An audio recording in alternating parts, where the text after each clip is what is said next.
Audio Reading presents Bud, Not Buddy by Christopher Paul Curtis. Chapter 1. Here we go again. We were all standing in line waiting for breakfast, when one of the case workers came in and tapped down the line. Oh, this meant bad news. Either they'd found a foster home for somebody or somebody was about to get paddled. All the kids watched the woman as she moved along the line, her high-heeled shoes sounding like little firecrackers going off on the wooden floor. "Shoot," she stopped at me and said, "Are you Buddy Caldwell?" I said, "It's Bud, not Buddy, ma'am." She put her hand on my shoulder and took me out of line. Then she pulled Jerry, one of the littler boys, over. "Aren't you Jerry Clark?" He nodded. "Boys, good news. Now that the school year has ended, you both have been accepted in new temporary outcare homes starting this afternoon." Jerry asked the same thing I was thinking. Together. She said, "Why, no, Jerry, you'll be in a family with 3 little girls." Jerry looked like he'd just found out they were going to dip him in a pot of boiling milk. "And Bud." She looked at some papers she was holding. "Oh. Yes, the Amoses, you'll be with Mr. and Mrs. Amos and their son, who's 12 years old. That makes him just 2 years older than you, doesn't it, Bud?" "Yes, ma'am." She said, "I'm sure you'll both be very happy." Me and Jerry looked at each other. The woman said, Now, boys, no need to look so glum. I know you don't understand what it means, but there's a depression going on all over this country. People can't find jobs, and these are very, very difficult times for everybody. We've been lucky enough to find 2 wonderful families who've opened their doors for you. I think it's best that we show our new foster families that we're very." She dragged out the word very, waiting for us to finish her sentence for her. Jerry said, "Cheerful, helpful, and grateful." I moved my lips and mumbled. She smiled and said, "Unfortunately, you won't have time for breakfast. I'll have a couple of pieces of fruit put in a bag. In the meantime, go to the sleep room and strip your beds and gather all of your things." Here we go again? I felt like I was walking in my sleep as I followed Jerry back to the room where all the boys' beds were jammed together. This was the 3rd foster home I was going to, and I'm used to packing up and leaving. But it still surprises me that there are always a few seconds right after they tell you you've got to go, when my nose gets all runny and my throat gets all choky and my eyes get all stingy. But the tears coming out doesn't happen to me anymore. I don't know when it first happened, but it seems like my eyes don't cry no more. Jerry sat on his bed, and I could tell that he was losing the fight not to cry. Tears were popping out of his eyes and slipping down his cheeks. I sat down next to him and said, "I know being in a house with 3 girls sounds terrible, Jerry. But it's a lot better than being with a boy who's a couple of years older than you. And the one who's going to have problems. An older boy is going to want to fight, but those little girls are going to treat you real good. They're going to treat you like some kind of special pet or something." Jerry said, "You really think so?" I said, "I'd trade you in a minute. The worst thing that's going to happen to you is that they're going to make you play house a lot. They'll probably make you be the baby and will hug you and do this kind of junk to you." I tickled Jerry under his chin and said, "Gaga goo goo, baby baby." Jerry couldn't help but smile. I said, "You're going to be great?" Jerry looked like he wasn't so scared anymore, so I went over to my bed and started getting ready. Even though it was me who was in a lot of trouble, I couldn't help but feel sorry for Jerry. Not only because he was going to have to live around 3 girls, but also because being 6 is a real rough age to be at. Most folks think you start to be a real adult when you're 15 or 16 years old. But that's not true. It really starts when you're around 6. It's at 6 that grown folks don't think you're a cute little kid anymore. They talk to you and expect that you understand everything they mean. And you'd best understand too, if you aren't looking for some real trouble. 'Cause it's around 6 that grown folks stop giving you little swats and taps and jump clean up to giving you slugs that'll Knock you right down and have you seeing stars in the middle of the day. The first foster home I was in taught me that real quick. 6 is a bad time to cause. That's when some real scary things start to happen to your body. It's around then that your teeth start coming loose in your mouth. You wake up one morning and it seems like your tongue is the first one to notice that something strange is going on. Cause as soon as you get up there, it is pushing and rubbing up against one of your front teeth. And I'll be doggoned if that tooth isn't the littlest bit wiggly. At first you think it's kind of funny, but the tooth keeps getting looser and looser, and one day, in the middle of pushing the tooth back and forth and squinching your eyes shut, you pull it clean out. It's the scariest thing you can think of, cause you lose control of your tongue at the same time, and no matter how hard you try to stop it, it won't leave the new hole in your mouth alone. It keeps digging around in the spot where that tooth used to be. You tell some adult about what's happening, but all they do is say it's normal. You can't be too sure, though, cause it shakes you up a whole lot more than grown folks think it does. When perfectly good parts of your body commence to loosening up and falling off of you. Unless you're as stupid as a lamppost, you've got to wonder what's coming off next: your arm, your leg, your neck. Every morning when you wake up, it seems a lot of your parts aren't stuck on as good as they used to be. 6 is real tough. That's how old I was when I came to live here in the home. That's how old I was when Mama died. I folded the blanket and sheet and set them back on the mattress. Then I reached under the bed to get my suitcase. Most of the kids in the home keep their things in a paper or cloth sack, but not me. I have my own suitcase.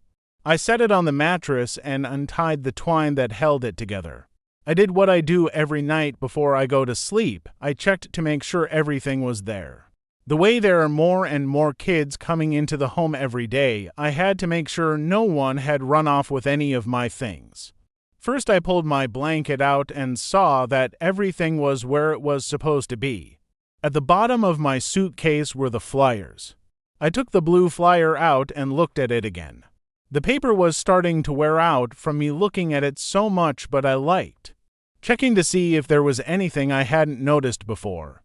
It was like something was telling me there was a message for me on this flyer, but I didn't have the decoder ring to read what it was. Across the top of the flyer, writ in big black letters, were the words "limited engagement." Then in little letters it said, "Direct from Ines, our engagement in New York City." Underneath that in big letters again it said, "Hermione, Calloway and the Dusky Devastators of the Depression." Those 6 exclamation points made it seem like this was the most important news anyone could think of. Seems like you'd have to be really great to deserve all of those exclamation points all stacked up in a row like that. Next, the paper said, "Masters of the New Jazz." Then in the middle of the flyer was a blurry picture of the man I have a real good suspicion about. I've never met him, but I have a pretty good feeling that this guy must be my father. In the picture, he's standing next to a giant fiddle that's taller than him. It looks like it's real heavy cause he's leaning up against it trying to hold it up. He looks like he's been doing this for a long time, and he must be tired cause he has a droopy, dreamy look on his face. There are 2 men beside him, one playing drums and the other one blowing a horn. It wasn't hard to see what the guy who must be my father was like just by looking at his picture. You could tell he was a real quiet, real friendly and smart man. He had one of those kind of faces. Underneath the picture someone had writ with a black fountain pen, "One night only in Flint, Michigan, at the luxurious 50 grand on Saturday, June 16, 1932. 9 until." I remember Mama bringing this flyer with her when she came from working one day. I remember because she got very upset when she put it on the supper table and kept looking at it, and picking it up and putting it back and moving it around. I was only 6 then and couldn't understand why this one got her so upset.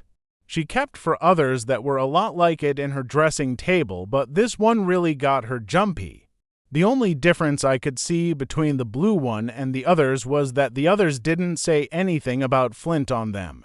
I remember this blue one too, cause it wasn't too long after she brought it home that I knocked on Mama's bedroom door, then found her I put the blue flyer back in the S.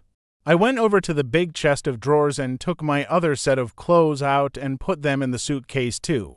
I tied the twine back around my bag, then went and sat on Jerry's bed with him. Jerry must have been thinking just as hard as I was, 'cause neither one of us said nothing. We just sat close enough so that our shoulders were touching. Here we go again? Ukase with the 4 older ones and put everything back in its place. I went over to the big chest of drawers and took my other set of clothes out and put them in the suitcase too. I tied the twine back around my bag, then went and sat on Jerry's bed with him. Jerry must have been thinking just as hard as I was, 'cause neither one of us said nothing. We just sat close enough so that our shoulders were touching. Here we go again? Chapter 2. There comes a time when you're losing a fight that it just doesn't make sense to keep on fighting. It's not that you're being a quitter, it's just that you've got the sense to know when enough is enough. I was having this thought because Todd Amos was hitting me so hard and fast that I knew that the blood squirting out of my nose was only the beginning of a whole long list of bad things that were about to happen to me. Todd's next punch crashed into the side of my ear, and I fell on the floor and pulled my knees up to my chest and crossed my arms in front of my head like a turtle in a shell. I started scooching toward the bed, hoping I could get under it. Todd started kicking me, but his slippers couldn't hurt me near as much as his fists had. The bedroom door opened and his mother, Mrs. Amos, came in. It seemed like she was having a hard time figuring out what was going on, because Todd's right leg got tired from kicking me and he switched over to his left one while she watched. Finally, Mrs. Amos said kind of soft, "Teddy?" Todd looked up, fell on his knees, and put his hands on his throat. He started huffing and puffing with his eyes bucking out of his head and his chest going up and down so hard that it looked like some kind of big animal was inside of him trying to bust out.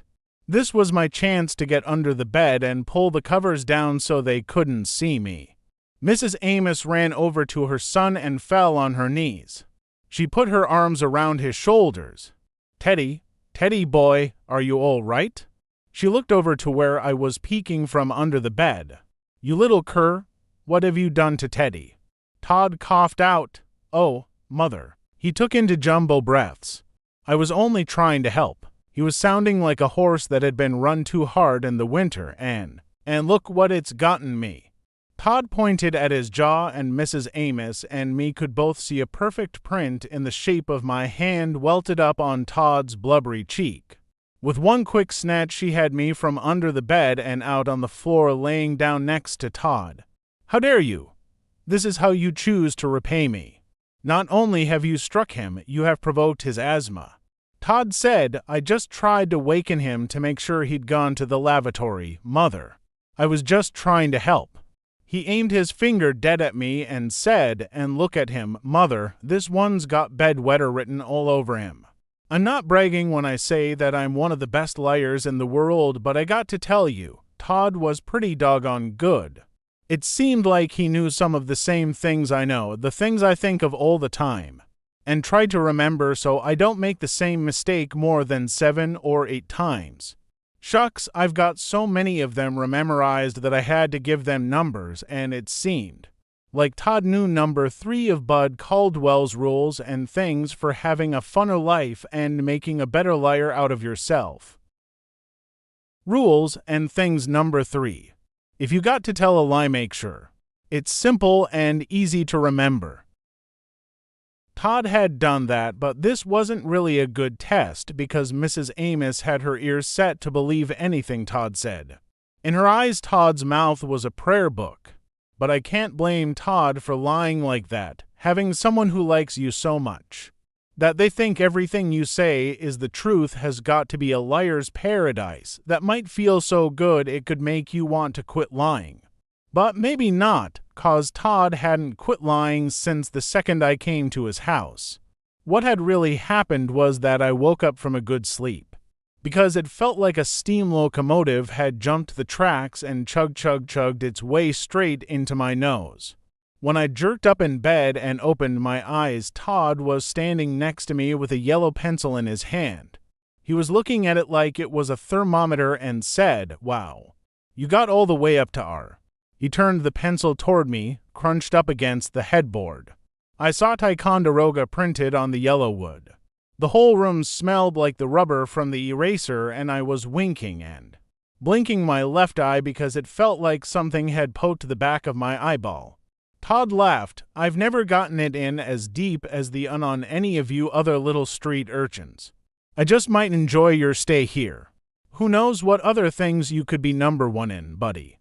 I'd already told him twice that my name was Bud, not Buddy. I didn't care that Todd Amos was 12 years old. I didn't care that he was twice as big as me. And I didn't care that his mother was being paid to take care of me. I wasn't about to let anybody call me Buddy and stick a pencil up my nose all the way to the R. I swung as hard as I could at Todd's big balloon head. Somewhere between the time I threw my punch and the time it landed, my fist came open, and when my hand landed it made a pop like a .22 rifle going off. Todd fell on the floor like he'd been cold-cocked. He sputtered and muttered and felt the spot where I'd slapped him. Then a big smile came on his face, and he stood up and started walking real slow toward where I was on the bed.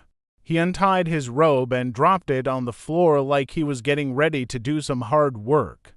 I jumped to the floor and got my fists up. Todd might have been a lot bigger than me, but he'd better be ready. This wasn't going to be a bird's nest sitting on the ground for him. He could kiss my wrist if he thought I was going to let him whip me up without a good fight. Being this brave was kind of stupid. Even though Todd was a puffy, rich old mama's boy who wore a robe and slippers, he could hit like a mule. And it wasn't too long before I decided enough was enough. But the story that Mrs. Amos was hearing from her lying son was only that Todd had tried to wake me up so I could go to the bathroom. Mrs. Amos hated bedwetters more than anything in the world, and my bed had a sticky, hot, smelly rubber baby sheet on it. She'd said it wasn't anything personal, and after I had proved myself for 2 or 3 months I could get a proper cloth sheet, but until then she had to protect her mattress. She pulled Todd to his feet and led him to the door. She looked over at me. "You're a beastly little brute, and I will not tolerate even one night with you under my roof. Who knows what you would be capable of while we slept?" The door shut behind them, and I heard a key jiggle in the lock. I plugged the right side of my nose and tried real hard to blow the smell of rubber out of the left side. The key jiggled in the lock again. This time when the door opened, Mr. Amos was standing with Mrs. Amos. He was carrying my suitcase. Oh. They'd looked inside. I could tell because the twine that held it together was tied in a kind of knot that I didn't know. This was wrong. They'd promised they'd keep it safe and not look in it. They'd laughed at me when I made them promise, but they did promise. "Boy," Mrs. Amos said, "I'm not the least bit surprised at your show of ingratitude. Lord knows I have been stung by my own people before. But take a good look at me, because I am one person who is totally fed up with you and your ilk. I do not have time to put up with the foolishness of those members of our race who do not want to be uplifted. In the morning I'll be getting in touch with the home, and much as a bad penny, you shall be returning to them. I'm a woman of my word, though, and you shall not spend one night in my house." She looked at her husband. "Mr. Amos will show you to the shed tonight, and you can come back in tomorrow for breakfast before you go. I do hope your conscience plagues you, because you may have ruined things for many others. I do not know if I shall ever be able to help another child in need. I do know I shall not allow vermin to attack my poor baby in his own house." She talked like this, and she wasn't even a preacher or a teacher. Shucks, she talked strange like this, and she wasn't even a librarian. I only halfway listened to what Mrs. Amos was saying. I was too busy keeping my eye on my suitcase, wondering if they'd stolen anything from it, and thinking about getting even. When I thought she was done talking, I reached my hand out for my suitcase. But she told Mr. Amos, "Oh, no. We shall hold on to his beloved valuables." She laughed. "This shall be our assurance that nothing comes up missing from the house, and that this little animal is still here in the morning." He is far too attached to those treasures to go anywhere without them. Mrs. Amos was one of those grown-ups who could always think of one more thing to say. And that is not all. Before you retire to the shed, you shall go to Todd and apologize, or I shall be forced to give you the strapping of your life. I'd been so worried about my suitcase that I didn't even notice the thick black razor strap hanging out of Mrs. Amos's hand. She didn't have to worry, I'd apologize. One beating from these Amoses was enough for me. She grabbed my arm. Mr. Amos walked out of the room with my suitcase, and Mrs. Amos pulled me down the hall to Todd's room. We stood outside the door, listening to Todd groan. When Mr. Amos came back, my suitcase was gone. He'd been so quick that I knew my bag couldn't be too far away. She tapped on Todd's door and said, "Teddy, may we come in?" Todd's groans got a lot louder. Finally he said, "Yes, Mother Achoke." Cough, "Come in?" We opened the door, and as soon as he saw me, Todd got a real terrified look on his face. He scooched up to the headboard and wrapped his arms around his head. Mrs. Amos gave me a shake and said, "Well." I put my head down and started shooting apologies out like John Dillinger shoots out bullets. I aimed at Todd first. "I know it was wrong of me to hit you. I know you were only trying to help, and I'm very sorry for what I did." I looked at Mr. Amos. "And sir, I'm sorry that I got you out of your sleep." He rolled his eyes like that was enough for him. Mrs. Amos was going to be the hardest because just like her ears were set to believe everything that came out of Todd's lips, they were set not to believe anything I said. And if I didn't like good enough, she was going to use that strap on me. These Amoses might look like a bunch of cream puffs, but if she was anything like Todd, I bet she could pack a real wallop. "And Mrs. Amos, I'm so grateful for all of your help. And I'm really, really sorry." I looked up and could see she needed more. "If you give me another chance, I promise I'll do a whole lot better. Please don't call the home. Please don't send me back." Shucks, going back to the home was just what I wanted to do. But I was being just like Brer Rabbit in one of the books Mama used to read to me at night when he yelled out, "Please, Brer Fox, don't throw me into the pricker patch. Please, please." This was another one of Bud Caldwell's rules and things to have a funner life and make a better liar of yourself. Rules and things number 118. You have to give the adults something that they think they can use to hurt you by taking it away. That way they might not take something away that you really do want unless they are crazy or real stupid. They won't take everything because if they did, they wouldn't have anything left to hold over your head to hurt you with later. I stopped talking and gave Mrs. Amos a chance to jump right in. She held her hand up in my face and said, "Enough. Mr. Amos, give him the blanket and pillow off the bed he was in and put him in the shed." Todd said, "Yeah, buddy, keep a sharp eye out for the vampire bats in the shed." It was like a miracle. Todd's asthma was gone and he turned into a real chatterbox. "Oh, and watch out for those spiders and centipedes, buddy. The last kid who got put in there got stung so bad he was swollen up as big as a whale when we got him out in the morning." I guess I didn't look scared enough 'cause Todd kept going. "The kid before that hasn't been found to this day. All that's left is that big puddle of his blood on the floor. Isn't that right, Mother?" Mrs. Amos said, "Now, Teddy, hush up. You'll just tire yourself out more." I noticed that she never denied the things Todd had said about the vampires and centipedes and spiders and puddles of blood. As I followed Mr. Amos, I kept a shape eye out for my suitcase.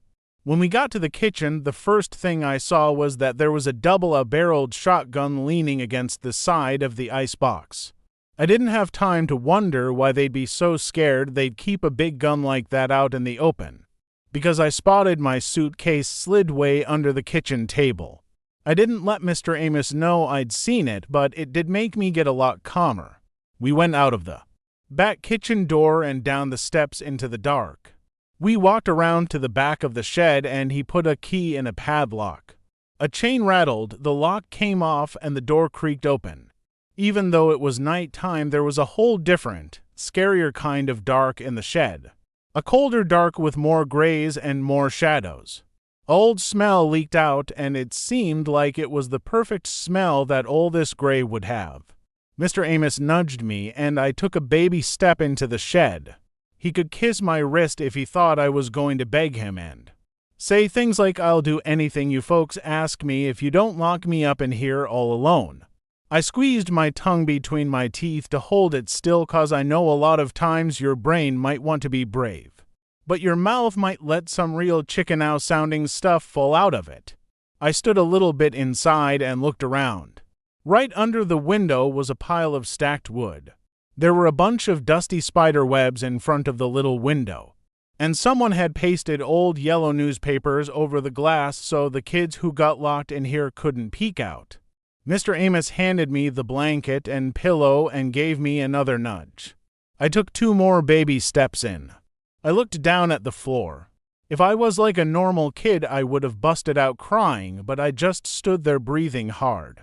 It was a good thing I'd bit my tongue, because I came real close to saying those stupid begging words to Mr. Amos. Right in the middle of the floor there was a big black stain in the dirt. They really were going to make me sleep in a shed with a patch of blood from that kid who had disappeared out of here a couple of weeks ago. The floor went completely black when Mr. Amos pulled the door shut. I couldn't see it now, but I'd memorized the exact shape the stain was in. The padlock snapped shut with the loudest click I'd ever heard. Chapter 3. The only thing I could hear was my own breath. It was so loud that it sounded like there were 6 scared people locked up in the shed. I closed my eyes and thought real hard about making my breathing slow down. Pretty soon it sounded like the 5 other breathers in the shed had left. I was still scared, but now it was that get real excited and want to movie around kind of scared. It didn't take too long for my eyes to get used to the dark. There was a gray gas can in one corner next to a bunch of gray rakes and a pile of gray rags and a gray tire next to some gray fishing poles. Maybe Mr. Amos had only pretended to lock the door. I reached my hand toward the gray doorknob, and quick as that I went from kind of calm to being in that stand. In -1 place with spit drooling down the front of YR, shirt kind of scared. Halfway up the door were 3 little flat monster heads guarding the doorknob. Each head had 2 little round eyes staring right at me. The eyes were the only thing in the shed that weren't gray. They were a bright yellow with a big black spot right in the middle. I dropped my blanket and pillow and backstepped until my legs hit the woodpile behind me. From all the fast breathing going on, you'd have thought the 5 other scared people had come back and brought a couple of scared friends with them. Each head had a wide-open mouth with a sharp set of pointy teeth and lips smiling back ready to bite. It felt like the shed was getting smaller and smaller, and the little mouths were getting closer and closer. Then I knew what I was looking at. The doorknob guards were 3 dried-out fish heads that someone had nailed to the door. I ran over to the pile of rags and poked at one of them with my shoe to make sure there weren't any rats or centipedes hiding under it. Then I picked it up and hung it over the fish heads so I couldn't see them and they couldn't see me. I picked up my blanket and pillow and had to decide what was the best way to sleep. I knew the door was no good. I'd bet all sorts of bugs and roaches were crawling around. I remember what happened to my best friend, Bugs, when a cockroach crawled in his ear one night at the home. For grown folks had held Bugs down whilst they tried to pull it out with a pair of tweezers, but the only thing that they did was pull the roach's back legs off. When they were digging around in Bugs's ears with the tweezers, you'd thought they were pulling his legs off. Not some cockroaches. I'd never heard a kid scream that loud. After about 15 minutes of Bugs screaming the joint down, they said they were going to have to take him to the emergency room to get the roach out. It was almost morning when Bugs got back. Everyone was asleep except me. I waited until they put him in his bed and turned off the lights. I said, "Did they get it out?" He said, "Oh, hi, Bud. Yeah, they got him." "Did it hurt a lot?" "Nope." "Were you scared?" "Nope." "Then how come you were screaming so doggone loud?" He said, "I didn't know I was. I probably couldn't hear me screaming 'cause that roach was so loud. I'd seen lots of roaches, but I'd never heard one of them make any sound." I said, "Loud how?" "Well, bugs ain't so different from us as you'd think." Soon as he saw those tweezers coming at him, he was pretty terrified, and commenced to screaming in English too, not some bug language like you'd expect from a roach. Yeah, what did he say? All he kept yelling was, "My legs. My legs. Why have they done this to my legs?" That's the true story about how bugs started getting called bugs. I'd bet $1,000 that there were roaches on the floor of this shed just waiting to crawl in someone's ear. And I'd bet those Moses wouldn't have even tried to pull the roach out. And who knows how long I'd had to listen to some terrified roach screaming his head off right up against my eardrum. I spread the blanket on top of the woodpile and climbed up on it. This put me so I was even with the window. I took a piece of bark and brushed all the spider webs from in front of the window. Then I put my hand on the glass to see if the newspaper was pasted on from the inside or the outside. I touched paper. I spread my fingers and my hand looked like a yellow jacket bumblebee, bright yellow with black stripes. This was a great place to have shadow puppets, so I made my hand be a wolf and a dog and a duck. After a while that got to be pretty boring, so I scraped at the paper with my fingernails so I could see outside. But I like to keep my nails bit down real low and the paper didn't budge. I took out my jackknife and tried scraping the newspaper with it. The paper peeled away in little curly yellow strips like that stuff rich people throw on New Year's Eve. I finally got a hole big enough to look out and mashed my eye up against the glass. I could see the back of the Amos house real clean. There was a light on. That had to be Mr. and Mrs. Amos's bedroom. The little bit of light that came through the hole in the paper made me get calm enough that I could lay my head on my pillow and take a nap. When I blinked my eyes open, the first thing I noticed was that the light from the Amos's bedroom was out. The next thing I noticed made me wish I'd stayed asleep.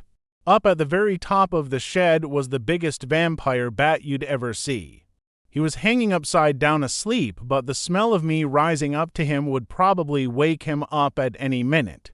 I reached over to the window and tried to slide it open. It budged an inch.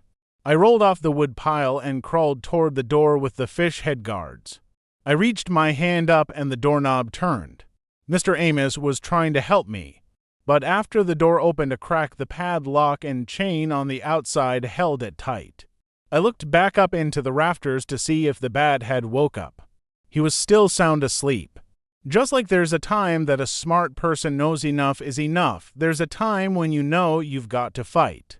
I wasn't about to let this vampire suck my blood dry without a war. He could kiss my wrist if he thought that was going to happen. I got up off my knees and picked up the gray rake. I walked over to the woodpile cool as a cucumber, but inside, every part of my guts was shaking. I stood up on the woodpile and held the rake like it was a Louisville Slugger. I'd where the bat was sleeping and revved the rake like I was going to hit a 400-foot home run. Just before I swung, I remembered another one of Bud Caldwell's rules and things for having a funner life and making a better liar out of yourself. Rules and things number 328. When you make up your mind to do something, hurry up and do it. If you wait, you might talk yourself out or what you wanted in the first place. Shucks, I couldn't remember for sure if you killed a vampire by driving a stake in its heart or by shooting it with a silver bullet. If I was wrong and didn't kill the bat right away, I was going to be trapped in the shed with a vampire who was probably going to be real. Upset that someone had woke him up by whacking him with a rake. I took my jackknife out of my pocket and pulled the blade open. That way, if I didn't kill him with the rake and it came down to the two of us, tussling on the floor, maybe a silver blade in his heart would be just as good as a silver bullet. Unless that was what you had to do with werewolves. I raised the rake over my head again, closed my eyes, and swung it like I was Paul Bunyan chopping down a tree with one blow. I felt the rake jerk a little when it hit the bat, and I opened my eyes just in time to see the vampire get cut right in half. I was kind of surprised it didn't scream or cry or say, "Curses, you got me." Instead, the only sound I heard was a kind of rattling like a couple of pieces of paper rubbing together or like dry leaves blowing around in the wind. The next sound I heard was even worse than if the vampire had said, "Aha, you doggone kid, that hurt, but now I get my revenge." It sounded like I'd turned on a buzzsaw in the shed. All of a sudden, it felt like someone had stuck a red-hot nail right into my left cheek. My hand reached up to grab my cheek, and I felt something creepy and prickly there. I brought my hand back down, and it was holding the biggest, maddest hornet I'd ever seen. I squeezed my hand shut to crush it, but it got in another sting on my palm. What I'd thought was a vampire bat hanging on the ceiling was really a hornet's nest, and now there were about 6,000 hornets flying around in the tiny shed, and each and every one of them was looking for me. Another fire nail went into my knee, and a second one went into my sock. Maybe this was why the other kid that they'd found in here had been as big as a whale. He was swollen up from all the hornet stings. I dropped my shoulder down and charged at the door with all my might. The door banged against the lock, but didn't budge an inch. All that happened was the rag I'd covered the fish heads with came off, and I got bounced back and landed square on the floor. I jumped up again. This time when I charged at the door, I put my hand out like Paul Robeson running down the football field. This wasn't a real good idea. I forgot all about the fish head door guards. My fingers went right into the mouth of the biggest one, and his little needle teeth cut me like a razor. I pulled my hand back and screamed. Another hornet buzzed into my ear, and it felt like someone had poured hot wax right down into my brain. The only thing I could think to do was jump on the wood pile and bust the glass out of the window. I grabbed the handles of the window and gave them one more jerk. I guess being scared gives you a lot of strength, because this time the window flew open with a loud bang. 3 hornets found me at the same time, and all 4 of us fell out of the window. As soon as we hit the ground, I rolled as far away from the shed as I could go. I smacked and whacked the hornets that had taken a ride on me and just laid there until I could catch my breath. After a while, the stings and the fish guard bite quit hurting so much. I started getting madder and madder. I was mad at the Emoses, but most of all I was mad at me for believing there really was a vampire in the shed, and for getting trapped like this where there wasn't anybody who cared what happened to me. I simmered down and started thinking about getting even. I wondered how hard I'd have to pull the trigger in that double-barrel shotgun for it to go off. I sneaked up the back porch steps to get inside the house. Maybe the vampire bat didn't say it, but the only thought on my mind was, "Aha, you doggone Emoses, that hurt, but now I get my revenge." Chapter 4. They hadn't locked the kitchen window. It slid open with just a couple of squeaks, then I was inside the Amos house, crouched down like a cat burglar. Quick as a rabbit, I looked under the table to see if they'd moved my suitcase. It was still there. I got a whole lot calmer when I picked it up, and it was the right weight. I didn't think they'd taken anything out of it. I couldn't be sure until I looked inside, but I could do that later. I took in a deep breath and looked over at the icebox to see if the shotgun was still there. I let all the air out in a big puff when I saw it. Shucks, you'd think that with the Emoses being so doggone mean they'd worrying about leaving a big old gun like that out in the open. What if one of their visitors got real mad at them about something? I unlocked the back door and set my suitcase on the first step of the porch, so I could make a quick getaway after I was through paying these Emoses back. I opened the screen door real quiet and went back into the house. Fair is fair. The Emoses deserved what they were going to get. I can't all the way blame Todd for giving me trouble, though. If I had a regular home with a mother and father, I wouldn't be too happy about other kids living in my house either. Being unhappy about it is one thing, but torturing the kids who are there even though they don't want to be is another. It was my job to make sure other kids who didn't know where their mothers and fathers were didn't have to put up with Todd. My heart started jumping around in my stomach as soon as I reached out for the shotgun. It was a lot longer and heavier than I thought it would be. I lifted it and felt how solid the smooth brown wood was against my shoulder. With it up close to my face like this, I could smell the gray metal of the barrel and the gun oil Mr. Amos used on it. I aimed the gun at the stove and pretended I was shooting at an elephant or a dragon or a tiger or, best of all, Todd. I imagined how it would feel to creep up to his bed while he was sleeping and put the shotgun barrel right in his nose. After that, I'd have to do some quick moving to get the grown-up Moses. Unless they were real sound sleepers, the shotgun going off in Todd's room would give them a clue that something was going on. I lowered the gun. These things were just too dangerous to play with or to take chances with. That's why the first part of my revenge plan was to get this gun out of the way. If something went wrong and the Moses woke up, I didn't want them rushing down to the kitchen to get the gun. I knew they'd shoot me in a flash and tell the home it was an accident. I took the gun outside and put it on the back porch in a corner where they wouldn't be able to see it until daytime. I felt a lot better when it was out of my hands. When I was back in the kitchen, I started opening cupboards looking for the drinking glasses. The first one I opened had the jelly jar they'd given me to drink out of at supper time. I walked over to the sink and turned on one of the spigots. These Moses had hot water running right into the house. I let it run for a second to warm up and put a dish rag in the bottom of the sink so the splashing wasn't too loud. When the water was good and hot, I stuck the jelly jar underneath until it was filled to the brim. I started down the hall. Todd's door came open easy as anything. I tiptoed over to his bed. He was deep asleep and his hands were crossed on his chest like he was ready for the graveyard. I dipped my middle finger in the water. It felt like the perfect temperature. I held my breath and picked up one of Todd's chubby hands. One of the older boys at the home told me if you dipped someone's hand in a warm glass of water, whilst they're asleep, they don't have any choice but to pee the bed. It's something about chemistry and biology making some valve in your guts open up and whoop, zoop, sloop ... You got a wet bed. I started to dip Todd's fingers in the water, but I couldn't dip more than 2 fingers at a time. Todd's bed stayed as dry as the desert. I tried holding Todd's hand flat and pouring water over it, but he still didn't wet the bed. Finally, I decided to just pour the water on his pajama pants. I pulled the blanket and sheet down and emptied the jar. His face twitched a couple of times, and for a minute it looked like his eyes were going to come open, but they stayed shut.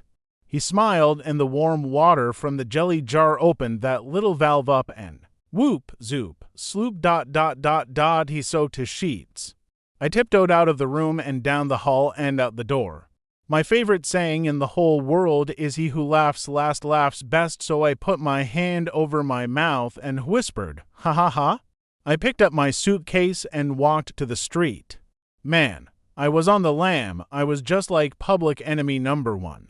If J. Edgar Hoover and the FBI saw me now, I'd be in some real serious hot water. Chapter 5. Being on the lam was a whole lot of fun. For about 5 minutes, every time my heart beat, I could feel the blood pushing hot and hard on the inside of my sting spots and the bite on my hand. But I couldn't let that slow me down. I had to get out of this neighborhood as quick as I could. I knew a nervous-looking, stung-up kid with blood dripping from a fish head bite, and carrying an old raggedy suitcase didn't look like he belonged around here. The only hope I had was the Northside Library. If I got there, maybe Miss Hill would be able to help me. Maybe she'd understand and would be able to tell me what to do, and for now I could sneak into the library's basement to sleep. It was a lot later than I'd ever been up before, and I was kind of scared of the cops catching me. I had to be real careful, even if it was the middle of the night. Even if I was crouching down, sneaking along the street like Pretty Boy Floyd. At the library, I walked past a row of giant Christmas trees that were planted on the side of the building. There was a door on the side with a light burning above it, so I kept walking in the shadows made by the big trees. When I got to the back windows, I almost busted out crying. Somebody had gone and put big metal bars on the windows. Even though I knew it was useless, I tried tugging at the bars, but they were the real McCoy, solid steel. I headed back to the Christmas trees. They were low enough to the ground that no one could see me unless they were really looking, so I started opening my suitcase. Most folks don't have sense enough to carry a blanket around with them. But you never know when you might be sleeping under a Christmas tree at the library, so I always keep mine handy. I untied the strange knots that the Moses had put in my twine and opened the suitcase. I could tell right away that someone had been fumbling through my things. First off, whenever I put the blanket in, I always fold it so that it stops all the other things from banging up against each other. But those doggone Moses had just stuffed it in without paying no mind to what it was mashing up against. I lifted the blanket out and saw that everything else was still there. You might be able to say that the Moses were some mean old nosy folks, but you couldn't call them thieves. I picked up the old tobacco bag that I keep my rocks in. I could tell by the way the drawstring was pulled that the Moses had been poking through this too. I jiggled it up and down in my hand a couple of times and it felt like none of the rocks was missing, but I opened it to count them anyway. None of them was gone. Next I pulled Mama's picture out of the envelope I kept it in and held it, so the light from the library's side door would shine down on it. It looked like the Moses hadn't heard it. This was the only picture of Mama in the world. Running across the top of it was a sign that was writ on a long skinny flag. It said, "Boys and girls follow the gentle light to the Miss B. Gotten Moon Park." Underneath the sign, between two big wagon wheels, was Mama. She was about as old as I'm now and was looking down and frowning. I can't understand why she was so unhappy. This park looked like the kind of place where you could have a lot of fun. In the picture, Mama was sitting on a real live little me-eat horse. It looked tired and dragged out like those big work horses do. But it had a teeny tiny body with a big sag where most horses have a straight back. Mama was sitting right in the middle of the horse's back, riding him side saddle. Except there wasn't any saddle, so I guess you have to say she was riding him side sag. She had the 6-shooter pistols in her hands, and the way her face looked, you could tell she wished she could have emptied them on somebody. And I know who that somebody was. Mama told me it was her father, my granddad. He'd gone and ruined everybody's fun that day by getting in a big fight with my mother about the gigantic white 25-gallon Texas cowboy hat that she was wearing.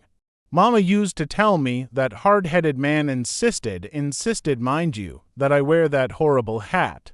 The hat was almost as big as Mama, and you could see it was fake because as tall as it was, no real cowboy could have wore it without getting it knocked off his head every time he rode under a tree or some telegraph wires. Mama told me that some man used to drag the me-eat horse all through her neighborhood with a camera, and if your mama or daddy signed a piece of paper, he'd take some pictures of you, then come back in a couple of weeks so you could buy them. Mama wasn't looking like she had rocks in her jaw because the hat was so fake that a real cowboy would have laughed you out of town for wearing it. She was mad because the hat was so dirty. When she used to tell me about it, her eyes would get big and bunny, like the whole thing happened the day before yesterday instead of all those years ago. She'd start moving around our apartment real quick, picking things up and putting them back in the exact same spot. "Filth," she'd say about the hat. Absolute filth. Why, the thing was positively alive with germs. Who knows what type of people had worn it? I'd say, "I don't know, Mama." She'd say, "Who knows how many years it had been worn by who knows how many sweaty little heads?" I'd say, "I don't know, Mama." She'd say, "The entire band on the inside was black and I'm sure it was crawling with ringworm, lice, and tetters." I'd say, "Yes, Mama." She'd say, "And that horrid little photographer didn't care. Do you imagine it ever occurred to him to wash it?" I'd say, "No, Mama." She'd say, "Of course not. We meant less to him than that horse he mistreated so." I'd say, "Yes, Mama." She'd say, "But your grandfather insisted." To this day I cannot understand why, but he insisted.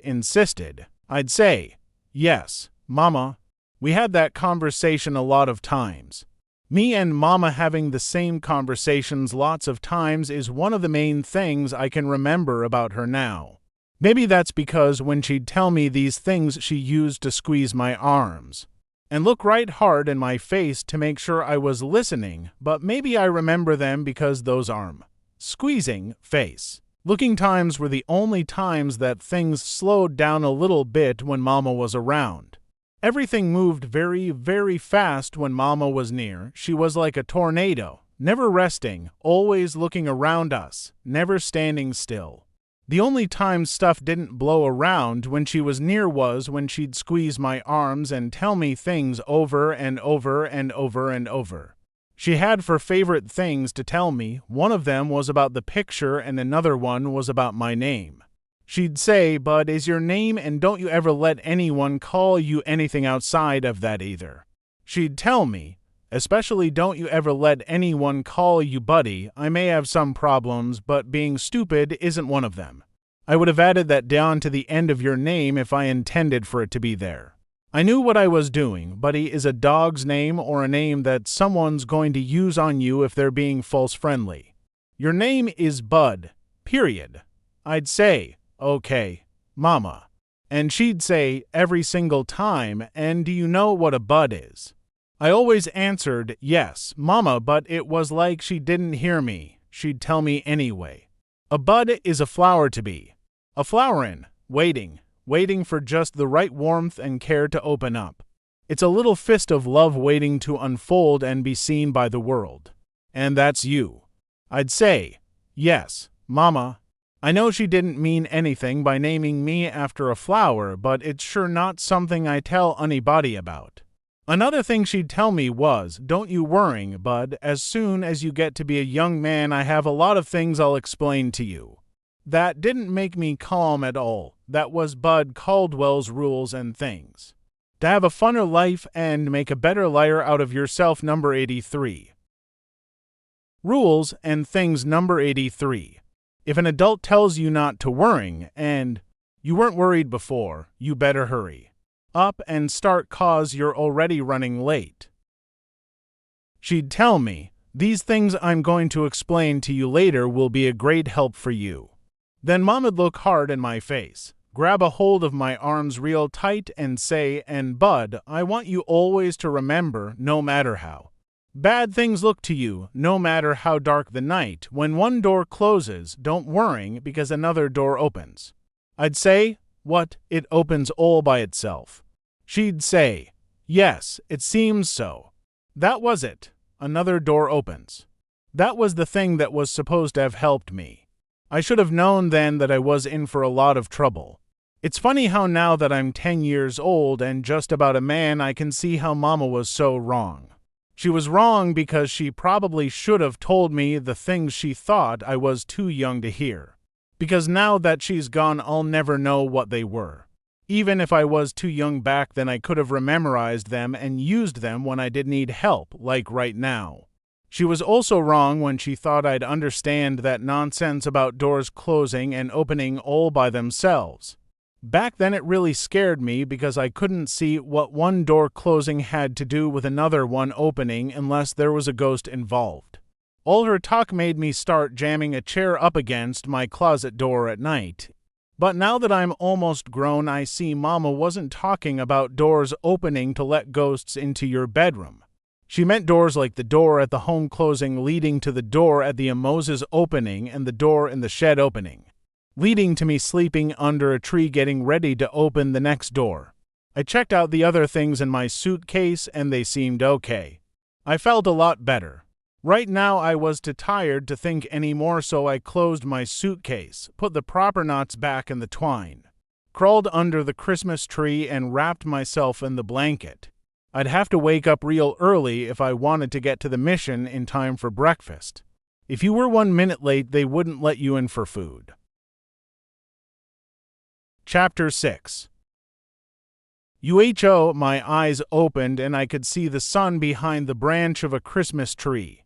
I jumped up, folded my blanket inside my suitcase, hid it, and started running the 6 or 7 blocks down to the mission. I turned the corner and said, "Who you?" There were still people lined up waiting. I started walking along the line. The end was a lot farther away than I thought. The line turned all the way around 2 corners, then crossed over 1 street before I saw the last person. Shucks, I walked up to get behind him. He said, "Line's closed. These here fowls are the last ones." He pointed at a man standing next to a woman who was carrying a baby. I said, "But sir, He said, "But nothing, line's closed, these here folks are the last ones."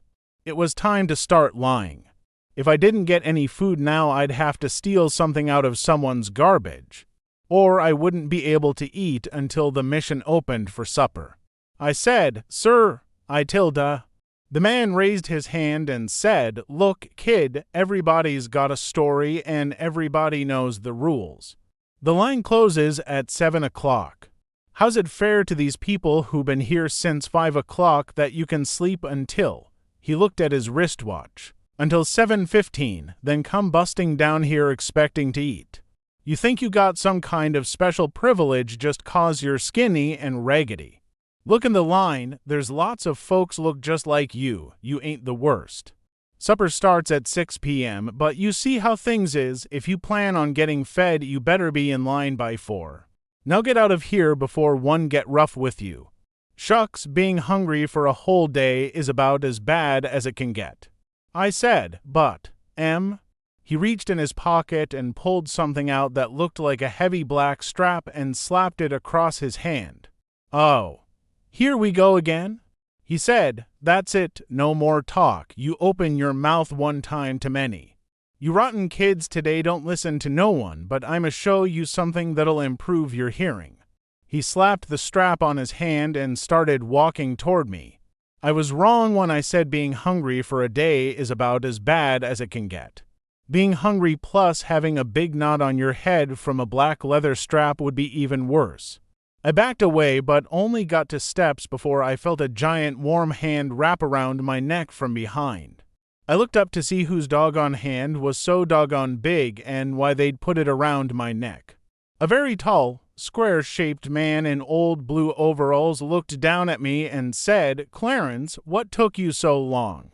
I got ready to say, "My name's not Clarence and please don't choke me, sir, I'll leave," but as soon as I opened my mouth he gave my head a shake and said, "I told you to hurry back, now where you been?"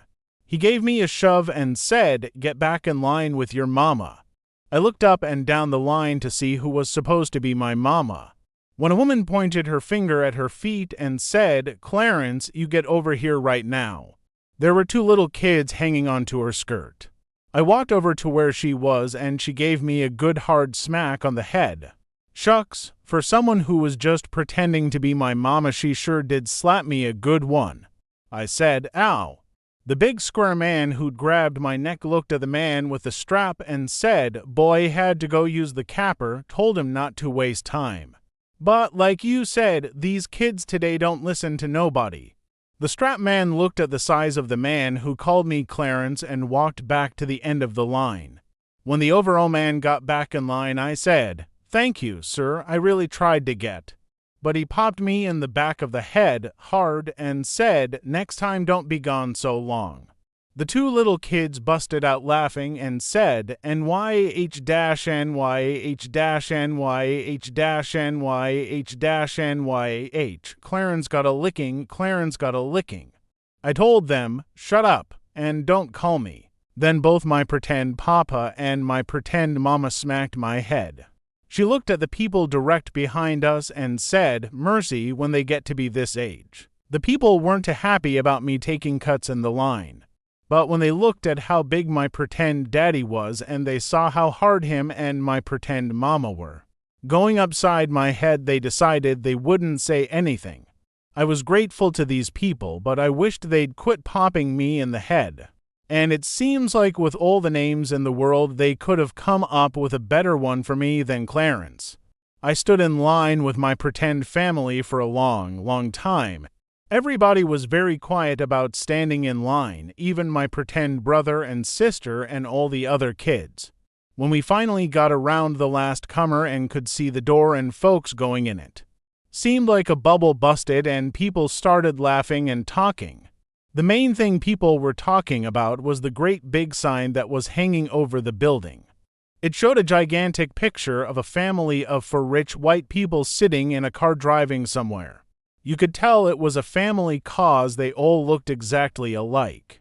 The only difference amongst them was that the daddy had a big head and a hat, and the mama had the same head with a woman's hat, and the girl had two big yellow pigtails coming out from above her ears. They all had big shiny teeth and big shiny eyes and big shiny cheeks and big shiny smiles. Shucks, you'd need to squint your eyes if that shiny family drove anywhere near you.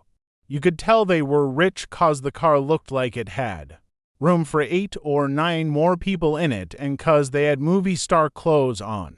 The woman was wearing a coat with a hunk of fur around the neck, and the man was wearing a suit and a tie. And the kids looked like they were wearing $10 a-piece jackets. Read about their car in fancy letters. It said, "There is nitrogen monoxide place like America today." My pretend daddy read it and said, well, you got to give them credit. You wouldn't expect that they'd have the nerve to come down here and tell the truth. When we finally got into the building, it was worth the wait. The first thing you noticed when you got inside was how big the place was and how many people were in it and how quiet it was. The only sound you could hear was when someone scraped a spoon across the bottom of their bowl or pulled a chair in or put one back, or when the people in front of you dragged their feet on the floor moving up to where they were spooning out the food. After we'd picked up our spoons and bowls, a lady dug a big mess of oatmeal out of a giant pot and swapped it down into our bowls. She smiled and said, "I hope you enjoy." Me and my pretend family all said, "Thank you, ma'am." Then a man put two pieces of bread, an apple, and a big glass of milk on your tray and said, "Please read the signs to your children." "Thank you?" We all said, "Thank you, sir." Then we walked past some signs someone stuck up on the wall. One said, "Please do not smoke." Another said, "Please eat as quickly and quiet as possible." Another one said, "Please be considerate and patient, clean up after yourself, your neighbors will be eating after you." And the last one said, "We are terribly sorry, but we have nitrogen monoxide work available."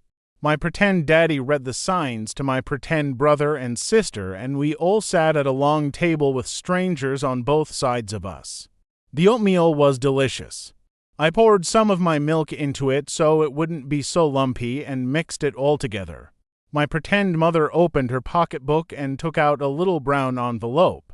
She reached inside of it and sprinkled something on my pretend brother's and sister's oatmeal, then said to them, "I know that's not as much as you normally get, but I wanted to ask you if you minded sharing some with Clarence." They pouted and gave me a couple of dirty looks. My pretend mother said, "Good," and emptied the rest of the envelope over my oatmeal. Brown sugar. Shucks, I didn't even mind them calling me Clarence anymore. I said, "Thank you, Mama, ma'am." She and my pretend daddy laughed, and he said, "It took you long enough to catch on, Clarence." He acted like he was going to smack me again, but he didn't. After we'd finished all our food, we put our bowls up, and I thanked my pretend family again. I asked them, "Are you going to be coming back for supper?" My pretend mama said, "No, dear, we only come here mornings. But you make sure you get here plenty early, you hear." I said, "Yes, ma'am." I watched them walking away. My pretend brother looked back at me and stuck out his tongue, then reached up and took my pretend mother's hand. I couldn't really blame him. I don't think I'd be real happy about sharing my brown sugar and my folks with any strange kids either. Chapter 7. I pushed the heavy door open and walked into the library. The air in the library isn't like the air anywhere else. First, it's always cooler than the air outside. It feels like you're walking into a cellar on a hot July day, even if you have to walk up a bunch of stairs to get into it. The next thing about the air in the library is that no other place smells anything like it. If you close your eyes and try to pick out what it is that you're sniffing, you're only going to get confused, because all the smells have blended together and turned themselves into a different one. As soon as I got into the library, I closed my eyes and took a deep breath. I got a whiff of the leather on all the old books, a smell that got real strong if you picked one of them up and stuck your nose real close to it when you turned the pages. Then there was the smell of the cloth that covered the brand new books, the books that made a splitting sound when you opened them. Then I could sniff the paper, that soft, powdery, drowsy smell that comes off the pages in little puffs. When you're reading something or looking at some pictures, a kind of hypnotizing smell. I think it's that smell that makes so many folks fall asleep in the library. You'll see someone turn a page and you can imagine a puff of page powder coming up really slow and easy until it starts piling on the person's eyelash, swaying their eyes down so much that they stay down a little longer after each blink, and finally making them so heavy that they just don't come back up at all. Then, their mouths come open and their heads start bouncing up and down, like they're bobbing in a big tub of water for apples, and before you know it, whoop, zoop, sloop, they're out cold and their face thunks down smack dab on the book. That's the part that gets the librarians the maddest. They get real upset if folks start drooling in the books, and page powder or not, they don't want to hear no excuses. You gotta get out? Drooling in the books is even worse than laughing out loud in the library. And even though it might seem kind of mean, you can't really blame the librarians for tossing drooly folks out, 'cause there's nothing worse than opening a book and having the pages all stuck together from somebody's dried up slobber. I opened my eyes to start looking for Miss Hill. She wasn't at the lending desk, so I left my suitcase with the white lady there. I knew it would be safe. I walked between the stacks to see if Miss Hill was putting books up.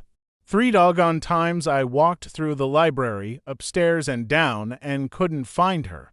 I went back up to the librarian at the lending desk. I waited until she looked up at me. She smiled and said, "Yes. Would you like to retrieve your suitcase?" She reached under the desk. I said, "Not yet, Mum. Could I ask you a question?" She said, "Of course, young man. How may I help you?" "I'm looking for Miss Hill." The librarian looked surprised. "Miss Hill? My goodness. Hadn't you heard?"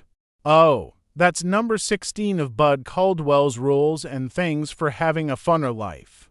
And making a better liar out of yourself, that's one of the worst ones." Rules and Things number 16. If a grown-up ever starts a sentence by saying, "Haven't you heard? Get ready, 'cause what's about to come out of their mouth is gonna drop you head first into a boiling tragedy." It seems like the answer to "haven't you heard" always has something to do with someone kicking the bucket, and not kicking the bucket in a calm, peaceful way like a heart attack at home in bed either. It usually is some kind of dying that will make your eyes buck out of your head when you hear about it. It's usually the kind of thing that will run you out of a room with your hands over your ears and your mouth wide open. Something like hearing that your grandmother got her whole body pulled through the wringer on a washing machine. Or something like hearing about a horse slipping on the ice and landing on some kid you went to school with. I answered, "No, Mum," and got my stomach ready to hear about Miss Hill biting the dust in some way that was going to give me nightmares. The librarian said, "There's no need for you to look so stricken. It's not bad news, young man." She laughed a quiet librarian-type laugh and said, "Really, it's not bad news. Unless you had matrimonial plans concerning Miss Hill." I pretended I knew what she was talking about. Most times, if you listen to how grown folks ask a question, they let you know what it is they want to hear. I said, "No, Mum, I didn't plan that at all." She laughed again and said, "Good, because I don't think her new husband would appreciate the competition." Cherry Miss Hill is currently living in Chicago, Illinois. I said, "Husband, you mean she got married, ma'am." The librarian said, "Oh, yes, and I must tell you, she was radiating happiness." I said, "And she moved all the way to Chicago." "That's right, but Chicago isn't that far. Here, I'll show you." She reached under her desk and pulled out a thick leather book called Atlas of the United States of America. She thumbed through a couple of pages and said, "Here we are." She turned the book to me. It was a big map of Michigan and a couple of the states that were next to it. "We're here." She pointed to the spot that said Flint. "And Chicago is here in Illinois." They looked pretty close, but I know how tricky maps can be. Shucks, they can put the whole world on one page on a map. So I said, "How long would it take someone to walk that far?" She said, "Oh, dear, quite a while, I'm afraid." "Let's check the distance." She reached under the desk and pulled out another thick book called Standard Highway Mileage Guide, and turned to a page that had 1,000,000 numbers and city names on it. She showed me how to find Chicago on the line that was running across the page and Flint on the line that was running down the page, and then to look at the number that was writ where the two of them joined up. It said 270. She pulled a pencil out and said, "Okay, this is how one figures the amount of time required to walk to Chicago." Now, she pulled a third book out. Shucks, this is one of the bad things about talking to librarians. I asked one question and already she had us digging through 3 different books. She thumbed through the book until she said, "Aha, it says here that the average male human gait is 5 miles an hour. Okay, assuming that you could cover 5 miles an hour, all we have to do is divide 270 by 5. She did it and said 54 hours. Much too long to be practical. No, I'm afraid you'll simply have to wait until Mrs. Rowlands comes back to Flint for a visit. Shucks, Chicago might as well be 1,000,000 miles away from Flint and Miss Hill might as well be a squashed, crunched-up mess in a washing machine when it came down to helping me now. I thanked the librarian for the bad news and went to sit at one of the big heavy tables so I could think what to do next. Going back to the home was out. It used to be that we'd get a new kid every once in a while. But lately it seems like there's a couple of new kids every day, mostly babies, and they're most always sick.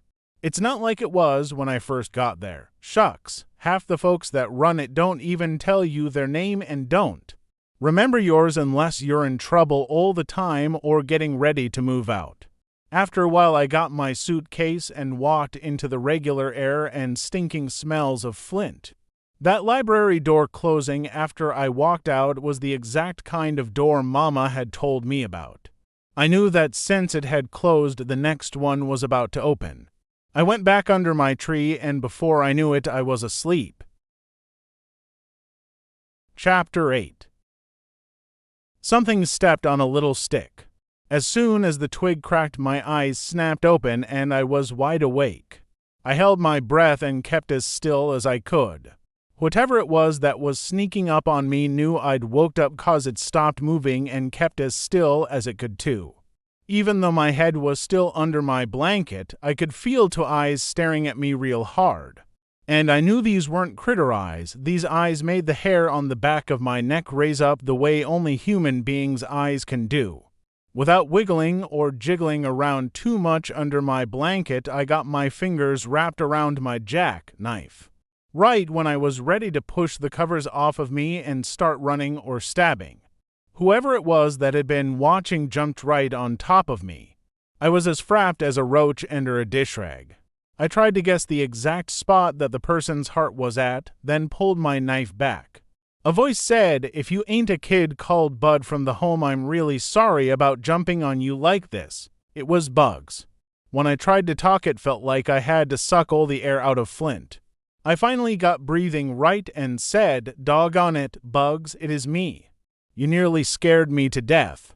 He got off of me and I threw the blanket over to the side. "You don't know how lucky you are. I was just about fixing to stab you in the heart." Bugs looked like he knew he just had a real close call. He said, "I'm sorry, Bud. I didn't mean to scare you, but everybody knows how you like to sleep with that knife open, so I figured I'd best grab hold of you so's you wouldn't wake up slicing nobody." Shucks, even though it was Bugs who'd come real close to getting his heart poked, I was the one who was still having trouble catching my breath. I asked, "How come you aren't back at the home?" But before he had a chance to answer, I knew. "You're on the lam." Bugs said, "Yup, I'm going back to riding the rails. When I heard about you beating that kid up so bad that you had to take off, I figured it was time for me to get going too. I thought you might be hanging around the library, so I come down to see if you wanted to go with me. Where you heading?" "There's always fruits to be picked out west. I heard we can make enough money to get by out there. There's supposed to be a train leaving sometime tomorrow." "Did you really beat that kid up in the foster home?" I said, we kind of had a fight." "How long's it take to get out west?" Bugs said, "Depends on how many trains you got to hop." "Was he really 2 years older than you?" He was 12. "Is it fun to hop a train?" "Some of the time it is, some of the time it's scary." "We heard he was kind of big too. Was he?" I said, "He was pretty big." "I can't see how we can hop on a train. They look like they're moving pretty doggone fast."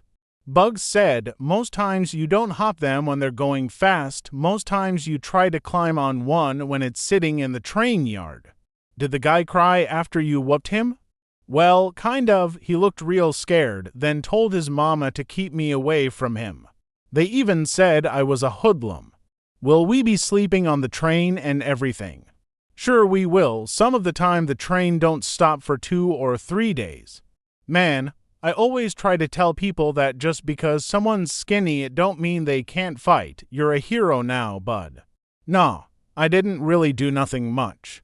"Well, how about the toilet? How we going to use the toilet if the train doesn't stop?" Bugs said, "You just kind of lean out of the door and go. When the train is still moving. Yeah, you get a real nice breeze." "Oh, man, that sounds great. Count me in. I can't wait." Bugs spit a big glob of slob in his hand and said, "I knew I could depend on you, Bud." I spit a big glob in my hand and said, "We're brothers forever, Bugs." We slapped our hands together as hard as we could and got our slobs mixed up real good, then waved them in the air so they'd dry. Now it was official. I finally had a brother. Bugs said, "We'll go down to the mission. There's bound to be someone there that knows about where we can hop this train, then we'll be on the lam together." We found out that we'd have to go to a city called Hooperville just outside of Flint. The only trouble was nobody knew exactly where Hooperville was. It was dark before we found out the right direction. I'd never heard of a city that was so doggone hard to find. We walked on a trail through some woods that run right up against Thread Creek. We could tell we were getting close to Hooperville 'cause we heard somebody playing a mouth organ and the smell of food cooking was getting stronger. We kept walking in the direction that the sky was glowing with an orangish light. When we could hear the music real clear and folks talking to each other and the sound of sticks cracking in a fire, we started cutting through the trees. That way we could peek into Hooperville first. We looked out from behind a big tree and saw that a big wind, or even 2 or 3 big wolves, huffing and puffing real hard, could blow Hooperville into the next county. It was a bunch of huts and shacks thrown together out of pieces of boxes and wood and cloth. The Moses shed would have looked like a real fancy house here. Right near our tree was the big fire that had been lighting up the sky. It looked like 100 people were sitting around it, watching things burn or waiting for the food cooking in 3 big pots set up in the fire. There were 2 littler fires burning in Hooperville. One had a pot that was big enough to boil a whole person in it. A man was stirring things in the pot with a big stick, and when he raised the stick up, he'd pull some breeches or a shirt out and pass it over to a white man who was hanging the clothes on a line to dry. There was a mountain of clothes on the ground next to him waiting on their turn. The other fire in Hooperville was real small. It was off to the side, by itself. There were 5 white people sitting at this fire, 2 kids, a man, and a woman holding a little wrapped-up baby. The baby sounded like all those new sick babies at the home. It was coughing like it was a half-dead little animal. Bugs whispered, "Shoot, this ain't no city. this is just another cardboard jungle. A what? A cardboard jungle, somewhere you can get off the train and clean up and get something to eat without the cops chasing you out of town. I said, well, what are we going to do? We can't just go busting into this city and expect someone to feed us, can we? Bugs said, one of us has got to talk to them, let's flip for it. Okay. Bugs rumbled around in his pocket and found a penny.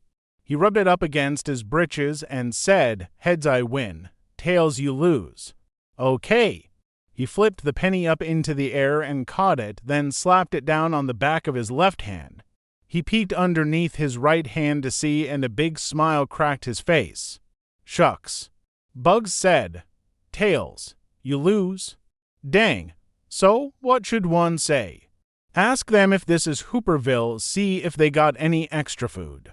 I moved out from behind our tree and walked over toward the biggest fire. I waited until some folks noticed me, then said, excuse me, is this here Hooperville? The man who was playing the mouth organ stopped and everyone else around the fire looked up at me. One of the white men said, what is it you looking for? I said, a city called Hooperville, sir. They all laughed. The mouth organ man said, nah, son, what you're looking for is Hooverville with a V, like in President Herbert Hoover. I said, oh, is this it, sir? The man said, this is one of them. I said, one of them. He answered, they're all over the country. This here is the Flint version. And all of them are called Hooverville. That's right, Mr. Hoover worked so hard at making sure every city has got one that it seems like it would be criminal to call them anything else. Someone said, that's the truth. I said, well, how are we going to know if we're in the right one? The mouth organ man said, are you hungry? Yes, sir. Are you tired? Yes, sir. Are you scared about what's going to happen tomorrow? I didn't want anyone to think I was a baby, so I said, not exactly scared, sir. Maybe I am a little bit nervous. The man smiled and said, well, son, any place where there are other folks in need of the same things that you are is the right place to be. This is exactly the Hooverville you're looking for. I knew what the man was trying to say. This was the exact same kind of circle, talking and cross-talking that Mama used to do. Bugs hadn't had that kind of practice. He came from behind the tree and said, I don't get it. You said there were Hoovervilles all over the place. What if we was looking for the Hooverville in Detroit or Chicago? How could this be the right one to be in? The man said, you boys from Flint. I said, yes, sir. The man waved his mouth organ like a magic wand and pointed it all over the little cardboard city. Boys, he said, look around you. The city was bigger than I thought it was. The raggedy little huts were in every direction you looked. And there were more people sitting around than I first thought, too. Mostly it was men and big boys. But there were a couple of women every now and then and a kid or two. They were all the colors you could think of, black, white, and brown. But the fire made everyone look like they were different shades of orange. There were dark orange folks sitting next to medium orange folks sitting next to light orange folks. All these people, the mouth organ man said, are just like you. They're tired, hungry, and a little bit nervous about tomorrow. This here is the right place for y'all to be, 'cause we're all in the same boat. And you boys are nearer to home than you'll ever get. Someone said, Amen, brother. The mouth organ man said, it don't matter if you're looking for Chicago or Detroit or Orlando or Oklahoma City. I rode the rails to all of them. You might think or you might hear that things are better just down the line, but they're singing the same sad song all over this country. Believe me, son, being on the road is no good. If you two boys are from Flint, this is the right Hooverville for you. Someone said, brother, why don't we feed these boys? That one looks like he ain't eaten in 2 or 3 months. Shucks, he didn't have 2 point or nothing. Everyone knew who he meant. But I didn't care. The food that was bubbling up in those 3 big pots even sounded delicious. The mouth organ man said, you're welcome to join us, but we all pitch in here. So's unless either one of you is carrying one of them smoked West Virginia hams in them bags, it looks like you'll be pulling KP tonight. I said, pulling what, sir? He said, KP Kitchen Police. You do the cleanup after everyone's had their fill. There are a couple of other young folks who'll show you what you have to do. Me and Bugs both said, yes, sir, this seemed like a real good trade. A woman handed me and Bugs each a flat, square, empty tin can. That, Lords, is your china. Please be careful not to chip it. My china had the words Jumbo A and P sardines stamped into the bottom of it. She handed us to be top old spoons and said, don't be shy, you'd just about missed supper, you'd best hurry up. She took us over to one of the big pots and filled up our tin plates. You're lucky, she said. It's muskrat stew and there's plenty left over tonight. Eat as much as you can. The stew was made out of dandelion greens and a couple of potatoes, and some small wild carrots and some crawdads and a couple of little chunks of meat. It tasted great. We both even got seconds. When we were done, the woman told us, you boys leave your bags here. It's time to do the dishes now. Oh, ma'am, I like to keep my suitcase with me wherever I go. I promise you your suitcase will be safe here. I remembered the Moses had promised the same thing. I said, you'll watch it yourself, ma'am. You'll make sure no one looks inside of it. She said, son, we don't have no thieving in here, we all look out for each other. I said, thank you, Mum, and put my suitcase down near the woman's feet. Me, Bugs, a little white boy, and a little girl loaded a whole mess of dirty tin cans and spoons and a couple of real plates and forks into a big wooden box and lugged them down to Thread Creek. The little girl had been in Hooverville the longest, so she got to tell the rest of us what to do. She said, I don't suppose neither one of you new boys knows how to do dishes the right way, do you? Me and Bugs had done tons of dishes in the home, so I said, sure we do. We used to be real good at cleaning up. Bugs said, dang, girl, you act like this is the first cardboard jungle I've been in. I know how you do dishes at here. She said, okay then, we'll split them up, you and you. She pointed at Bugs, and the other kid can do half and me and this boy can do the others. What's your name? I said, Bud, not Buddy. She said, I'm Deza Malone. Deza handed Bugs and the other little boy some rags and some soap powder, and they started splashing the dishes in the water. Me and the girl walked a little farther up the creek and started unloading the rest of the dishes. You dry, I'll wash, she said. She handed me a rag, and just as soon as she'd splashed one of the tin cans in the water and give it to me, I'd dry it and stick it in the wooden box. She said, where you say you was from? Flint? Right here. So, you and your friend come down here to get on that train tomorrow. Where's it going? Chicago, she said. Is that west from here? You huh? Then yup, that's where we're heading, I said. Where you from? Lancaster, Pennsylvania? You going to take the train too? She said, you my daddy is. Folks say there's work out west, so he's going to try again. So you're going to wait here for him. A dash double quotes. She was real fast at washing the dishes, but I noticed she got kind of slow and was touching my hand a lot when it came to giving them to me. She said, where's your mama and daddy? My mother died 4 years ago. Sorry to hear that. It's okay. She didn't suffer or nothing. So, where's your daddy? I think he lives in Grand Rapids. I never met him. Sorry to hear that. Shucks, she held right onto my hand when she said that. I squirmed my hand loose and said, that's okay too. Deza said, no, it's not, and you should quit pretending that it is. Who said I'm pretending anything? I know you are. My daddy says families are the most important thing there is. That's why me and my mama are going to wait together for him to come back, or write for us to come to him. I said, my mother said the same thing, that families should be there for each other all the time. She always used to tell me that no matter where I went or what I did, that she'd be there for me, even if she wasn't somewhere that I could see her. She told me.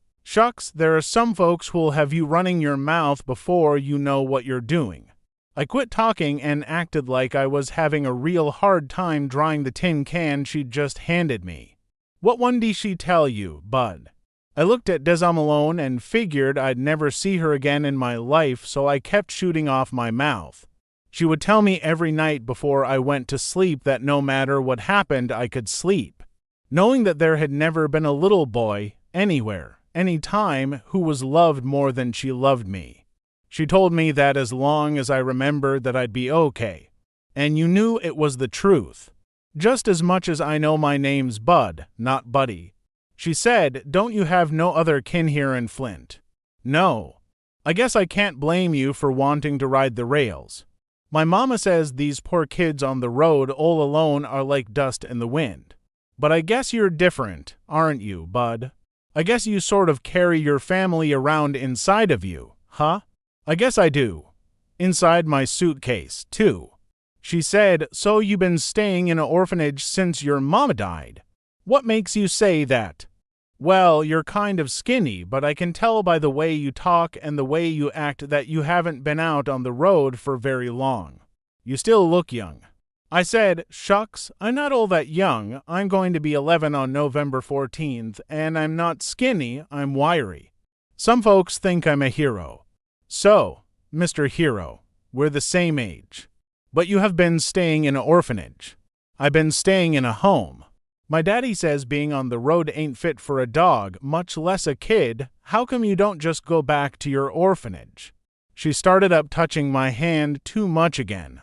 Malone seemed like she was all right, so I came clean with her. Don't tell no one, but I lit out from a foster home, so I'm on the lam.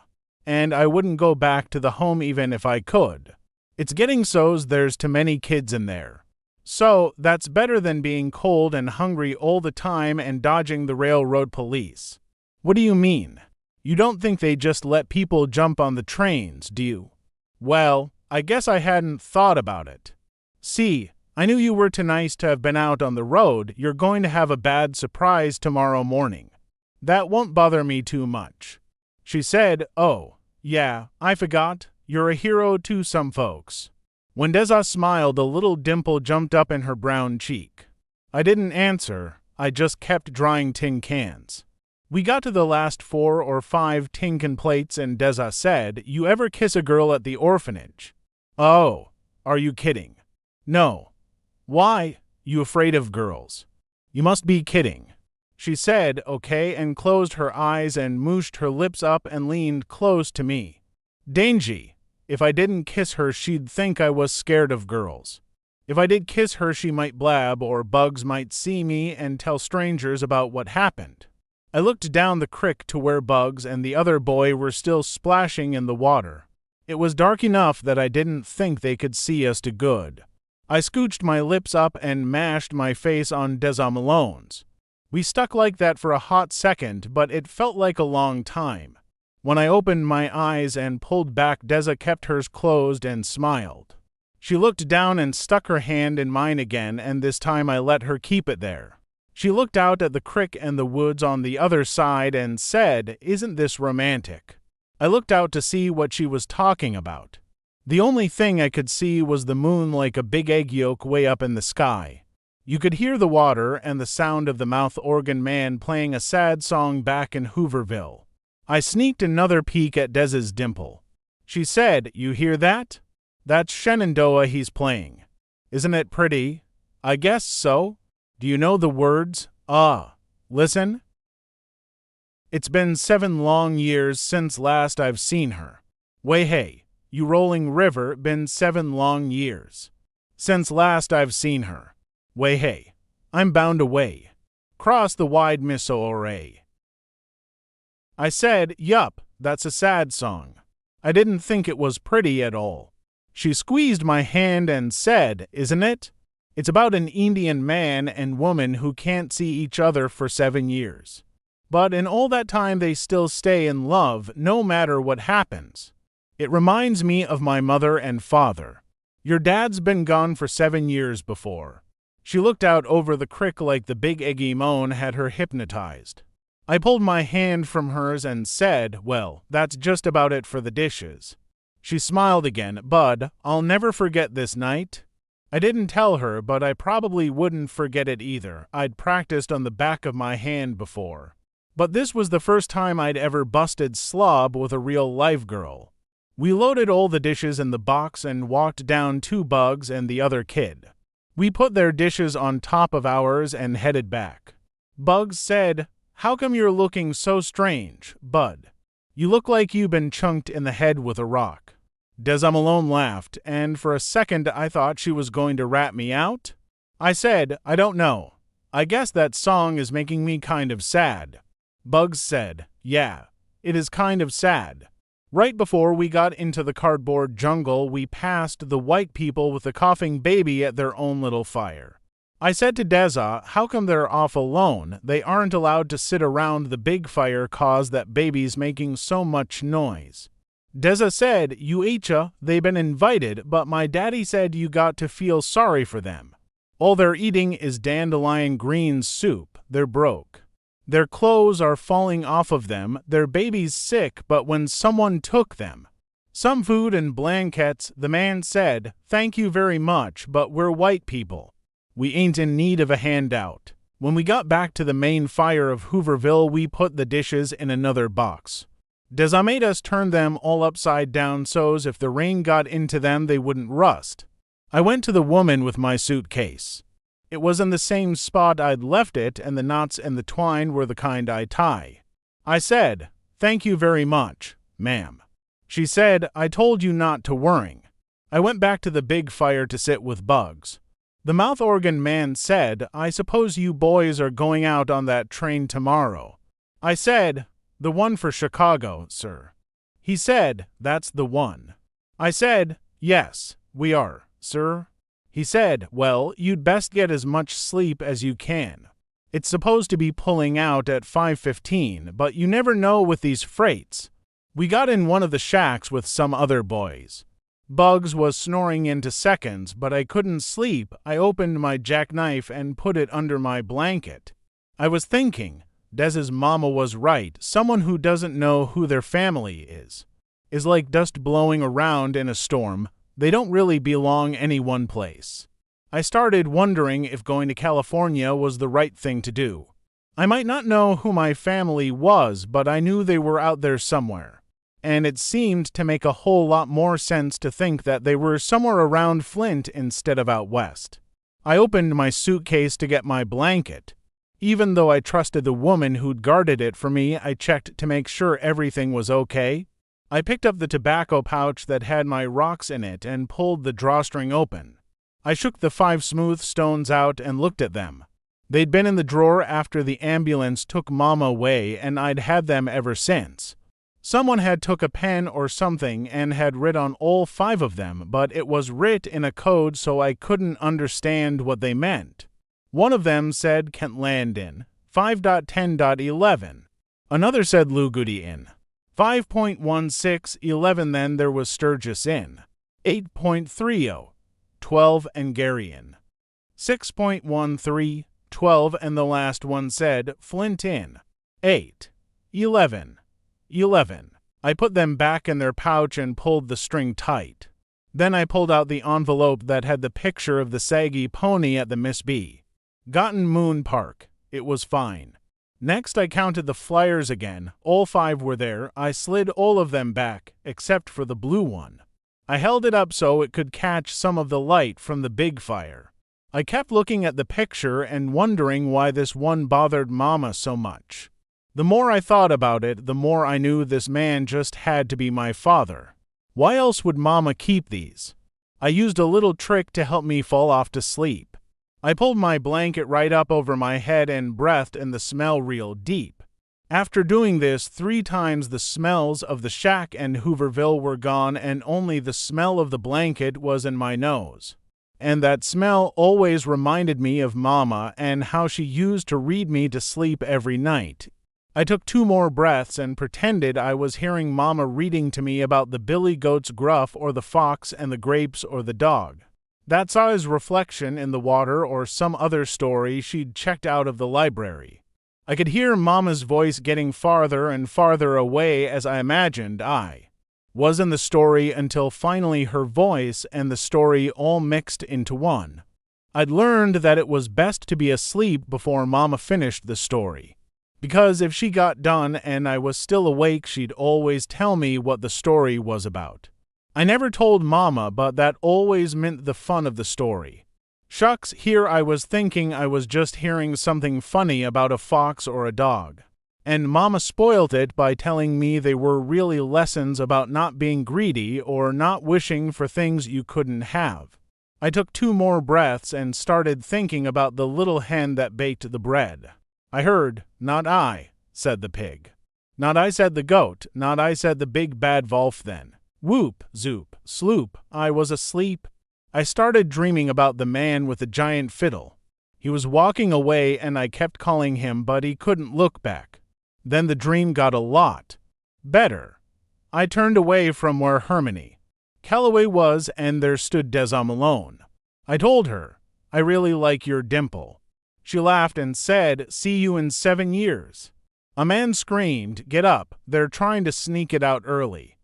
I jumped straight up and banged my head on the top of the shack. I ran outside. It was still dark and the fire was just a pile of glowing sticks. The man was screaming at the top of his lungs. "Get up, they fired the engine and are fixing to take off." Bugs and the other boys came and stood next to me. Bugs said, "Is it a raid?" Someone said, "No, they're trying to sneak out before we get up." People started running all over Hooverville. Bugs said, "Come on, Bud, get your stuff. We got to get on that train." I folded my blanket up and put it in my suitcase and tied the twine back. I put my jackknife in my pocket and Bugs and I ran outside. I hadn't got 6 giant steps away when a boy stuck his head out the door and yelled, "Hey, Slim, is this your paper?" I looked back, my blue flyer. I forgot to put it back in the suitcase. Bugs said, "Hurry.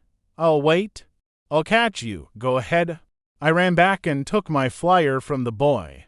"Thanks a lot." I ran back out into the crowd that was tearing through the woods.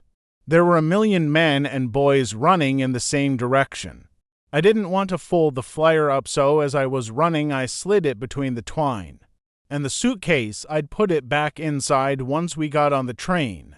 No one was talking. All you could hear were the sounds of 1,000,000 feet smacking on the trail, and the sound of 1,000,000 people trying to catch their breath. Finally, his sound started getting louder and louder, and I knew we weren't too far away. We broke out of the woods, and there in the dark sat the train.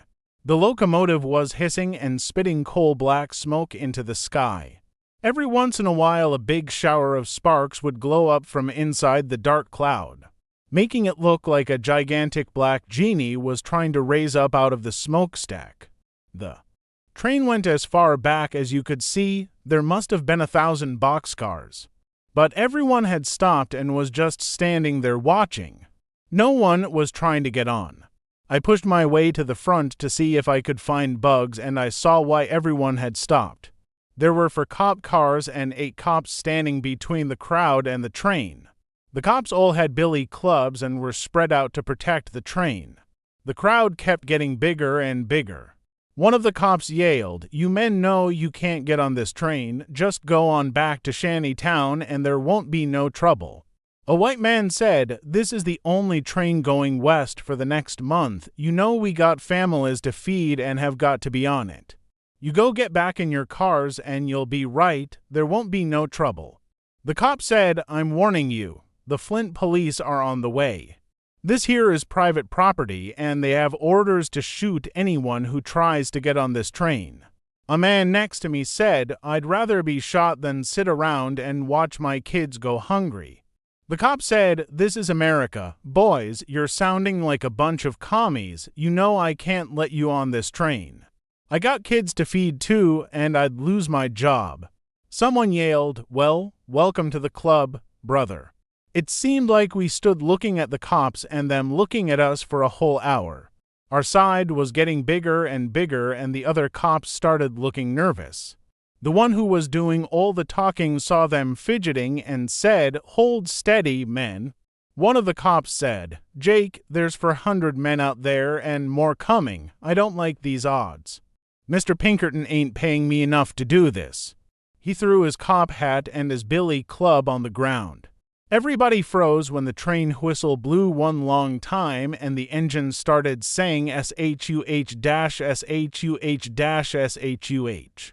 The big steel wheels creaked a couple of times, then started moving. 4 of the other cops threw their hats and billy clubs down too. The boss cop said, "You lily-livered rats," and it was like someone said, "On your mark, get set, go." The engine was saying sha-shoo-shoo-sha, and a million boys and men broke for the brain. I got pushed from behind and fell on top of my suitcase. Someone reached down and pulled me up. I squeezed my bag to my stomach and ran. The train was going faster and faster. People were jumping on and reaching back to help others. I finally got to the tracks and was running as hard as I could. I looked up into the boxcar and saw Bugs. He screamed, "Bud, throw your bag, throw me your bag." I used both hands to throw my suitcase at the train. Bugs caught it, and when he set it behind him, the blue flyer blew out of the twine and fluttered outside the door. But it was like a miracle. The flyer flipped over 3 times and landed right in my hand. One slowed down and put it in my pocket. Bugs reached one arm out and screamed, "Bud, don't stop. Run." I started running again, but it felt like my legs were gone. The car with Bugs in it was getting farther and farther away. Finally, I stopped. Bugs was leaning out of the door and stopped reaching back for me. He waved and disappeared into the boxcar. A second later, my suitcase came flying out of the door. I walked over to where it landed and picked it up. Man, this is one tough suitcase. You couldn't even tell what it had been through. It still looked exactly the same. I sat on the side of the tracks and tried to catch my breath. The train and my new pretend brother got farther and farther away, chugging to Chicago. Man, I'd found some family, and he was gone before we could really get to know each other.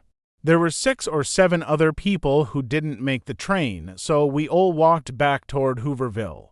They must have lit the big fire again. The sky in that direction was glowing orange. The cop that first threw down his billy club walked over to us and said he wasn't lying about the Flint police coming. "But they're coming to bust up the shanty town. You all should get out of here." When we got close to Hooverville, we heard for gunshots. We all spread into the woods and sneaked up to see what had happened. I peeked from behind a tree and could see a bunch of cops standing around with pistols out. All the men and boys and women that were left in Hooverville were bunched up on one side and the cops were on the other. The fire had been lit and was burning bigger than ever, but now it was burning, because the cops were tearing all of the shacks down and were throwing the wood and cardboard and hunks of cloth into the middle of it. One of the cops dragged the big clothes washing pot over to the side and stuck his pistol down in it and shot for more times. Whew! Instead of shooting people, they were shooting holes into all of the pots and pans. A man was yelling, "You yellow-belly lowlifes, you waited till you knew most of the men was gone, you cowards." The cops wouldn't talk or nothing, they just kept piling Flynn's Hooverville into the fire. I tried to see if I could spot Deza Malone, but there were too many people. It seemed like the only good thing that came out of going to Hooverville was that I finally kissed a girl. Maybe someone was trying to tell me something, what with me missing the train and the blue flyer floating back to me. Maybe Deza Malone was right? Maybe I should stay here in Flint.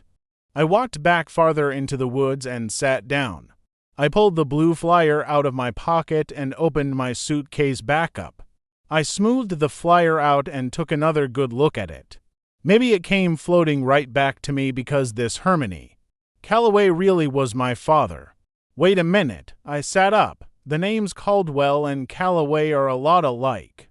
Both of them have 8 letters, and there aren't too many names that have a C, a L, and a W all together like that. I remembered what I read in that little big book, Gangbusters. It said a good criminal chooses a alias that's kind of close to their own name. except I couldn't figure out who was a criminal here and why anybody needed an alias. I wanted to stay and look for Deza and her mother, but it was too hard to hear all the people crying and arguing. Besides, I was still on the lam. I started walking. If I hurried, I could get breakfast at the mission. Chapter 9.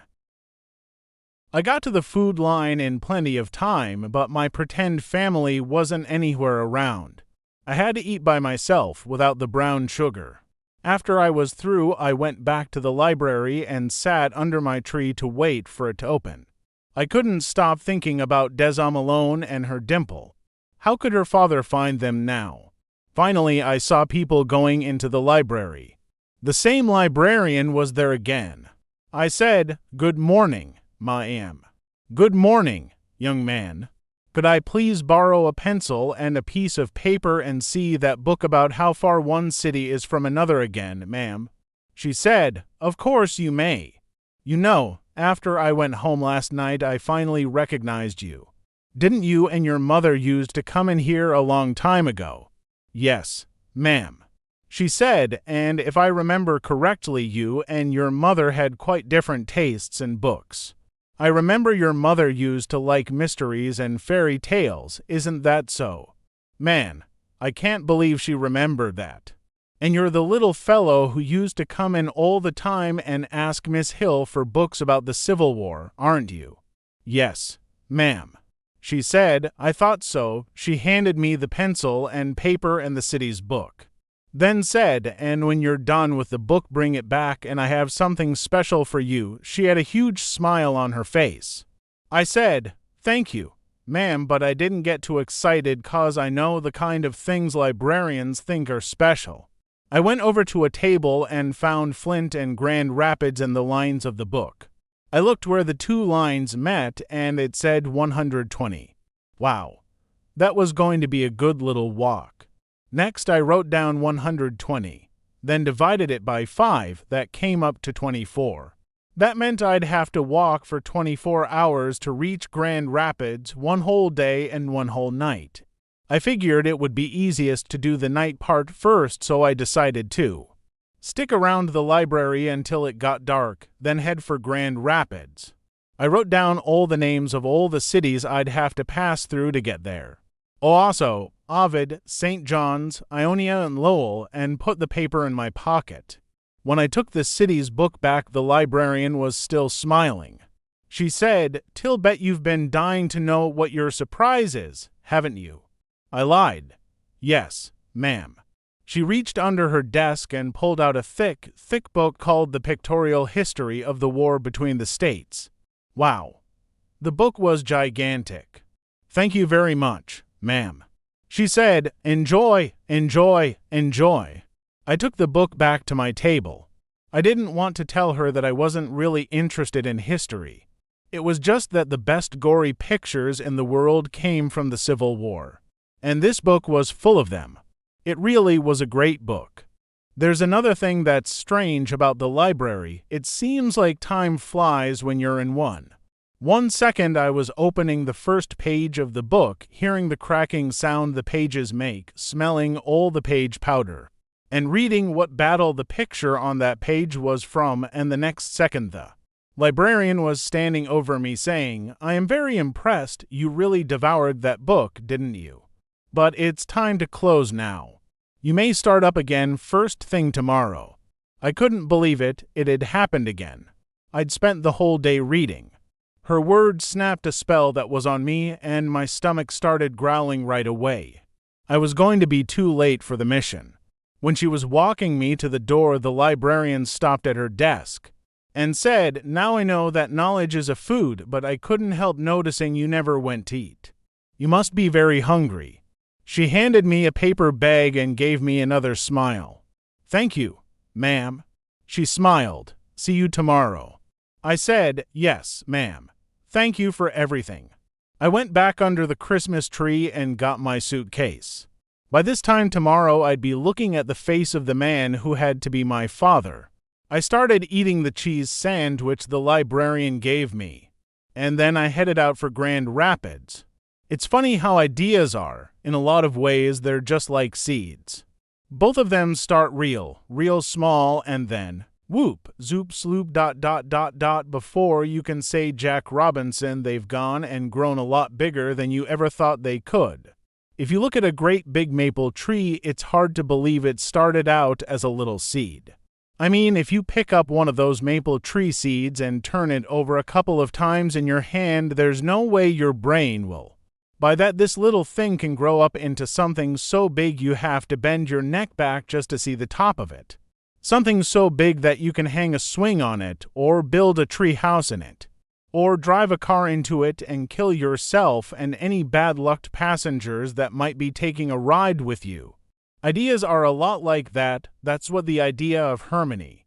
Callaway being my father started as something so teeny that if I hadn't paid it no mind, it would have blown away with the first good puff of wind. But now here it was so big and important and spread out. The idea first got started when I was looking in my suitcase at one of the flyers showing harmony. Callaway and his band. That was like the seed falling out of a tree and getting planted. It started busting its head out of the dirt when me and the other boys at the home were getting our nightly teasing from the biggest bully there, Billy Burns. He'd said, "I don't even belong in this place. I've been put here by mistake, and it ain't going to be long before my mama comes and gets me out." Bugs said, "Billy, how come it's taking your mama so long to find out where you're at? She must have a real bad memory. Seems like since she was the one what dropped you off here, she'd remembered where she left you by now." Billy said, well, will you take a look at who piped up, Mr. Bugs? You know, I've seen lots of people who have roach-infected houses, but you're the first person I've seen who's got a roach-infected head. I wouldn't expect a little ignorant roach head like you to know nothing about folks coming back here to get you out. You don't even have no idea who your mama and daddy is. Any fool you see walking down the street could be them."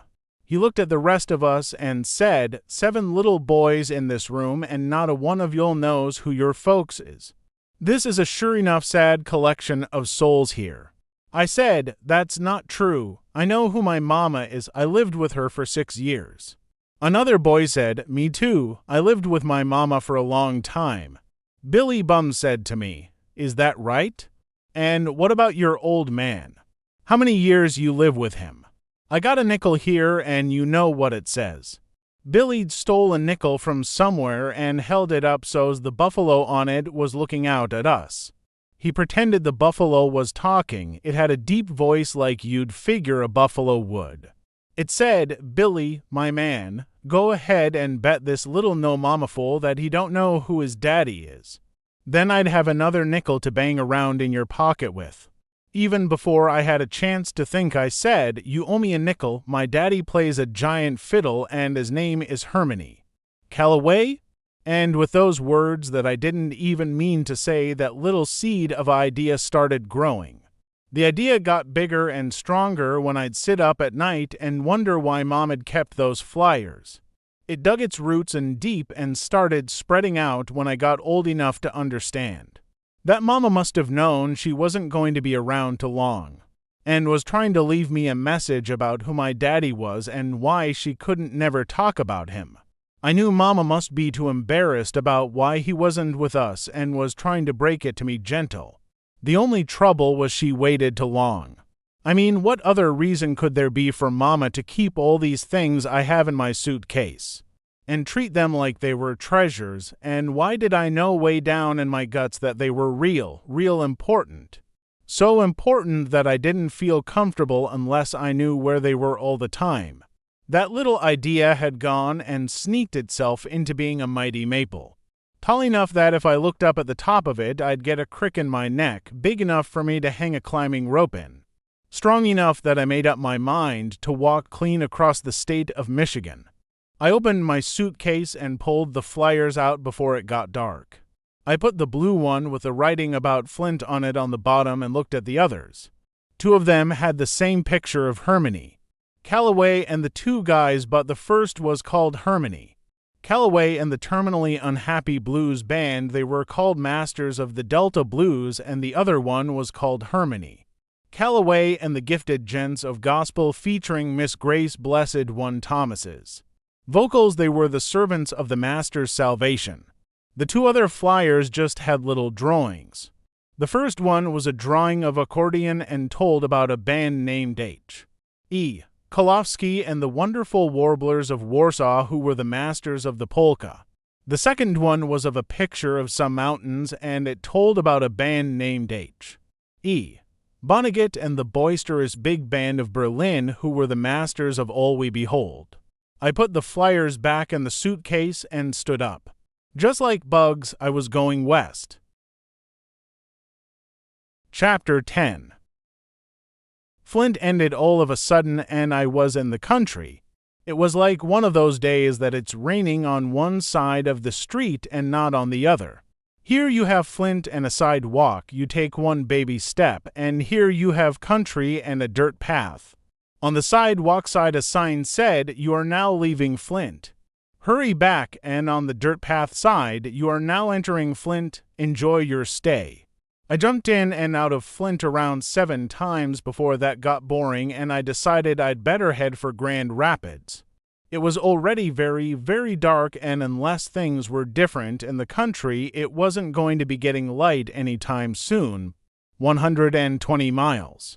It didn't take too much time before I figured out that 24 hours worth of walking was a lot longer than I thought it would be. I must have only been walking for a couple of minutes when everything changed. First off, there were the sounds. Flint could be pretty noisy, what with cars honking horns and trucks with no mufflers on them shifting gears and people yelling out at each other so you couldn't tell if they were happy or about to bust out fighting. Out here in the country, the sounds were loud too, but what I was hearing was the sound of bugs and toady frogs and mice and rats, playing a dangerous, scary kind of hide-and-go-seek where they rustle around and try to keep away from each other or try to find each other, instead of being tagged and called it like the way human beings play the game. Out here the ones that got ate up. Every step I took toward Grand Rapids, I could hear the sounds of mouse bones and bug skeletons being busted up by the teeth of bigger things. Every once in a while, a couple of cats would give out the kind of howls and yowls that would make the hair on your neck jump up if you were a human being, and your heart turn into a little cup of shaky yellow custard if you were a mouse. I walked and walked and walked. Some of the time a car would come by and I'd have to duck into the bushes and wait till it had passed, so I don't think I was doing any 5 miles an hour. I felt like I'd been walking all night, but I'd only gone through 3 little towns. I was getting so tired that I started to forget to duck in the bushes when a car would roar by. Some of the time they'd see me and step on their brakes for a second, then speed off. Most times they never noticed me. Another car bounced over the top of a hill. The lights blinded me for a second, and then I ducked into the bushes again. The guy in the car stepped on the brakes to slow down, and I could see him twist his neck around. He stuck the car in reverse and pulled to a stop about 30 giant steps away from where I was hiding. His door opened, and he stepped out and started walking slow toward my bushes. He brushed his hand over his head and put on a black hat like the kind the police or some army men wear. But all the cops I'd ever seen were white, so I knew this guy must be a soldier. He stopped and put his fingers to his lips and whistled. The whistle was so loud that it made me duck down and put my hands over my ears. It felt like he'd blown it right inside my head. All the bugs and toady frogs shut right up. They quit chasing and biting each other, 'cause this had to be the loudest whistle they'd ever heard too. Rocks were crunching as the man in the black hat walked a couple of steps up the road, then stopped again. For the second time he blasted my ears with that whistle. The noise-making critters in that patch of road got quiet. He said, "Say hey." He waited, then yelled, "Say hey." I know my eyes aren't what they used to be, but I know they aren't so bad that they'd lie to me about seeing a young brown-skinned boy walking along the road just outside of Owasso, Michigan at 2:30 in the morning. I couldn't tell if he was talking to me or to himself. I peeked up to see if I could get a better look at this man. He came closer to me, then stopped about 10 giant steps away. And I'll tell you, I've seen some things out of place before. And a young brown, skinned boy walking along the road just outside of Owasso, Michigan, at 2:30 in the morning is definitely not where he ought to be. In fact, what is definite is that neither one of us should be out here this time of night. He squatted down and said, "Are you still there?" I raised my head a little higher to get a better look at him and his big car. He left the door open and I could hear the engine of the car grumbling. It was saying, "Wugga, wugga, wugga, wugga, wugga." "Son," he said, "this is no time to play. I don't know and I don't care why you're out here, but let me tell you I know you're a long way from home. Are you from Flint?" How could he tell I was from Flint just by seeing my face for a second in his headlights? I wonder how grown folks know so doggone much just by looking at you. Something was telling me to answer him, but I still wanted to get a better look.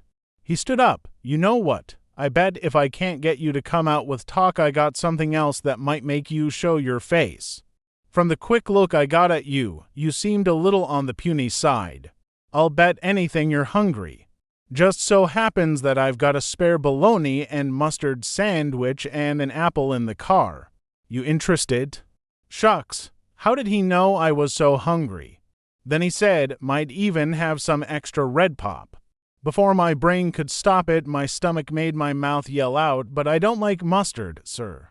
The man could tell which bushes I was hiding in, but please open key on me. He didn't bum rush them or try to get me. He just laughed and said, "Well, I didn't check, but I don't suppose the mustard's been glued on. I'll bet you we can scrape it off. What do you say?" I was carefully talking to him this time so he couldn't track where I was. I turned my head and talked sideways out of my mouth like one of those ventriloquists. "Just leave them at the side of the road and I'll get them. And please open the bottle of pop, sir. I don't have a bottle." He squatted back down again and said, "Oh, no, can't do that. The deal is I feed you. You show me your face." From the way the man talked, he seemed like he was okay, and before my brain could stop it, my stomach told the rest of me to slide my suitcase deeper into the weeds and walk out. The man stayed squatted down and said, "I knew I saw something. A deal's a deal, so I'll go get your food, all right?" "Yes, sir." He stood up, turned his back to me, then ducked inside the car. A second later, he came back with a brown paper bag and a big bottle of red pop. "Here it is." He stood there acting like I was going to have to come over to him and get it. "Could you put them down and I'll eat them and you can keep driving, sir." He laughed again. "Thanks for your concern, but I've got a little time to spare." With him standing there in the dark dangling the bottle of red pop out of his right hand and the red taillights of the car behind him shining through the bottle, it looked like the reddest red in the world. I walked right up to the man like I was hypnotized. I forgot all my manners and reached right out. He raised the bottle over his head. "Hold on now. Could I have some of the pop, sir?" He smiled. "That's not why I said hold on. I said it because we have some talking to do first." My eyes left the bottle and looked at the man. His hat wasn't a cop hat or a soldier hat. It was the kind of cap men wore who drive fancy cars for rich folks. And it wasn't black. It was red. He said, "I've got a problem and I need you to help me figure it out." Oh. What he just said is another one of Bud Caldwell's rules and things for having a funner life and making a better liar out of yourself. This was number 87. Rules and things number 87. When an adult tells you they need your help with a problem, get ready to be tricked. Most times this means they just want you to go fetch something for them. The man said, "My problem is I'm not quite as brave as you are. I'm feeling very, very uncomfortable standing on the side of the road just outside of Owasso, Michigan at 2:30 in the morning. And the sooner you can put my mind at ease about what you're doing out here, the sooner we both can go about our business, okay?" I nodded. He waited a second, then nodded too. I nodded back. He said, "Well." I was too doggone tired and hungry to think up a good lie. Nothing, sir. He looked disappointed. What's your name, son? Bud, not Buddy, sir. Now there's an unusual name. Did you run away from home, but not Buddy? I could tell this guy was poking fun at me, but I answered anyway. Yes, sir. Okay, that's a start. He handed me the bottle of red pop. He must have had it sitting in ice in the car. It was cold and sweet and delicious. After a couple of seconds, he pulled the bottle away from my mouth. Hold on, don't belt it all down on the first pull. There's plenty here. I slowed way down. Okay, Bud, you've run away from home. Where is that? I don't know if it was because of the red pop juicing up my brain, or because I'm such a good liar, but one of those things got me thinking again real quick. The first thing I knew was that no matter what I told him, this man wasn't going to let me stay out here by myself. But the nervous way he kept looking around was making things seem so scary that not staying out here was okay. The second thing I knew was that I couldn't tell this man about the home or the Amoses. I wasn't about to let him take me back to either one of them. The man said, "Where's home, Bud?" Then another jolt of red pop must have pumped through my heart because my brain came up with a perfect lie. I ran away from Grand Rapids, sir. See how perfect the lie was. Maybe this guy would feel sorry for me and put me on a bus to Grand Rapids and I wouldn't have to do any more doggone walking. He must have some money. Anyone driving a car like this would have to be rich or at least know somebody who was rich. The man scratched under the back of his hat and said, Grand Rapids. He said that like it was the most unbelievable thing in the world, like you'd need to put 6 exclamation points after it. Something about the way he said it made me nervous, but I answered him. Yes, sir? That's the bad thing about lying. Once you say one, you've usually got to stick with it. Well, I'll be, the man said. That's where I'm from. I left there not an hour and a half ago. He snatched the bottle out of my hand, grabbed my arm, walked me over to the passenger side of the car and started to open the door. I was glad I was going to be getting a ride, but I said, Sir, I left my suitcase over in the bushes. Can we please get it? See, my eyes aren't near as bad as I thought they were. I knew you had a box or something. But not Buddy, you don't know how lucky you are I came through here. Some of these Owasso folks used to have a sign hanging along. Hear that said, and I'm going to clean up the language for you. It said, to our Negro friends who are passing through. Kindly don't let the sun set on your rear end in Owasso. He must not have trusted me cause he kept hold of my arm. We went over to the bushes and I grabbed my suitcase. Then he walked me back to the car. When he opened the passenger side door, I could see that there was a big box sitting on the front seat. The man never let go of my arm and wrestled the box over into the back seat. If he would have let go of my arm for just 1 second, I would have run like the devil was chasing me. On the side of the box, some big red letters said, as clear as anything, urgent, contains human blood. Oh, man, here we go again. My heart started jumping around in my stomach. The only kind of people who would carry human blood around in a car were vampires. They must drink it if they were taking a long trip and couldn't find any people to get blood from. This guy figured he'd rather have my fresh blood than blood out of a bottle. I barely heard him say, "Get in. I'm going back to Grand Rapids tomorrow. I'll send a telegram to your folks and then take you back." Then he made his first mistake. He let go of my arm. I slid into the car and he closed the door behind me. Quick as anything, I locked the door and crawled over to the driver's side of the car and pulled that door closed, and locked it just as the vampire reached for the handle to get in. I dug around in my pocket and pulled my knife out and put it under my leg. I put my hands on the steering wheel and looked at the gearshift to try to figure which way was go. I stretched my legs out as far as they'd reach and could just get to the gas pedal. I pulled the gear lever down and the car took off with the vampire running as hard as he could to catch me. Wow. If I kept things like this up, I would knock Babyface Nelson off the FBI's 10 most wanted list. Chapter 11. The car only went 30 giant steps before it commenced to bucking and finally cut right off. The vampire guy finally caught up with me. He was looking very surprised. He just tapped on the window with his knuckle. He said, "Roll the window down for a minute, Bud.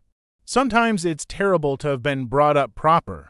I couldn't help myself. I rolled the window down just enough so that our words could get in and out, but his hand or claws couldn't.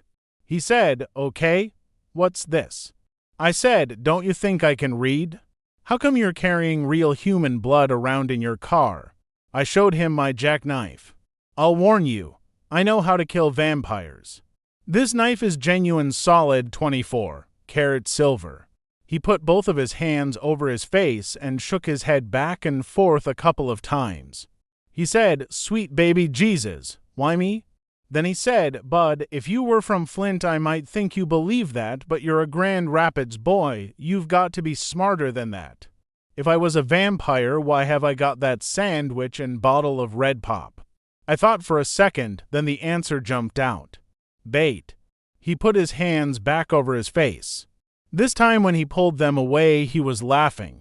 He said, "Bud, if I was a vampire, I wouldn't have to catch little boys. I'd just stick my fangs into one of those bottles and have my supper. Besides, where have you ever heard of a vampire that knew how to drive a car?" That made sense in all the moving picture shows I'd seen. And all the books I'd read about vampires, I never could think of seeing one that could drive a car. But I wasn't going to take any chances. "Could I please see your teeth, sir?" "What?" "Your teeth, sir." The man mumbled something, shook his head again, then leaned close to the window glass and opened his mouth. Even though he didn't have fangs, his teeth still looked kinda scary. They looked like they could bite a pretty good grapefruit-sized chunk out of you. Then he said, "Bud, I've got to get this blood to Hurley Hospital in Flint. They need it right away for someone's operation. I can look at you and tell you're far too smart to believe in any nonsense like vampires, son. Be a good boy and open the door." I pulled the lock up for him and scooted over to the passenger's side of the car. I unlocked my door just in case he had any tricks up his sleeve. He got in the car and said, "You'll never know how grateful I am to you, Bud. I'll take that horrible image of you putting the car in gear to drive away." While I stood by the side of the road in Owasso, Michigan, at 2:30 in the morning to my grave with me. "Thank God you don't know how to drive." "No, sir, but if you'd 'a' showed me some fangs I'd 'a' learned real quick." Just in case, I watched the way he put the car in gear so's the next time something like this happened I'd know how to make a clean getaway. Me and the man headed back toward Flint, driving over the same road it took me so long to walk. Going like this, I wasn't never going to get away from this doggone city. We hadn't been driving for a minute before he started asking a whole slew of questions. Questions that I had to be very careful about giving the right answers to. He said, "Don't you feel bad about worrying your mother like this, but not, buddy. My mother is dead, sir. Most times if you tell an adult that they'll leave you alone, but not this man." "What? I'm sorry to hear that, Bud. So you stay with your daddy?" "Yes, sir." "Right in Grand Rapids?" "Yes, sir." "What's his name? Does he work for the railroad?" "No, sir." The seed started sticking its head out further and further. "His name is Hermione Calloway, and he plays the biggest doggone fiddle you'll ever see." The man shouted, "What?" I said, "Really, sir, I swear for God it's the biggest fiddle in the world." He said, "I know your father, everybody in Grand Rapids does." I didn't say anything. He said, "Well, I'll be. You know, at first glimpse I wouldn't say you look that much like Herman, but now that I look at you I suppose you do. Of course he's quite a bit bigger, if you know what I mean." This was the best news I'd had all day. My face nearly split in half from my giant smile. "Yes, sir, folks say I'm the spitting image of my old man." He really started shooting the questions at me, so to stop him I said, "Sir, could I please have the sandwich and the rest of the Red Pop before I answer any more questions?" He slapped his forehead and said, "Oh, I'm sorry, Bud. I was so surprised about who you are and so happy. That you didn't drive off, that I forgot all about our deal. He handed me the sandwich and the pop and the apple. I was so hungry that I forgot all about scraping the mustard off the bologna sandwich. And even like that, it was the best sandwich I'd ever had in my life. But he said, "My name's Mr. Lewis. Now, if you were about 15, 20 years older, you could call me Lefty. But you're not, so you can't. Mr. Lewis will do just fine." I shoved the part of the sandwich that I was chewing into the side of my mouth so I could say, "Yes, sir, Mr. Lewis, sir." He said, "I'm not ashamed to admit it. You gave me a scare here tonight that I'll never forget. I just know I'll be having nightmares about meeting you for the rest of my life. I'll wake up in a cold sweat many a night with the picture of you and my car pulling away with that blood on the seat. I can see it all now. I'll be sound asleep, deep in the middle of a Ruth Dandridge dream, when all of a sudden I'll be standing on the side of the road in Owasso, Michigan, at 2:30 in the morning, and I'll be seeing my car and that blood pulling away with nothing of you showing, but that little peanut head of yours peeking up over the dash." He looked at me out of the side of his eye. "Anyone ever tell you you've got a little peanut head?" I gulped down the pop I'd been swishing around in my mouth and said, "No, sir." "Well," he said, "this may be the first time, but unless you undergo some major surgery, I'll bet it won't be the last." "Yes, sir?" He waited a second, then sounded kind of disappointed when he said, "Don't take it so seriously, Bud. I am teasing, you know." I started in on the apple. "Yes, sir." "Ever been in the Army, Bud?" "No, sir." "Well, I've got to tell you, I haven't heard so many sirs since I was back at Fort Gordon in Georgia training for the big war." I almost said, "Yes, sir," but I looked at him and guessed he was still teasing. I took another drink of the red pop and saw that when I was raising the bottle, I'd accidentally let some of the sandwich slip out of my mouth down into the pop. There were a couple of chunks of chewed-up bread, a blob of bologna, and some of the mustard swimming around in the bottle. The mustard was real pretty. It looked like some kind of magical fog. Every time I moved the bottle, the mustardy smoke went into a different kind of shape. Lefty Lewis said, "How about sharing that pop, Bud?" "Oh." He took one look and handed it back. He said, "Nothing personal, Bud. I've raised 3 kids and half to grandkids. I've learned the hard way about drinking after young folks. But I do believe you need to get in and see a doctor soon, son. It looks to me like you've got a serious backwash problem. That's the most food I've ever seen floating around in a bottle of pop. In fact, that doesn't look like red pop anymore. It looks more like red stew." I real quick chugged the rest of the pop down and ate the apple real slow, because I figured as soon as I was done with it, the questions would start up again. Lefty Lewis said, "Aren't you sleepy?" This was perfect. I could pretend I was falling asleep and then come up with some answers that would get me to Grand Rapids for sure. I yawned real big. "A little bit, sir." "All right, here. Give me that core. I think the only thing that's left is a seed or to anyway." I handed him the apple core and he put it and the wax paper from the sandwich in the paper bag. "You just stretch out there and have some sleep. In about an hour you'll be in a nice comfortable bed. We can have our talk in the morning." He reached in the back seat and said, "Here," and handed me a jacket.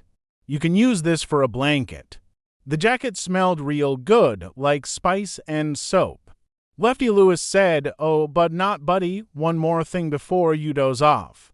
Could you reach over into that box and hand me one of those bottles of blood?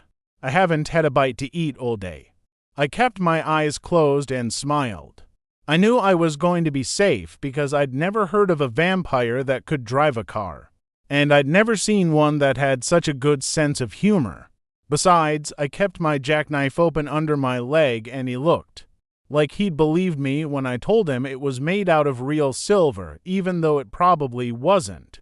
As soon as I had the jacket over me, the smell of the spice and soap, and the sound of the crickets and toady frogs outside made my eyes get real heavy. Wow, I must have been real tired. Walking and ducking in and out of the bushes between Flint and Owasso was a lot more work than I thought it was. Most of the time since Mama died, if someone even walks close to where I'm sleeping, I'm up. In a flash, my eyes fly open and I'm looking right at them. At one of the foster houses where I'd stayed, a woman told me she knew I was going to be a criminal, because anyone who sleeps that light has got to have a guilty conscience. Most of the time, the sound of someone else going from sleep breathing to awake breathing in the same room as me is enough to get me up. But this morning, I felt like I was at the bottom of a well that someone had filled with tons of thick chocolate pudding. Someone was calling my name from way up at the top of the well. She was saying, "Bud, Bud, Bud." Waves from the pudding were slogging me back and forth, back and forth. "Bud, wake up, Bud." It was a woman's voice, and her hands were trying to shake me awake. Oh, this is number 29 of my rules. Rules and things number 29.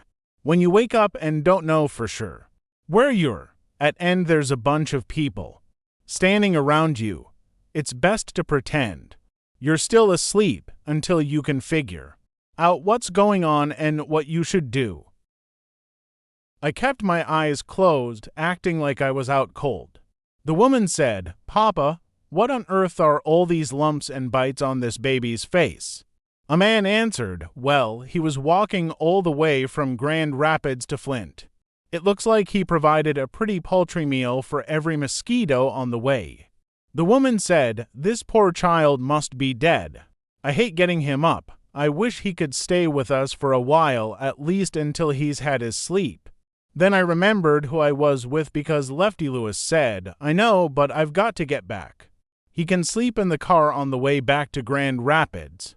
The woman rolled back the blanket they'd put over me and said, "Papa, look at his legs. This boy's as skinny as a rail." Shucks, they'd taken off my knickers when they put me in this bed. Now I was going to have to pretend I was asleep even longer, at least until I could figure a way out of being so embarrassed. Lefty Lewis said, "Yeah, he's puny. Good thing his legs don't touch when he walks, 'cause if those two twigs got to rubbing against one another, he'd have a fire going in no time." The woman said, "That's not funny. He doesn't look like he's been fed right. Now who's his father again? You said you know him." "Everyone in Grand Rapids does. I'm surprised you can't remember him. He's quite a big fish there. See, I told you it was smart to pretend you were asleep some of the time. Now I was going to learn some things about my father." The woman said, "What kind of man is he that he let this child be so thin? And look at the condition of the boy's clothes. Everything is either too small for him or almost in tatters. Where is this child's mother? There's not much of a woman's touch about him." Lefty Lewis said, "It seems to me that the Mrs. Calloway I knew passed a long time ago. The boy says he's 10, and I'm sure she died quite a while before that. But you know how musicians are. There must be at least a few Mrs. Calloways I don't know anything about. That meant that my dad was married to someone before he married my mom." Lefty Lewis's daughter said, "Well, I think it's a sin. I'm of half a mind to keep this boy for a while to put some fear in his daddy's heart. But he probably wouldn't even miss him." Lefty Lewis said, "Now you stop being so judgmental. Herman's got a reputation for being no nonsense, not mean. Does this child have any brothers or sisters?" "I believe he's got a sister, but she'd have to be his half-sister. She must be full grown by now." The woman pulled the blanket back over my legs and shook me again. I was glad I could stop pretending I was asleep. I was sick and tired of hearing about how skinny I am and what a mixed-up family I come from. She said real soft, "Bud, wake up. Come on, sweetie, I've got a nice breakfast waiting for you." "Food?" I started blinking and acting like those were the first words I'd heard that morning. I said, "Huh," like I was kind of confused. The woman smiled real big and said, "Oh, I see that got your attention, didn't it? Good morning, young man." "Good morning, ma'am." "Good morning, Mr. Lewis." He said, "Hey, you remembered my name. I'm impressed." "Good morning, Walking Willie." We've got to hit the road in a bit. Better hurry up and get some food in your belly. He acted like he was whispering just to me when he said, the food in this joint ain't the best. But I guarantee after you eat here, you won't be hungry for days. This meal's going to be sitting on your stomach like a rock for a good long time. The woman said, ignore him, Bud. My father doesn't mean anything, he just can't stop teasing. I said, I know, ma'am. He told me I've got a head shaped like a peanut. The woman slapped her father on the arm. Papa, I can't believe you've teased this child already. What is on your mind? Lefty Lewis rubbed his hand over my head and said, look at this noggin, I rest my case. Boy looks like one of George Washington Carver's experiments sprouted legs and run off. You sure you're not from Tuskegee, Alabama, Bud? I said, no, sir. The woman sucked in her lower lip and swallowed a smile before she said, see, Bud, he can't help himself. But he really doesn't mean anything, do you, Papa? The way she asked that you'd have to be pretty stupid not to know how to answer her. Lefty Lewis said, not a thing. It's just that you. His daughter spoke up. My name is Mrs. Sleet, Bud. Pleased to meet you, ma'am. Now, while you wash up, I'm going to go get some clothes that my boy outgrew a while ago, barely been used. So when you get dressed, you come on down and we'll eat. You chose a great day to visit. We're having a very special breakfast today. Pancakes, sausages, and toast, and a big glass of orange juice. You can meet Scott and Kim, too. How's that sound? That sounds real good, ma'am. Thank you very much. Don't mention it. It's a pleasure to have such a well-mannered young visitor. Mrs. Sleet and Lefty Lewis left the room. As soon as they were a little bit down the hall, I could hear her start in on scolding her father again. I just can't believe it. You know, Mama was right about you. All I could hear next was him mumbling some answer, then her slapping his arm again. After I got out of the bathroom, I saw that Mrs. Sleet had put some clean clothes on the bed. My old clothes were gone, all except for my drawers, which I hadn't taken off. She'd even put clean drawers out for me, so when I put them on, I stuck my old ones down in the pocket of my new pants. I could ditch them when I got to Grand Rapids. It's too embarrassing to have strangers look at your dirty drawers, even if the stranger is as nice as Mrs. Sleet. The new clothes were just a little bit too big, but they were long pants and not knickers, so I didn't care. I rolled cuffs into the pants and sleeves, and they fit pretty doggone good. Man, my first pair of trousers. I let my nose lead me down to where the smell of pancakes and toast was coming from. The Sleets had a room for eating, and it had a great big table right in the middle of it. The first thing I noticed was a huge pile of pancakes sitting on a blue and white plate on top of the table. Lefty Lewis was sitting with Mrs. Sleet's kids. The little girl had a big smile, and the boy was looking at me kind of hard. It wasn't one of those put-up-your-dukes looks. It was just a look like one dog gives another dog that might be passing through his neighborhood. Lefty Lewis said, Bud, these two worrisome me yeets are my favorite grandkids. Kim is my favorite granddaughter, and Scott is my favorite grandson. Of course, they're my only grandkids, so in fairness you'd have to say they're also my least favorite grandkids. These two kids had had a lot of practice being around their teasing old granddad because they didn't pay him no mind at all. I said, Hi, my name is Bud, not Buddy. The little girl said, That's a strange name, but not Buddy, and even though she was kind of young and scrawny to be teasing folks, I could tell that was exactly what she was doing. Lefty Lewis laughed and said, That's my girl. Then he went into the kitchen. Scott looked up to make sure the grown folks weren't around and said, You really run away from home. I had to stop and think. It's one thing to lie to a grown-up. Most times adults want to hear something that lets them take their attention off you and put it on something else. That makes it easy and not too bad to lie to them. You're really just giving them what they want. It's different when you lie to another kid. Most times kids really do want to know what they're asking you. I guess I'd been thinking too long 'cause he said, you run all the way from Grand Rapids to Wasso. Was it 'cause your daddy used to beat you? I could answer that with a swear, for God truth. Shucks, my daddy never laid a hand on me in his life. Then how come you run? I didn't like where I was. That wasn't a lie. Well, if you're lying about your daddy beating you, you better scram. Right after breakfast 'cause my Gramps is taking you straight back home. My daddy never laid a hand on me. The little girl said, Scott, you talk too much, let him sit down. Then she told me, Mama's gonna be bringing the sausages in a minute, you like sausages. Aha! I'd never had sausages before, but if that was what was making the house smell so good I was going to love it. Kim said, good, 'cause my grandpa brought them all the way from Grand Rapids. He always brings us good food and we're going to share it with you 'cause Mama says you're our special guest and we have to treat you nice. Am I being nice so far? Good. I'll make a deal with you. Oh. What kind of a deal? I'll sing a song that I made up all by myself, and when I'm done I get to ask you one question. And you have to answer and cross your heart you'll tell the truth.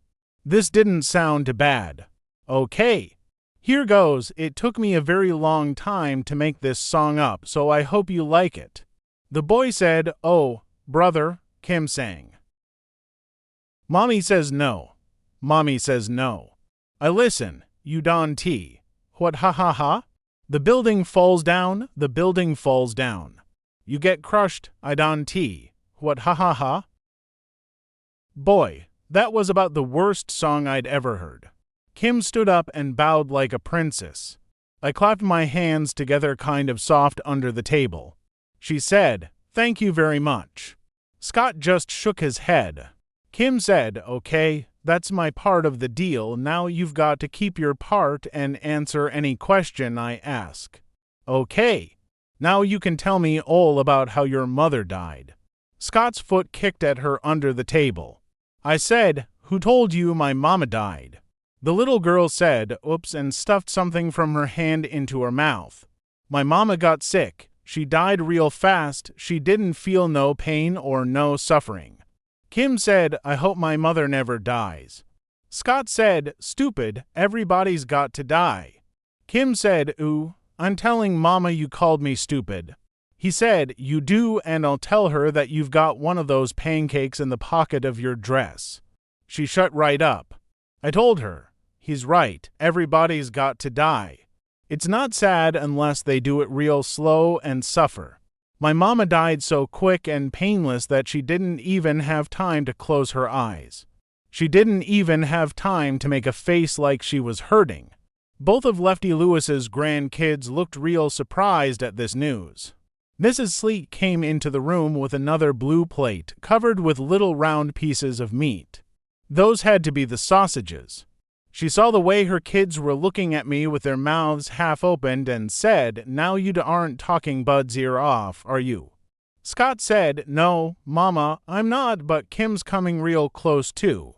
Kim said, I was not, I was just making pleasant conversation. Mrs. Sleet laughed and set the plate on the table right in front of me. Lefty Lewis came out with a big glass jug filled with orange juice and sat down next to me. Mrs. Sleet sat down and said, Scott and Kim, would you say the grace, please? Everyone ducked their heads down and the two kids said, God is great. God is good. Let us thank him for our food. Amen. Then people started passing the big blue plates around and stabbing toast and pancakes and sausages with their forks. I watched to see how much everyone took and tried to take the same.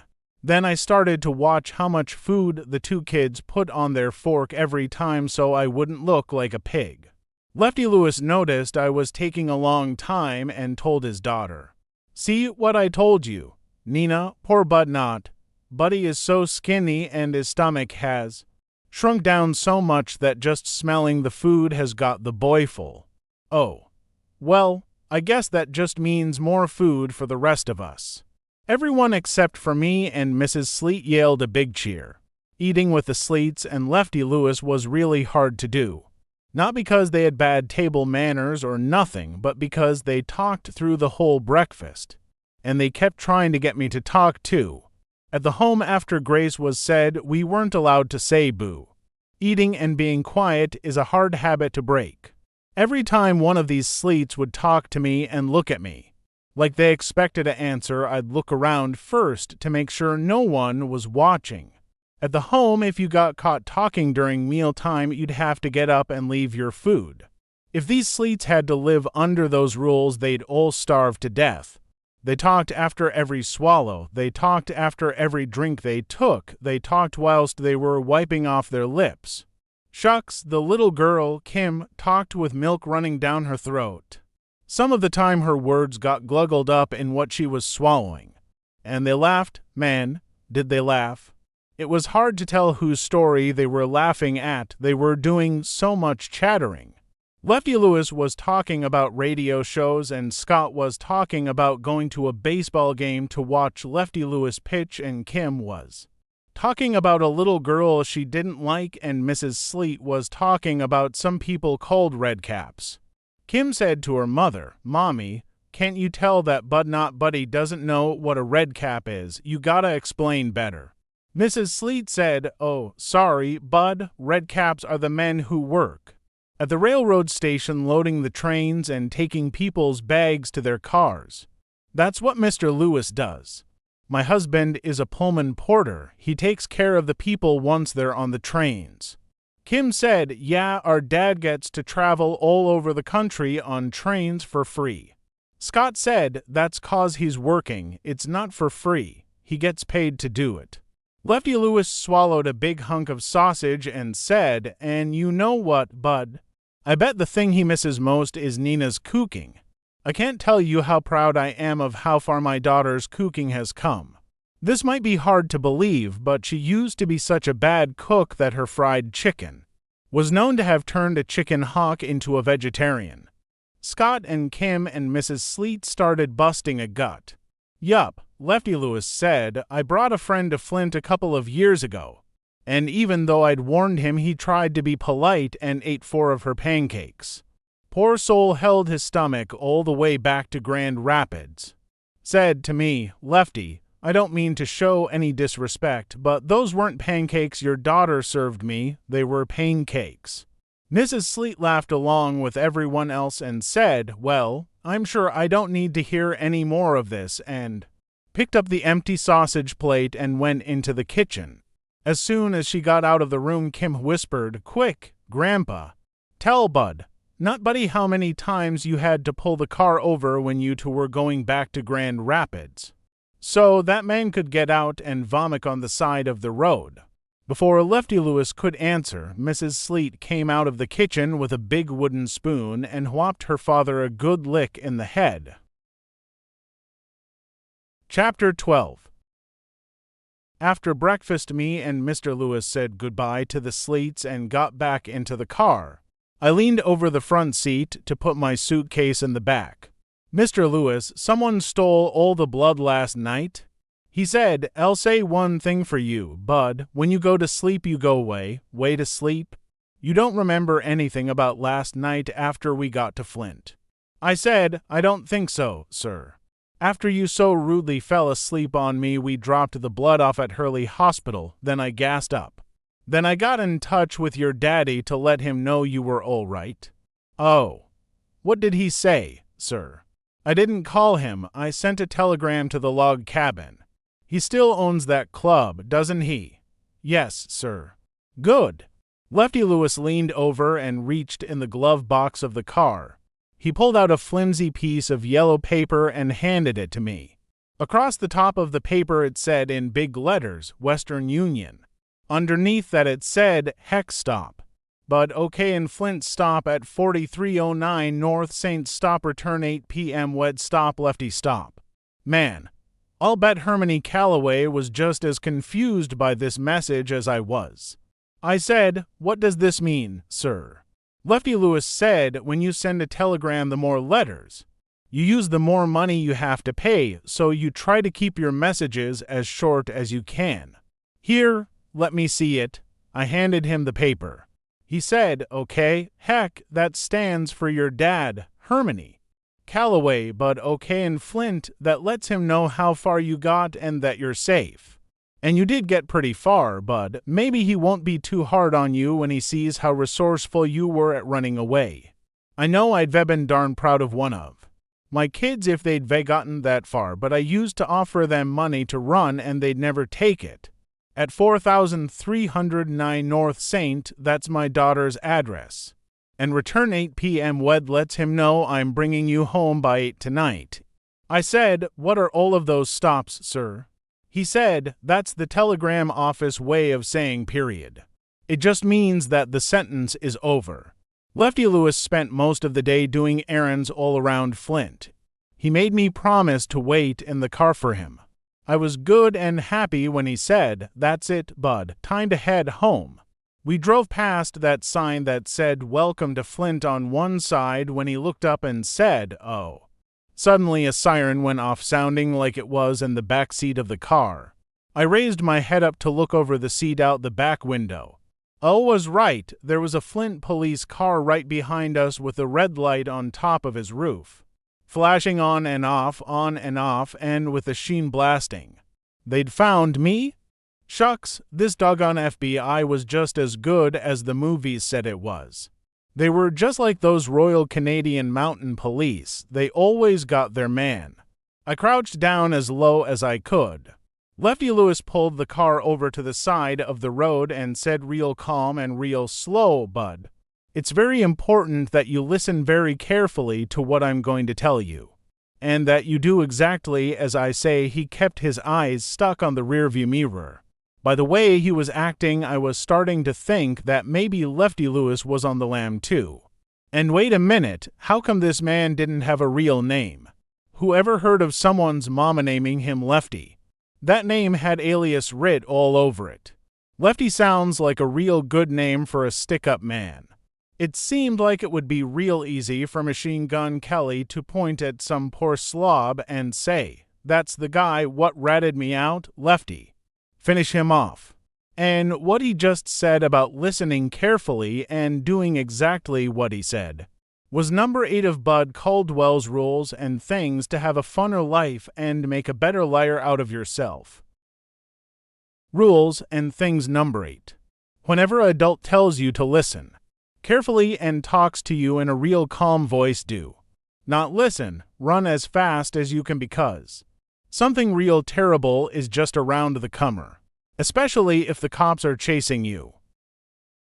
I stared at Lefty Lewis, keeping my fingers crossed that the next thing he said wouldn't be, you'll never take us alive, copper.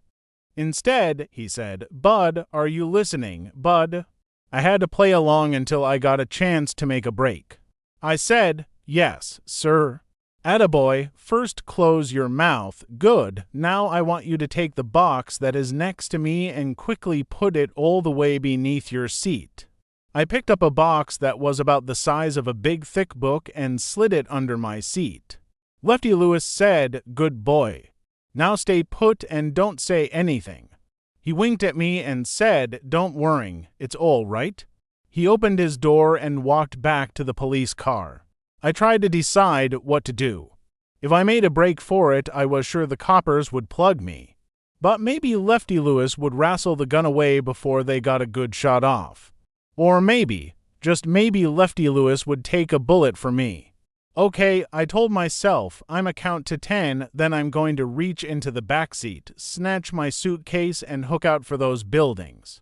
1, 2, 3, 4, 5, 6, 7, 8, 9, 10. Okay, I'm gonna count to 10 again. 1, 2, 3, 4, 5, 6, 7, 8, 9, 10. Okay, this time I'm really going to grab that doggone. The cop and Lefty Lewis were standing at the door. The cop said, I want to take a look in the trunk. Him and Mr. Lewis went around to the back and the hunk opened and I heard someone rumbling around in it. I heard a loud bang and nearly jumped out of my seat. Whew, it was only Mr. Lewis closing the trunk. They walked back to the driver's door. The policeman looked in the back seat and said, what's in the suitcase? Mr. Lewis said, "Those are Bud's things. He was visiting here in Flint and I'm taking him home to Grand Rapids." The policeman looked at me and said, "Oh, your grandson, huh, you'd look just alike." Lefty Lewis said, "Why, thank you, officer. I always thought the boy was unusually handsome." The cop didn't have a good sense of humor, he said. "All right, you're free to go. We can't be too careful. I don't know if you've heard, but we're having a lot of trouble in the factories here. We've been stopping all cars we don't recognize. There have been reports that some more of those stinking labor organizers might be sneaking up here from Detroit." Mr. Lewis said, "You don't say." The cop said, "Drive carefully," and he touched the brim of his cob hat the way a cowboy in the moving pictures does. Lefty Lewis got in the car, started it, and we pulled back out on the highway. He made a scary face at me and said, "Bud, this has really been a couple of lucky days for you. First I save you from being eaten by some vampires in Owasso. Then you seem to have survived my daughter's pancakes, and finally that police officer saves you from the feared and loathsome labor organizers of Detroit. You are truly blessed." Lefty Lewis was back to acting normal, but I kept wondering who was in the box he didn't want the cop to see. I said, "What's a labor organizer, sir?" Mr. Lewis said, "In Flint they are people who are trying to get unions in the automobile factories." Before I had a chance to get my next question in, Lefty Lewis said, "I'ma save your breath for you, Bud. I'll bet the next thing out of your mouth was going to be, 'What's a union, right?'" "Yes, sir. A union is like a family. It's when a group of workers get together and try to make things better for themselves and their children. That's all, sir, that's all." "Then why are the cops after them?" "That's a very good question. Look in that box you put under your seat." I pulled the box out and put it in my lap and looked over at Lefty Lewis. He looked back at me and checked the rearview mirror. "Go ahead." I stopped for a second. Maybe there was a loaded and cocked pistol hiding in the box. Maybe Lefty Lewis would have shot it out with the cop if he'd tried to take us to jail. I started raising the top off the box, and just as I was about to get it open, Lefty Lewis moved a lot faster than you'd think somebody's granddad could and slapped his hand on top of it, closing it back tight. Oh, maybe this was loot from a bank that him and A1 Capone had knocked over. Maybe Lefty Lewis would have to rub me out if I saw what was inside. Maybe if I looked I'd know too much. He said, "Before you look, Bud, you've got to understand that what's in there is very dangerous." I said, "Well, sir, I really don't think I need to see it, sir. I think I'll just look out the window until we get to Grand Rapids, or maybe." I gave a big fake yawn. "Maybe I'll take a nap." He laughed and said, "You're a lot smarter than you look. Bud, you know it would have been curtains for us if that copper would have seen what's in there." He tapped the top of the box. All I could say was, "Yes, sir." He said, "Go ahead and open it. Bud, you have to promise. No, you have to swear that you won't breathe a word about what you see to anyone." "Mr. Lewis, sir, I'd really rather take a nap." "Well, first open the box." I took in a big gulp of air and started to raise the top off the box again. Lefty Lewis yelled, "Bud!" I jumped so high I nearly banged my head on the roof of the car. I yelled back, "Yes, sir." "I didn't hear you swear to keep your lips locked." Shucks, Mr. Lewis, I swear, but I'd feel a lot better if I could take a doggone nap. I snatched the top off the box and got ready to be scared to death. It was just some paper with writing on it. Maybe the pistol or the loot was under all this paper. I kept lifting paper until I got to the bottom of the box. Nothing. I looked at Lefty Lewis. He said, "I warned you. Pretty dangerous, isn't it?" I must have missed something. I went through the box again. "How's some paper dangerous, sir? Read it." I took one of the papers out. It said, "Attention railroad workers. The newly formed Grand Rapids branch of the Brotherhood of Pullman Porters will be holding an informational meeting on Wednesday, July 23, 1936. All interested parties, please come to 2345 Cold Brook at 9 o'clock. Refreshments will be served. You know what we're up against. Please keep this as confidential as possible."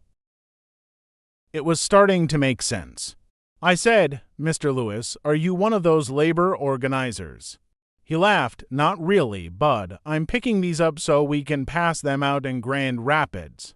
We've been negotiating to get a union for the Pullman porters for years now and know where in Grand Rapids will print these flyers for us. The only place that would do them is all the way in Flint. You were running away to a pretty hot town, young man. Wow. That trouble the policeman was talking about at the factory is called a sit-down strike. Instead of walking in front of the plant with signs, the people who are on strike just sit down on their job. That way the bosses can't bring other people in to steal their jobs. They're going to sit there until the company gives them a union, so the company is trying everything they can think of to get them out. That's why I said those flyers are so dangerous. The people who run the factories and the railroads seemed to be really scared. To them, if a worker has any dignity or pride, he can't be doing a good job. Boy, these automobiles were great for making you conk out. Between the car, floating real soft down the road, and Lefty Lewis's boring stories about the railroad and the union and baseball, I was out cold in no time. When I woke up, I looked out the window and stretched. Lefty Lewis said, "I was about to take you to Butterworth Hospital. I thought you'd left the earth for good." He pointed out of the window and said, looking familiar, "Oh, yes, sir." I pointed at a gasoline filling station and said, "Yup, there's the gasoline filling station." He said, "I guess your daddy would have 2-bum premium in that big Packard, wouldn't he? I don't think those big engines can run on ethyl gasoline." I said, "No, sir, that's right." He told me, "Well, you and your daddy sure have one beautiful machine." I was getting real nervous, but I said, "Thank you, sir." We turned another corner and my heart started jumping around in my stomach.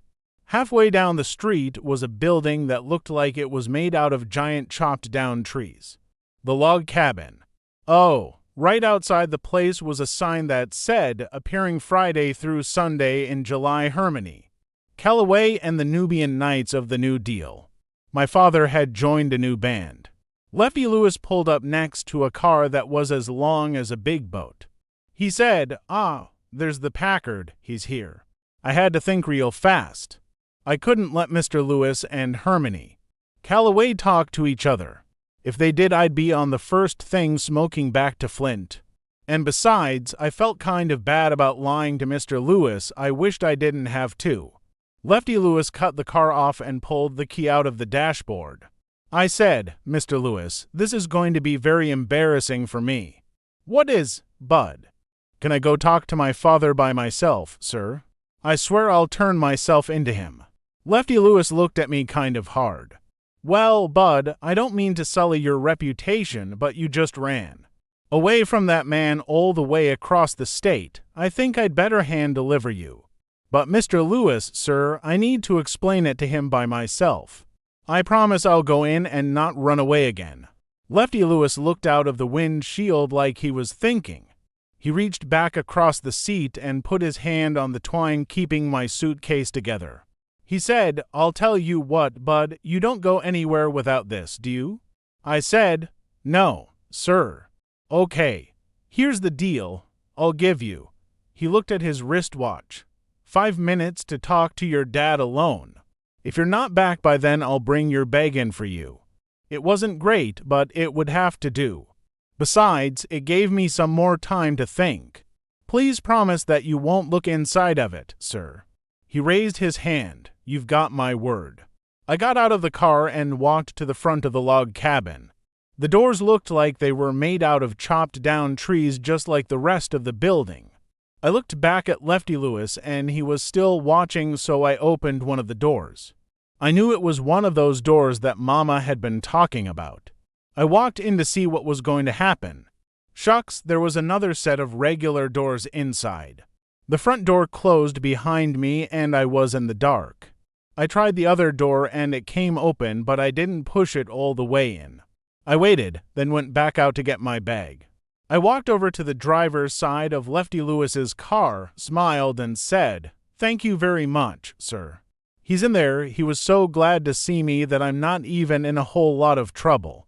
He's real busy right now and told me to tell you thank you very much and that he'd get a hold of you." Lefty Lewis smiled too. "Well, he might be happy now, but if I know anything about your daddy, I expect you're gonna be having problems sitting down before this night's over. Now I know he's going to tell you this, but I gotta add my 2 cents. Son, there just aren't too many places a young Negro boy should be traveling by himself, especially not clear across Michigan. There are folks in this state that make your average Ku Kluxer look like John Brown. You know who John Brown is, you H'a? No, sir. That's all right, he's out there moldering somewhere. But the point is you were very lucky this time. You've got to be good and stay put. I know your dad's not the easiest man in the world, but believe me, he's mellowed a lot from when it was just him and your sister. The next time you're of a mind to do a little traveling, you come on down to the train station and ask for Lefty Lewis first. I won't tell anyone, but we need to talk before you set out on your own again. Lefty Lewis, think you can remember that name? Lefty Lewis. Well, at least he was using the alias all over and not just with me and his family in Flint. He handed my bag out of the window. Okay, get back in there and tell your daddy I said hello. Thank you, Mr. Lewis. I stood waving until the big car turned out into the street. I sucked in a jumbo gulp of air and opened the front door again. This time I pushed the second set of doors open and walked in. It was dark, but I could see that there were 6 men sitting in a circle on a little stage at the other end of the room. One of them was white. 5 of the men had their eyes on the other guy. One of them had drumsticks in his hands and was leaned over softly tapping out a rhythm on the wooden stage floor. 3 of them were drinking from bottles of pop, and one, a real old one, was using a rag to wipe the inside of a trumpet. The guy who had to be my father was sitting with his back to me wearing a hat. He was talking just like me, and it didn't take much listening to tell he was lying, or at least doing some real good exaggerating, just like I do. That was all the proof I needed. His voice was a lot rougher and more tired sounding than I thought it would be. He leaned back in his chair. That's right, after I won the Golden Gloves, no one couldn't tell me. I wasn't going to be middleweight champ within 2-3 years tops. The drummer stopped tapping. Middleweight? What? This was so long ago gravity wasn't as strong as it is now? Or did a pound just weigh less back then? The others laughed, but my dad didn't let it bother him. That's right, middleweight. You got to keep in mind that I had more hair and fewer pounds back then. He pulled the hat off and rubbed his hands over his glass smooth head. My dad shaved his hair. That was something I always wanted to do too. He said, my manager goes and lines up about against a fighter out of Chicago by the name of Jordan Snaggletooth McNevin. From the name I'm expecting some young Irish kid with bad teeth, but this guy was one of us. And so old that he could have been a waiter at the Last Supper. When the fight began, I wasn't about to show mercy, you understand. All the guys on stage were nodding. And to make a long story longer, I go out and dick this halfway stiff right jab clean at Pops's head end. The horn guy said, Herman, to this day I can't believe you swung at that old man. What was I supposed to do, Jimmy? I wasn't trying to kill him or nothing, I just wanted to put him down quick and quiet. Jimmy went, and the next thing I know, I'm watching my mouth, piece and my chance to be champ flying out of the ring into the 4th row of seats. I ain't never been hit so hard in my life. The drummer said, what, you lost one fight and quit? Then Hermione Calloway said the words that let me know I was right. I felt like someone had cut a light on inside me. I knew it had been right for me to come all the way from Flint to Grand Rapids to find my dad. The idea that had started as a teeny-weeny seed in a suitcase was now a mighty maple. Hermione Calloway, my father, said, there comes a time when you're doing something, and you realize it just doesn't make any sense to keep on doing it. You ain't being a quitter. It's just that the good Lord has seen fit to give you the sense to know you understand. Enough is enough. That was the exact same thought I'd had when I got whipped by Teddy Boy. Only to folks with the same blood would think them just alike. I sucked in a big gulp of air, got a good grip on my suitcase, and walked into the light of the stage. The old horn guy, Jimmy, saw me first and said, "I thought I heard that door open. Did Miss Thomas send you, son?" I just kept walking onto the stage.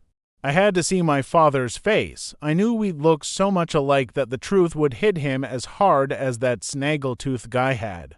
Even Lefty Lewis said he could tell me and Hermione Calloway were kin. He turned to see who Jimmy was talking to, and my mighty maple started shaking in the wind. My dad's face was old. My dad's face was real old, just like this horn guy. Maybe too old, but ... there was just too much proof that this was my father. He smiled at me. He had his arms crossed over a great big stomach with his head wiping rag hanging out of his right hand. The first thing my dad said to me was, well, little man, what brings you here?" "Miss Thomas." "I don't know any Miss Thomas, sir." "So, what are you doing here?" He put his hand over his eyes to shield them from the stage lights and looked out into the dark part of the bar. I noticed how wrinkly my dad's hand was. "Who brought you here? Your folks out there?" "No, sir, I'm here to meet my father." Jimmy said, "Who's your daddy? Why'd he tell you to meet him here?" I kept looking at Hermione Calloway. "He didn't tell me to meet him here, sir. I come all the way from Flint to meet my daddy for the very first time." The men looked over at the drummer. He stopped tapping. He said, "Aw, man, look, this child ain't no kin of mine. What's your mama's name?" "Boy." I said, "You ain't my daddy." I pointed right at Hermione Calloway's big belly. "You know it's you." All the eyes jumped over on Hermione Calloway. He quit smiling and looked at me a lot harder, like he was really noticing me. I knew if I was a regular kid I'd be crying buckets of tears now. I didn't want these men to think I was a baby, so I was real glad that my eyes don't cry no more. My nose plugged up and a little growl came out of my mouth, but I kept my finger pointed, cleared my throat, and said, "I know it's you." Chapter 13. The circle of men got very quiet. The younger guys looked like they wanted to laugh but were afraid to, and the Jimmy guy and the man who must be my father were looking at me that way grown-ups do when they're getting ready to give you some bad news or when they're trying to decide which hand they're going to smack you upside the head with. Finally, Jimmy snapped his fingers and said, "Hold on now, is your name Bud?" He knew my name. I said, "Yes, sir." Jimmy said, "Herman, don't you see this has something to do with that crazy telegram you got this morning?" He looked back at me, "And you said you're from Flint, Bud?" "Yes, sir, that's right where I'm from." Hermione Calloway said, "What in Sam Hill is going on here? First off, don't you be coming in here accusing folks of being your father, and second off, where is your mother?" "Shucks," he said it like he didn't already know. I said, "She's dead, sir. She died 4 years ago." Hermione Calloway said, "I am truly sorry to hear that, but it's obvious that you're a disturbed young man and you don't have a clue who your father is. You just tell us who's looking after you now and we'll get you sent back to wherever it is you belong."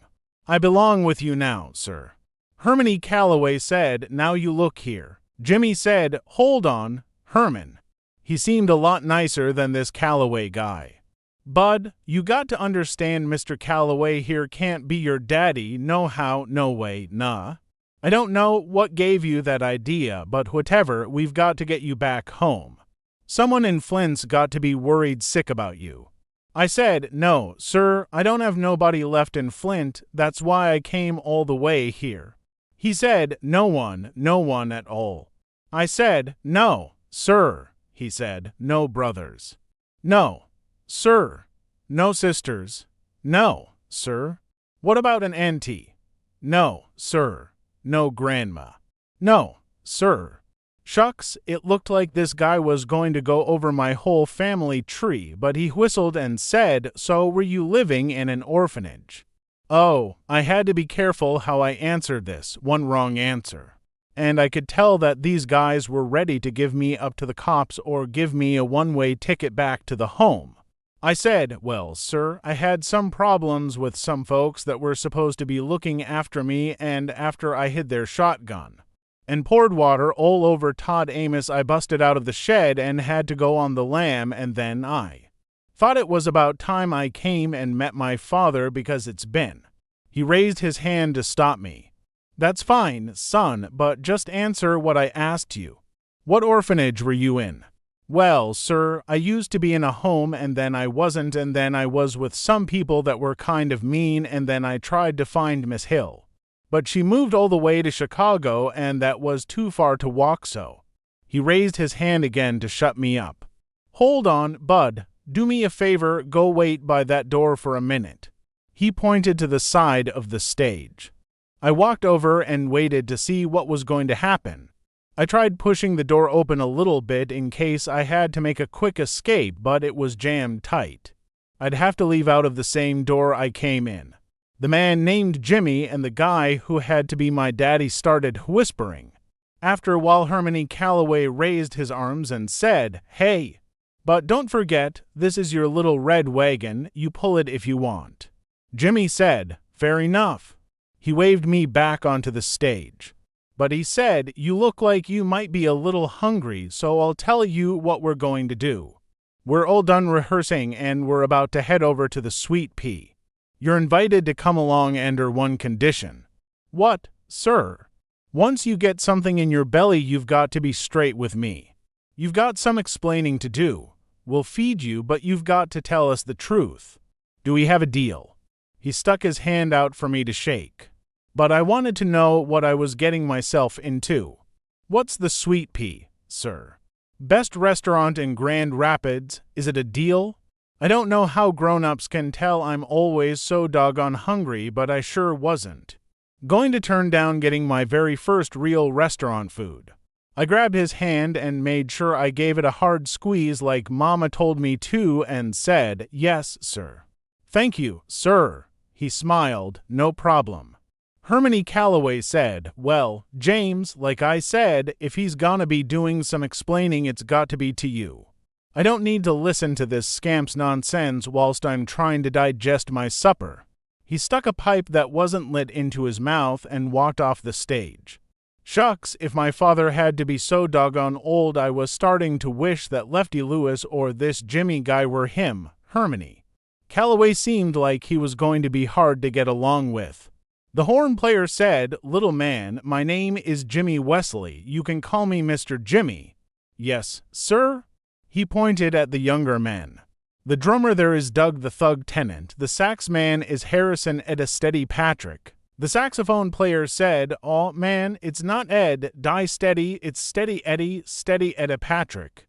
Mr. Jimmy said, "UH, and on trombone we have Chug Doo Doo Bug Cross.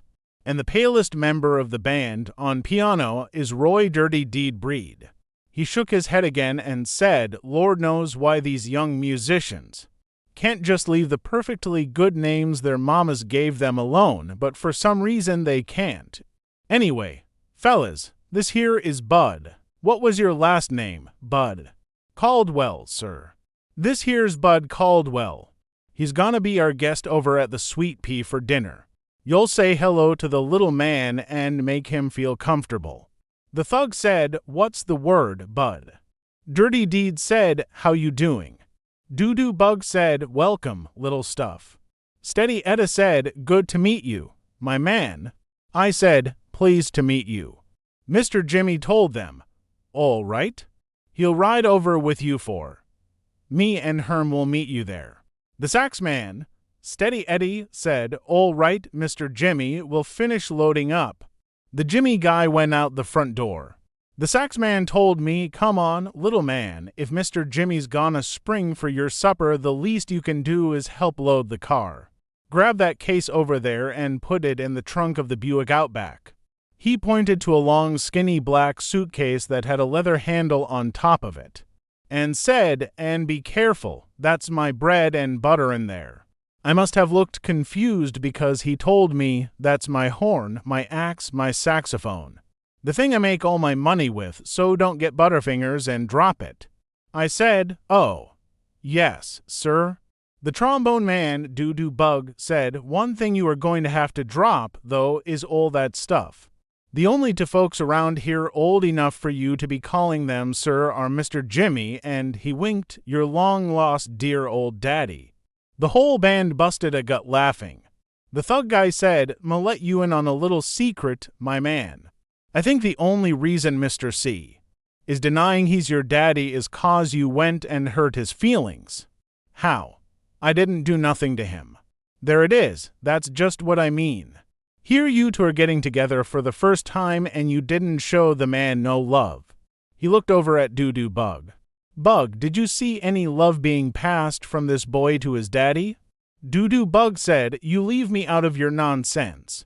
The thug kept going, "Shoot, man, seems to me like you should give the man his props. Seems to me like you should have given the man a whole lot more affection. You see, I know Mr. C better than most folks do. I know that beneath that cold-hearted, evil, wicked, nasty, mean." Doo-Doo Bug said, "Don't forget Cheap. Cheap's got to be in there somewhere." The thug said, "You know Cheap's right up high on the list. But as I was saying, beneath all that festering nastiness is a tender, kind, loving human being. Why, I'd bet you dollars to donuts that he's outside right now sitting in that Packard sobbing opally about how you shunned him.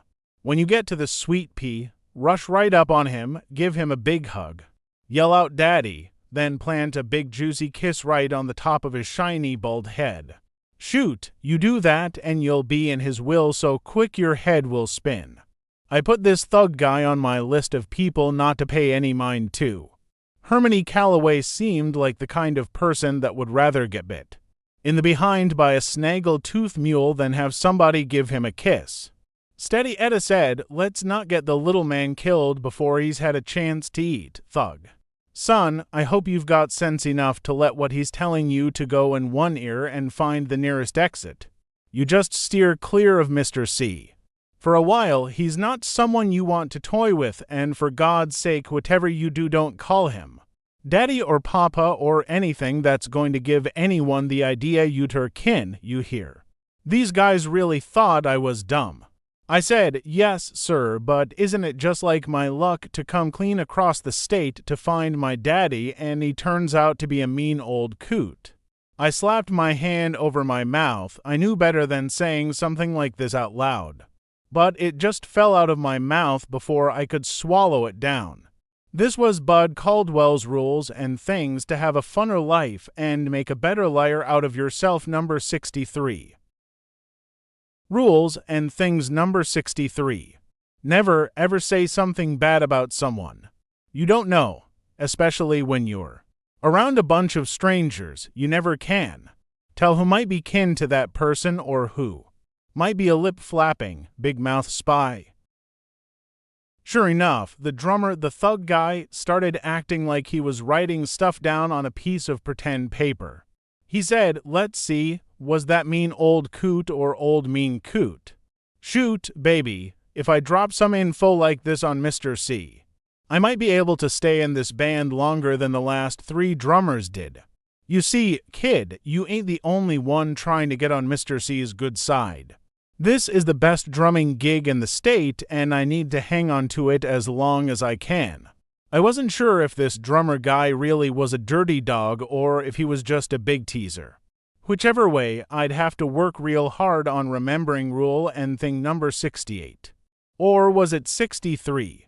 Steady Edda said, "Thug, you're gonna have to lay off the kid's chops. The little man's got problems enough, and he sure don't need to have you meddling with him. Let's get that car loaded, me and what's your name again, kid?" "Bud, not Buddy. See, just Bud, not Buddy." "Right, me and Bud not Buddy are too dang hungry to hear any more of your lip." Of all the dusky devastators of the Depression or the Nubian Nights, Steady Edda is my favorite. We loaded a bunch of funny-shaped black suitcases into the trunk of a big old black Buick, then climbed in. I got in the back seat and sat between Dirty Deed and Steady Eddie with my suitcase on my lap. Bug got behind the steering wheel and the thug got in beside him. The thug said, "So, Bud not Buddy, I'ma come right out and ask what's on everyone else's mind. How'd you find out Mr. C was your daddy?" "My mother let me know." Thug said, I ain't trying to be funny, and I'd never play the dozens on no one, but let me ask you, was your mama, how can I put this? Was your mama as old as sand when she had you?" Steady Edda said, "Man, leave the kid alone, you got no call to go prying into his life." I never minded talking about my mama, so I told the thug, "Yes, sir, she was pretty old when I was born." Thug said, "Shoot, I knew she had to be either old or crazy to have anything to do with that man." "How old was she?" 80, and was she blind?" I said, "No, sir, she was old, but her eyes didn't go bad yet. She was 20 when I was born, and she was 26 when she died." That news always kills any conversation you're having with grown folks. The dusky devastators got as quiet as some mice with bedroom slippers on. The only sound you could hear for a second was the keys clanging up against the metal dashboard as Bug turned the car into the front of a little house that had a sign saying "The Sweet Pea" on it. The thug said, "Things is hard all over, ain't they?" Steady Edda said, "You're all right, little man, you're a tough little nut, I like that. Most folks your age would be bawling their eyes out if they got teased as hard as that fool drummer was teasing you, but you ain't even close to crying, are you?" I said, "No, sir, I don't know why, but my eyes don't cry no more." Steady Edda said, "I like that, my eyes don't cry no more. You mind if I borrow that? That sounds like a great name for a song." I said, "No, sir, I don't mind at all." He reached over and rubbed his hand over my head and said, "Yeah, you're all right, little fella. And don't you worrying none too much about the thug, Mr. C. Changes drummers the way most folks change their drawers. What you see in that front seat is a man on borrowed time." Thug said, "Aw, man, what did you hear?" Bug cut the car off and said, "All right, gentlemen, that's enough, let's go stuff our craws." Chapter 14. When we got into the restaurant, I could see that it was someone's living room, that they'd set about 10 card tables and some folding chairs in. Every table but one was filled, and there were 5 or 6 people standing in the doorway waiting to sit down. We said, "Excuse us," and walked right past. Then the smell of the place got into my nose, and I could tell why folks were lining up to get in. I closed my eyes and took in a big snort of air. It was like someone took an old pot and poured about 100 gallons of hot apple cider and 100 gallons of hot coffee into it. Then stirred 8 or 9 sweet potato pies, crusts and all, into that, then let 6 big steamy meat loaves float on top of all that. Then threw in a couple of handfuls of smashed potatoes, then boiled the whole thing on high. This must be exactly how heaven smells. I could tell by the smell that Mr. Jimmy was telling the truth when he said this was the best restaurant in Grand Rapids. Shucks, I've never eaten in one before, but I'd say this was the best restaurant in the world. I opened my eyes 'cause the smell was starting to get me dizzy.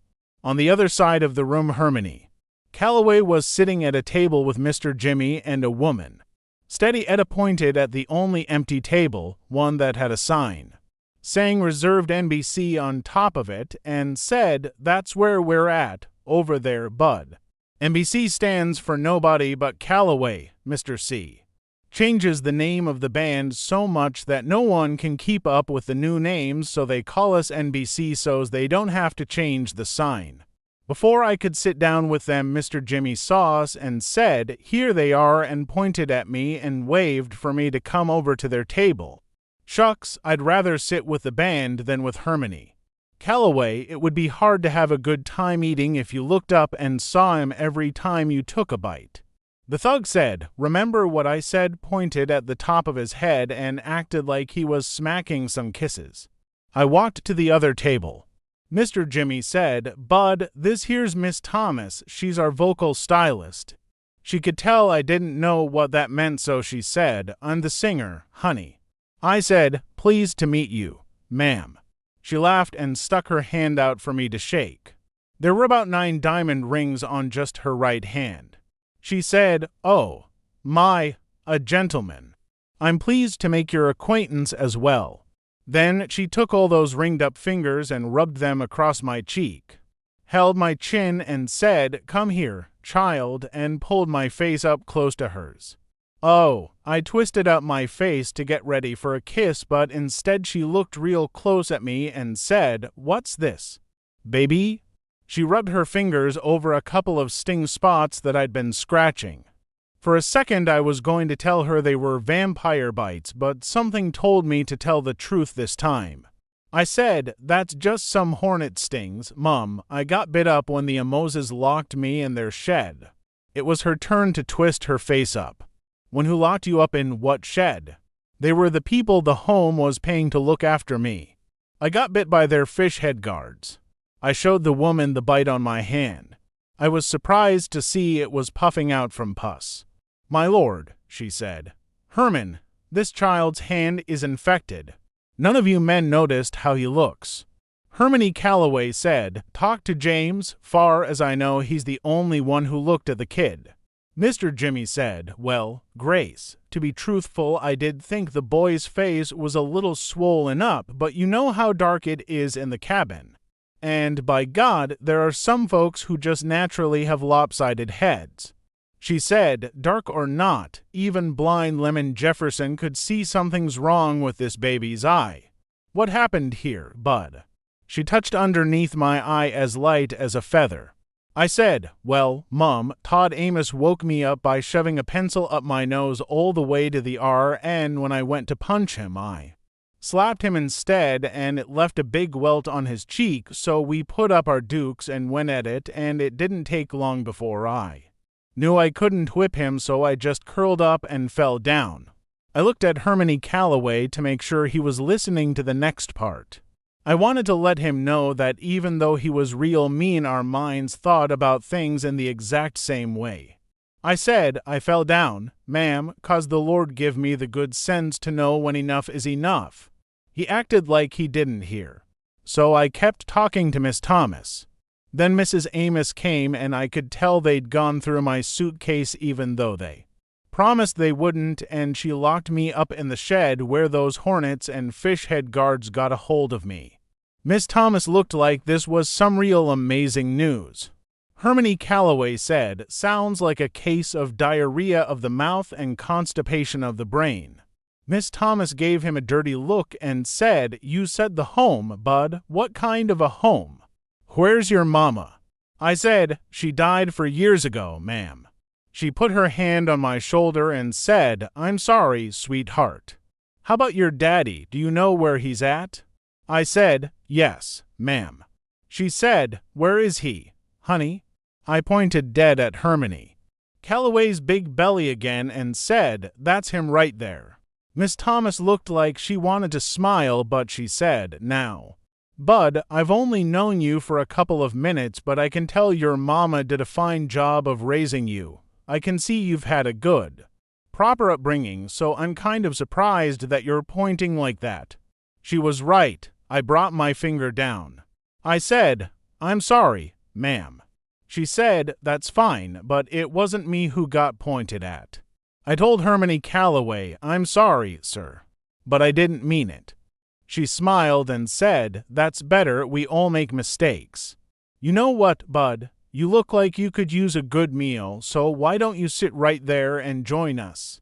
She pointed a ring-covered finger at the empty chair direct across from him. Shucks, how could anyone enjoy their food with Hermione Calloway staring back at you? But maybe my luck was starting to change. As soon as I sat down, Hermione Calloway picked up his coffee cup and said, "If you'll excuse me, this is about where I came in," and walked over to where the band was sitting. He told them, "All right. Someone's got to give me their seat and go sit with James and Miss Grace. Oh, and my son." For a second it looked like a stampede of dusky devastators of the Depression. They all jumped up at once and started heading for our table. They saw what they'd done, laughed, and Steady Edda said, "Take my seat. Mr. C, I want to talk to that kid. He's got the look of a future sax man about him." He came over to our table. Miss Thomas asked me, "Do you mind if I order your supper, Bud?" I said, "No, ma'am. I couldn't believe you got to order what you wanted. I thought you just sat down and they'd bring you whatever was on the stove." A woman came up to the table.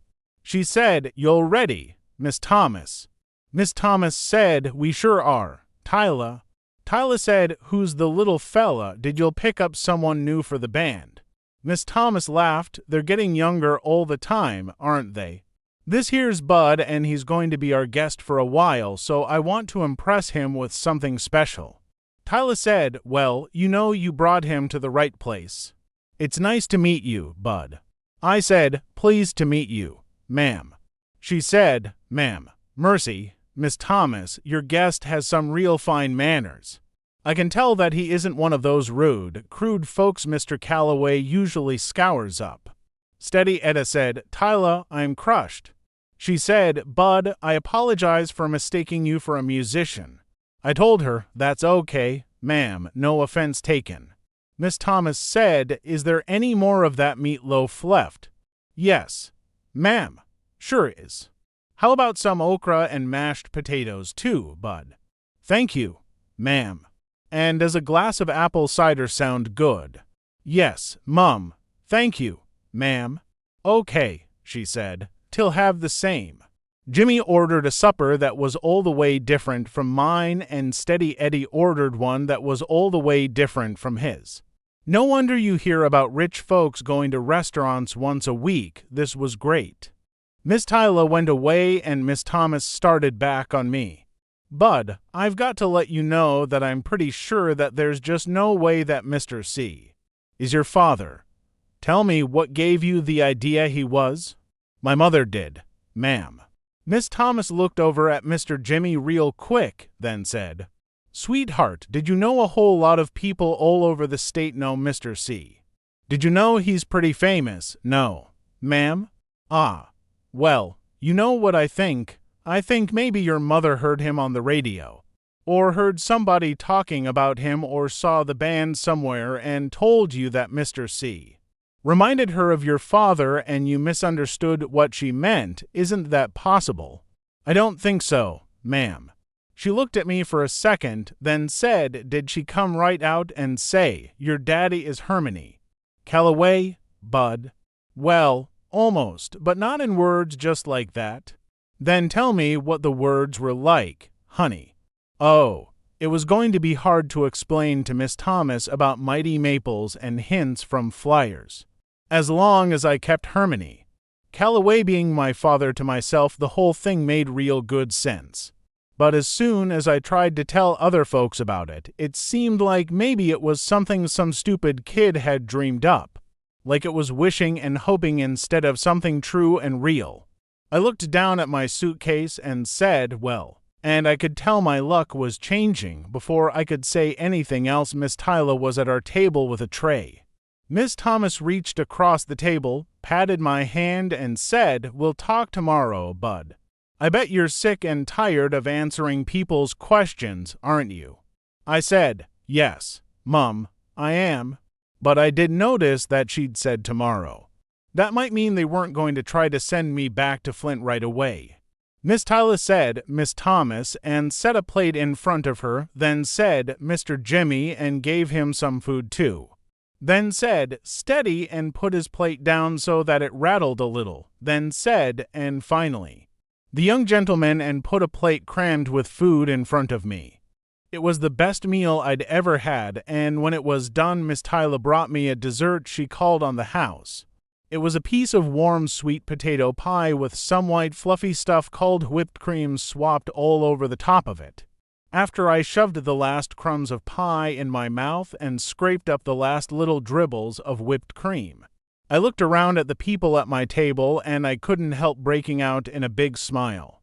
I didn't see it before, but now that I looked I could tell that Miss Thomas must be the most beautiful woman in the world. When she talked, she moved her hands and fingers around, and the lights from the ceiling and from the little candle on the table would bounce off all them diamonds and spark up in your eye and make you feel like you'd been hit with some kind of magic fairy dust. Then you couldn't help but smile. All the while she'd hum too, but hum doesn't seem like it's the right word for what she was doing. Most times I'd heard humming before it was just excuse for not being able to sing, or something people do if they didn't know the words to a song.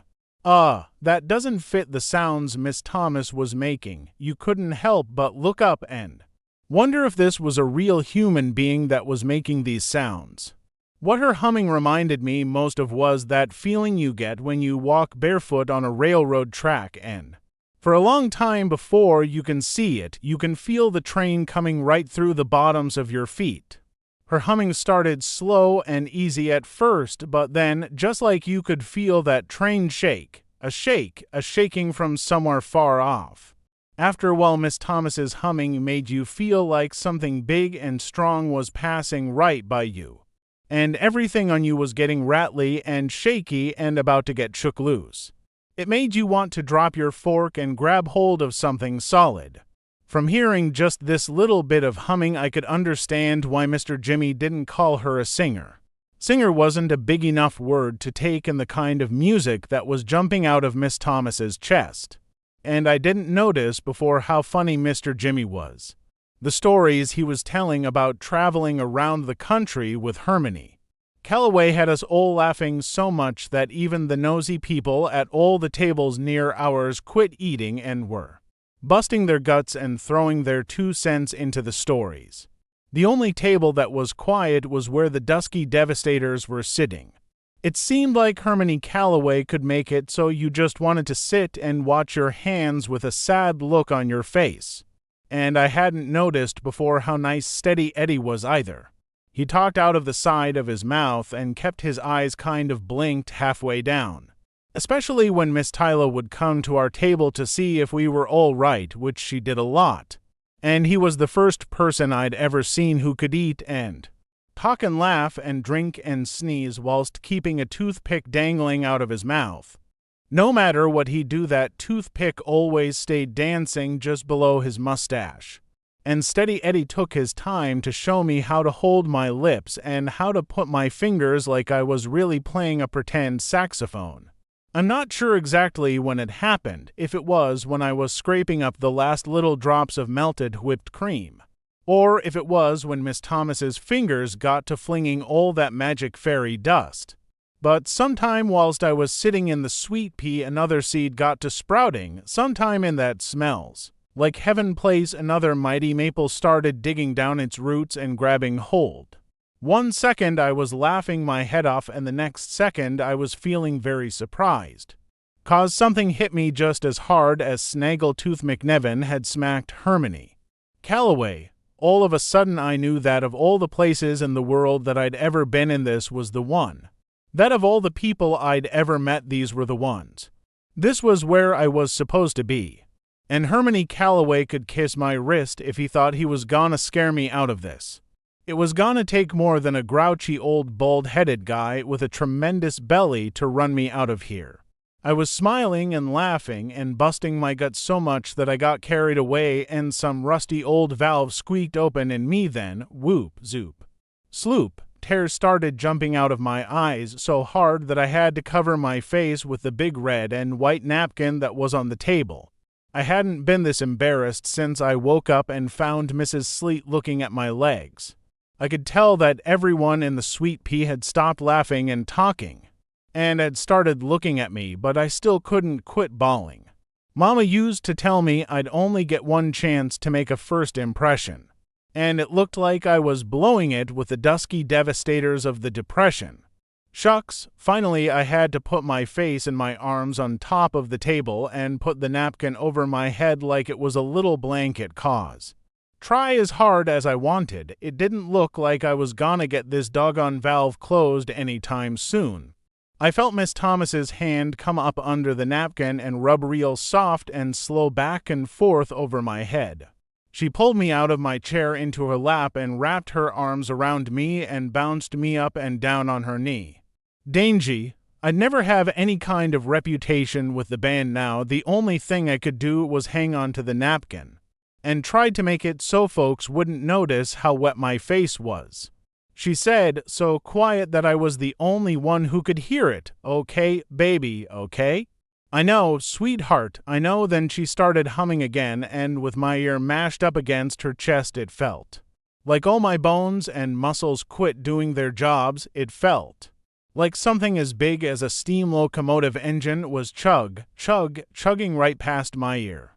I wasn't sure if it was her lips or her hand, but something whispered to me in a language that I didn't have any trouble understanding. It said, "Go ahead and cry, Bud, you're home."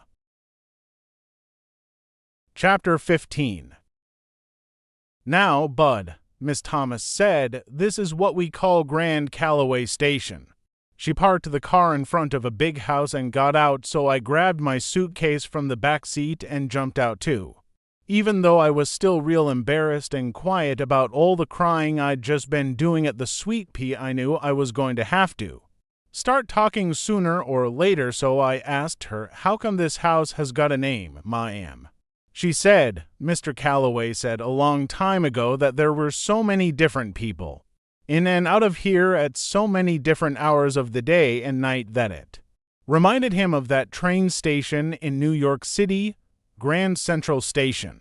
The name kind of stuck. As soon as we got inside, Miss Thomas said, "Till show you around the place tomorrow. Tonight it's late and we're all pretty tired, so I'll take you right up to where you're going to be sleeping." I followed her up a staircase and we walked down a hall. Miss Thomas opened a door and we went in. On one side there was a bed and a window with some curtains, and on the other side were two little doors. Sitting in the space between the two doors was a chair and a little table, like the kind you see in the moving pictures that women use to put lipstick on. It had a long skinny drawer that went across the bottom and a big round mirror stuck right on top.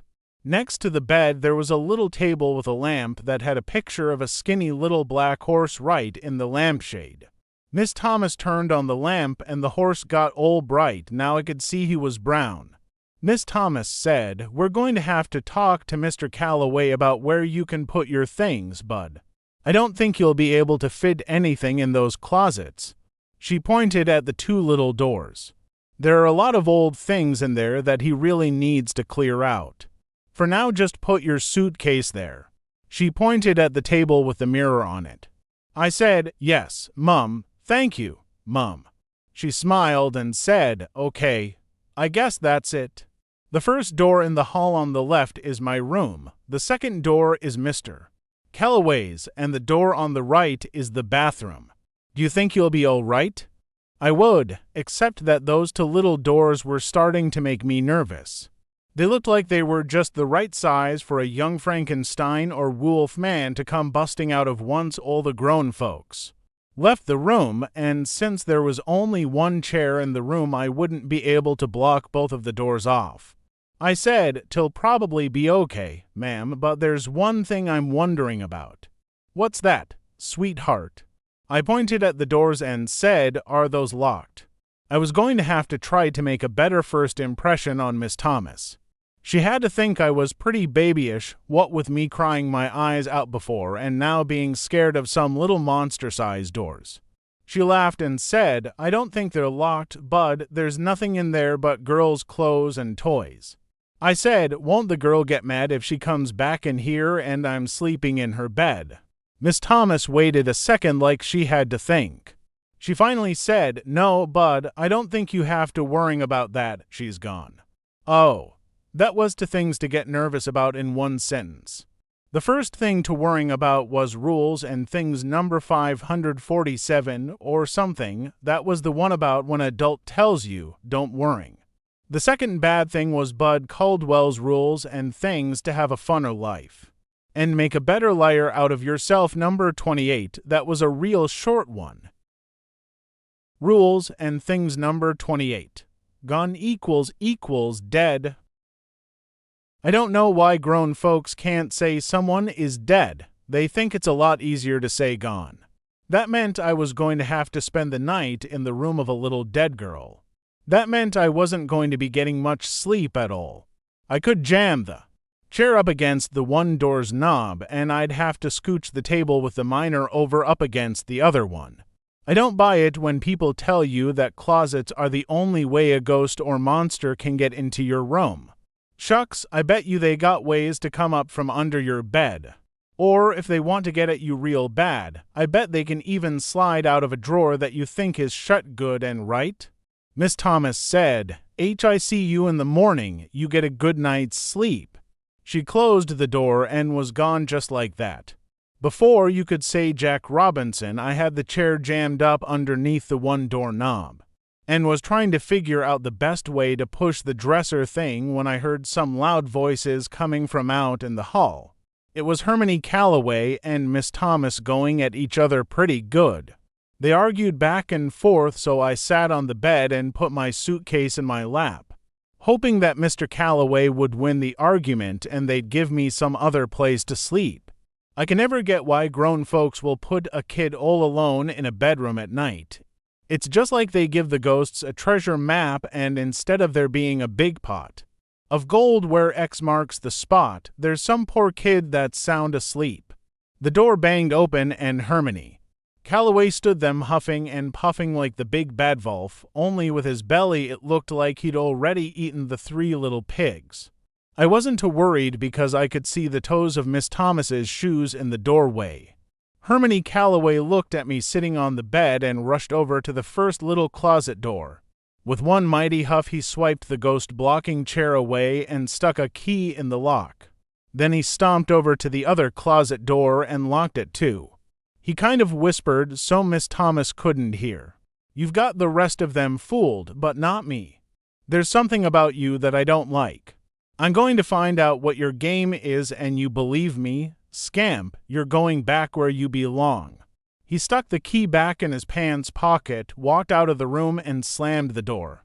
The door wasn't even done shaking from being slammed so hard when it jumped open again. Hermione Calloway pointed a finger at me and said, "And you better not do any snooping around this room or anywhere else in this house. I know where every single thing belongs, and I can tell right away when something's missing. I've got little secret bells all over everything, and when something's stolen the bell goes off and only I can hear it, so watch your step." The poor door got slammed again. Miss Thomas said, "You know, Herman, half the time I don't know if I should laugh at you or just feel sorry for you." What Hermione Calloway said reminded me of what they used to tell us when they'd take us kids from the home to the YMCA to go swimming. Before we'd start swimming, the white lifeguard made us sit on the edge of the pool with just our feet in the water.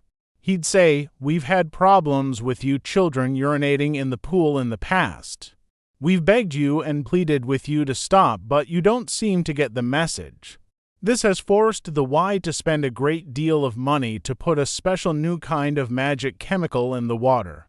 This chemical reacts to turn water contaminated with urine a bright red.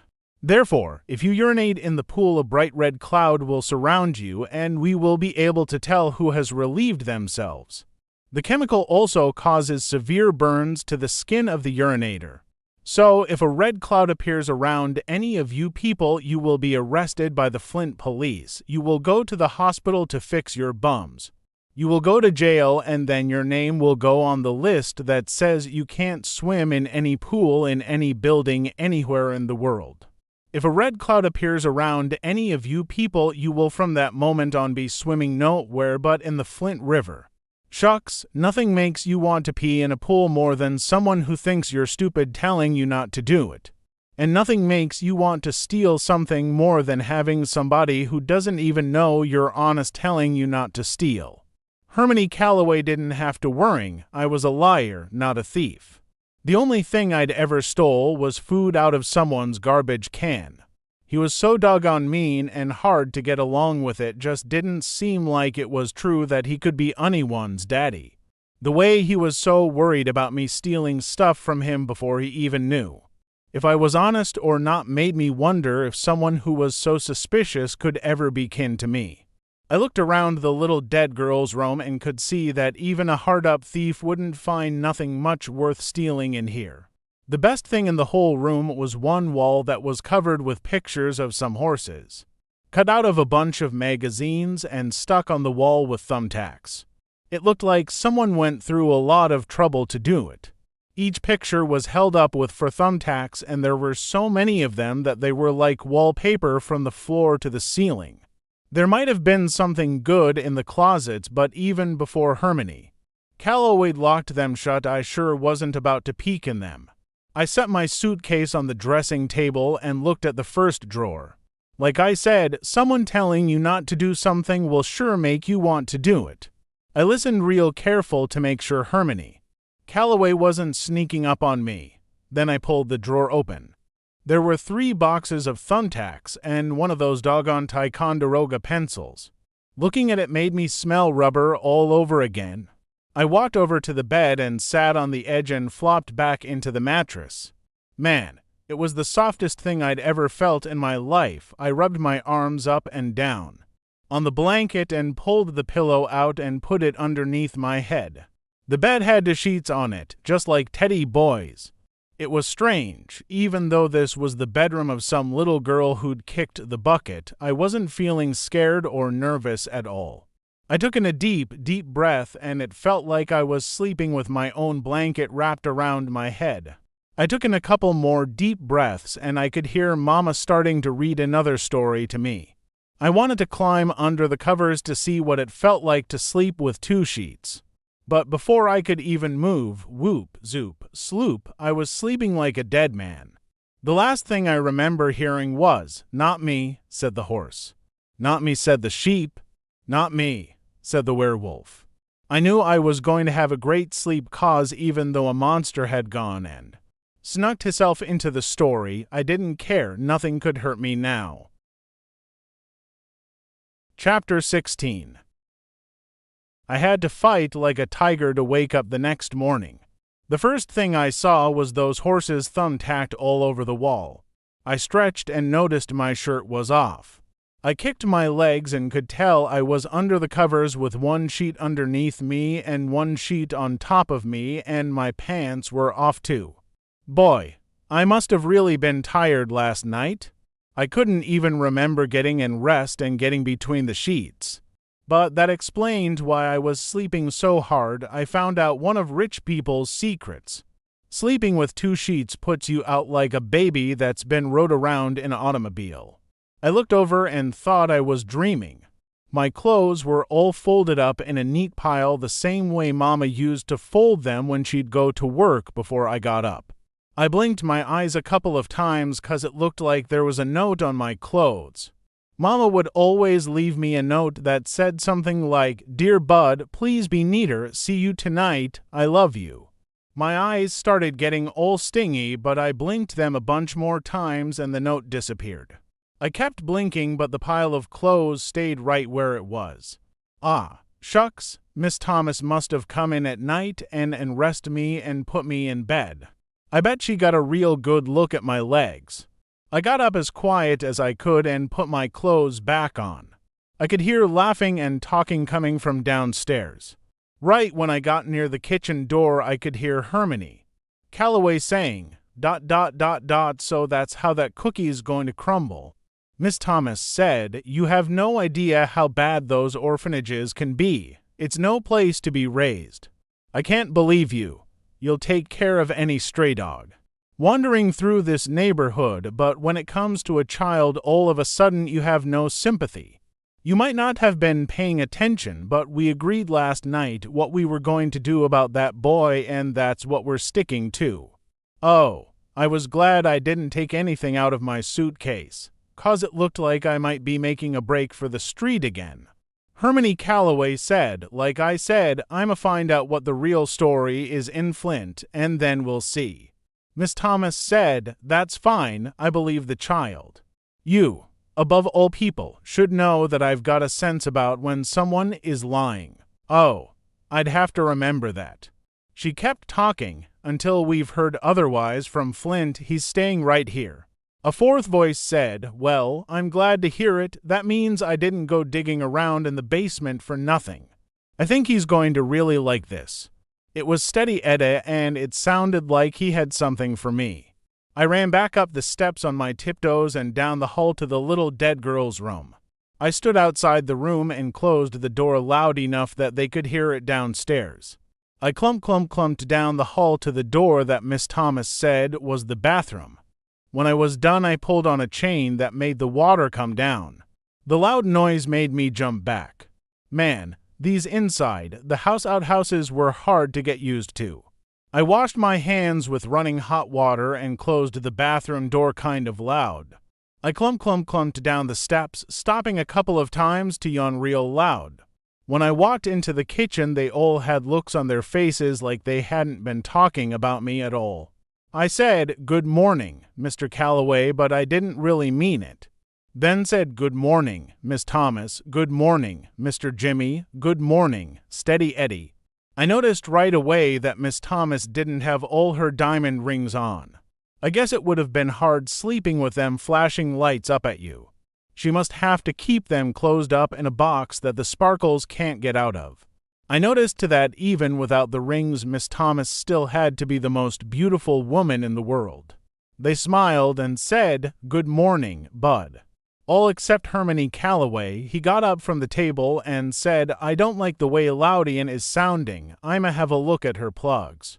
We went outside through a door at the back of the kitchen. Miss Thomas said, "Bud, we just about given up on you. Do you usually sleep until afternoon?" Afternoon. Man, I couldn't believe it. I'd slept as long as those rich folks in the moving pictures. "No, ma'am, that's the first time I ever did that." She said, "I know you must be starving, but if you can hold out for another half hour or so, Mr. Jimmy's going to make everyone's lunch. Think you can wait?" "Yes, ma'am." A half hour wasn't nothing to wait, no matter how hungry you were. Mr. Jimmy said, "So, what's the scoop, little man?" I didn't know what that meant, so I said, "Nothing, sir." Steady Eddie said, "How'd you sleep, kiddo?" "Great, sir." Oops, I forgot I wasn't supposed to call the band men, sir. He said, "Cop a squat." He pointed at a chair. I guessed that meant sit down, so I did. Miss Thomas said, "Were your ears burning last night, Bud?" Man, all these Grand Rapids people really do talk funny. I only came from the other side of the state, and it was like they talked some strange language out here. I said, "What, ma'am?" She said, "There's an old saying that when people talk about you behind your back, your ears start to get real warm, kind of like they were burning." I said, "No, Mum, my ears felt just fine."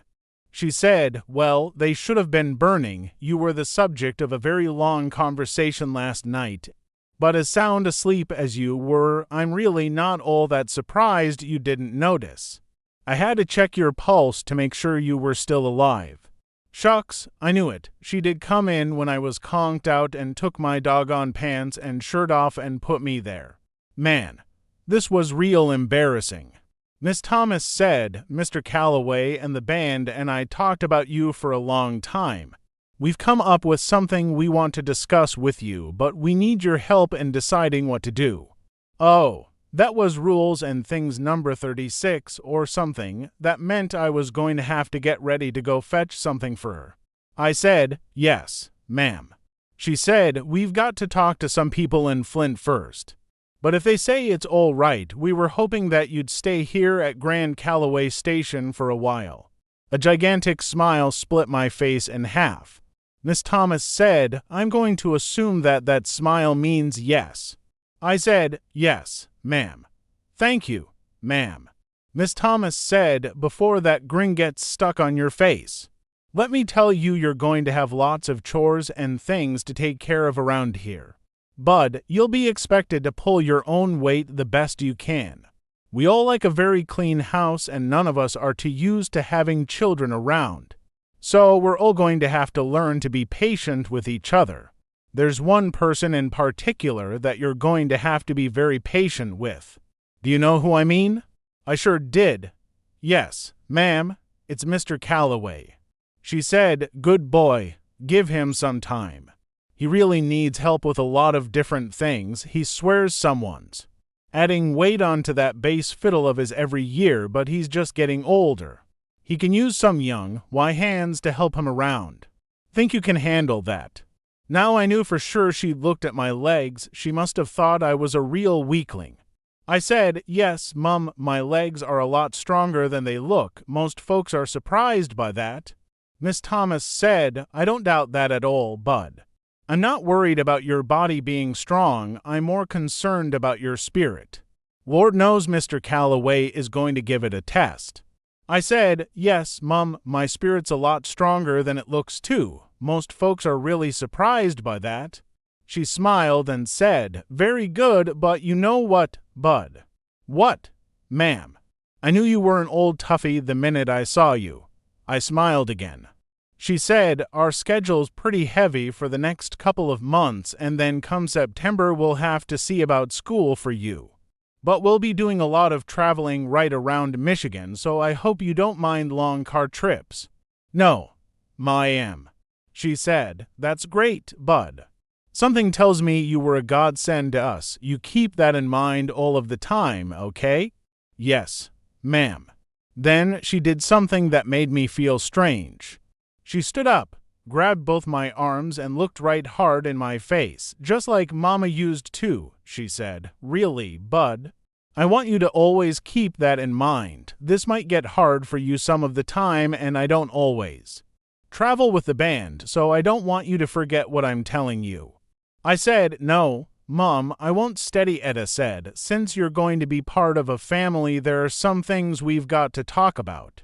Now I've noticed the tight grip you keep on that old suitcase of yourn. I need to know how attached to it you are. I carry it with me everywhere I go 'cause all my things are in there. I wasn't sure if I liked the way this talk was going. Steady Etta said, that's what I need to know. Are you attached to the suitcase, or is it the things inside that are important? I'd never thought about that before. I'd always thought of the suitcase and the things inside together. I said, the things I got from my mother are the most important. He said, good, 'cause if you're going to be traveling with us it just wouldn't look too copacetic for you to be carrying that ratty old bag. He reached under the kitchen table and pulled out one of those funny-looking suitcases that the band kept all their instruments in. This one looked like a baby one to his. He put it on the table, opened it, and said, since you're going to be traveling with Hermione, Calloway and the Worthy Swarthy S., which is known far and wide as a very classy band, it's only fitting that you quit carrying your things in that cardboard suitcase. This is my old alto saxophone case. I've been hanging onto it for 3 years now. Ever since the horn got stole right off the stage in Saginaw, but it doesn't look like I'm ever gonna get it back. So I figured you might as well keep your mama's things in it. Wow. Thank you, Steady Edda. I pulled my new case over to me. The inside of it had a great big dent where Steady Eddie's saxophone used to go. Now there wasn't anything in it but a little raggedy pink towel. The case had some soft, smooth black stuff all over the inside of it. It covered everything, even the dent. There was a real old smell that came out of it to like dried up slobber and something dead. It smelled great. The back kitchen door opened and I thought Hermione Calloway was coming back in to ruin everybody's fun, but it was the rest of the band. Everybody said hello, poured themselves some coffee, then sat down at the table. Doo-Doo Bug said, I see Mr. C. S. got Loudian's carburetor tore down again. Anything wrong? Miss Thomas said, there's lots wrong, but not with that car. They all laughed, so I joined in too. I patted my new case and said, this here's my case now. I'm going to be going around with you. They smiled and Dirty Deed said, so we hear. Glad to have you on board, partner. Steady Etta said, I was just about to tell him some of the things Hermione Calloway requires of anybody in his band. The thug said, otherwise known as Hermione Calloway's rules to guarantee you have no female companionship, no alcohol, and no fun at all. Rule number 1.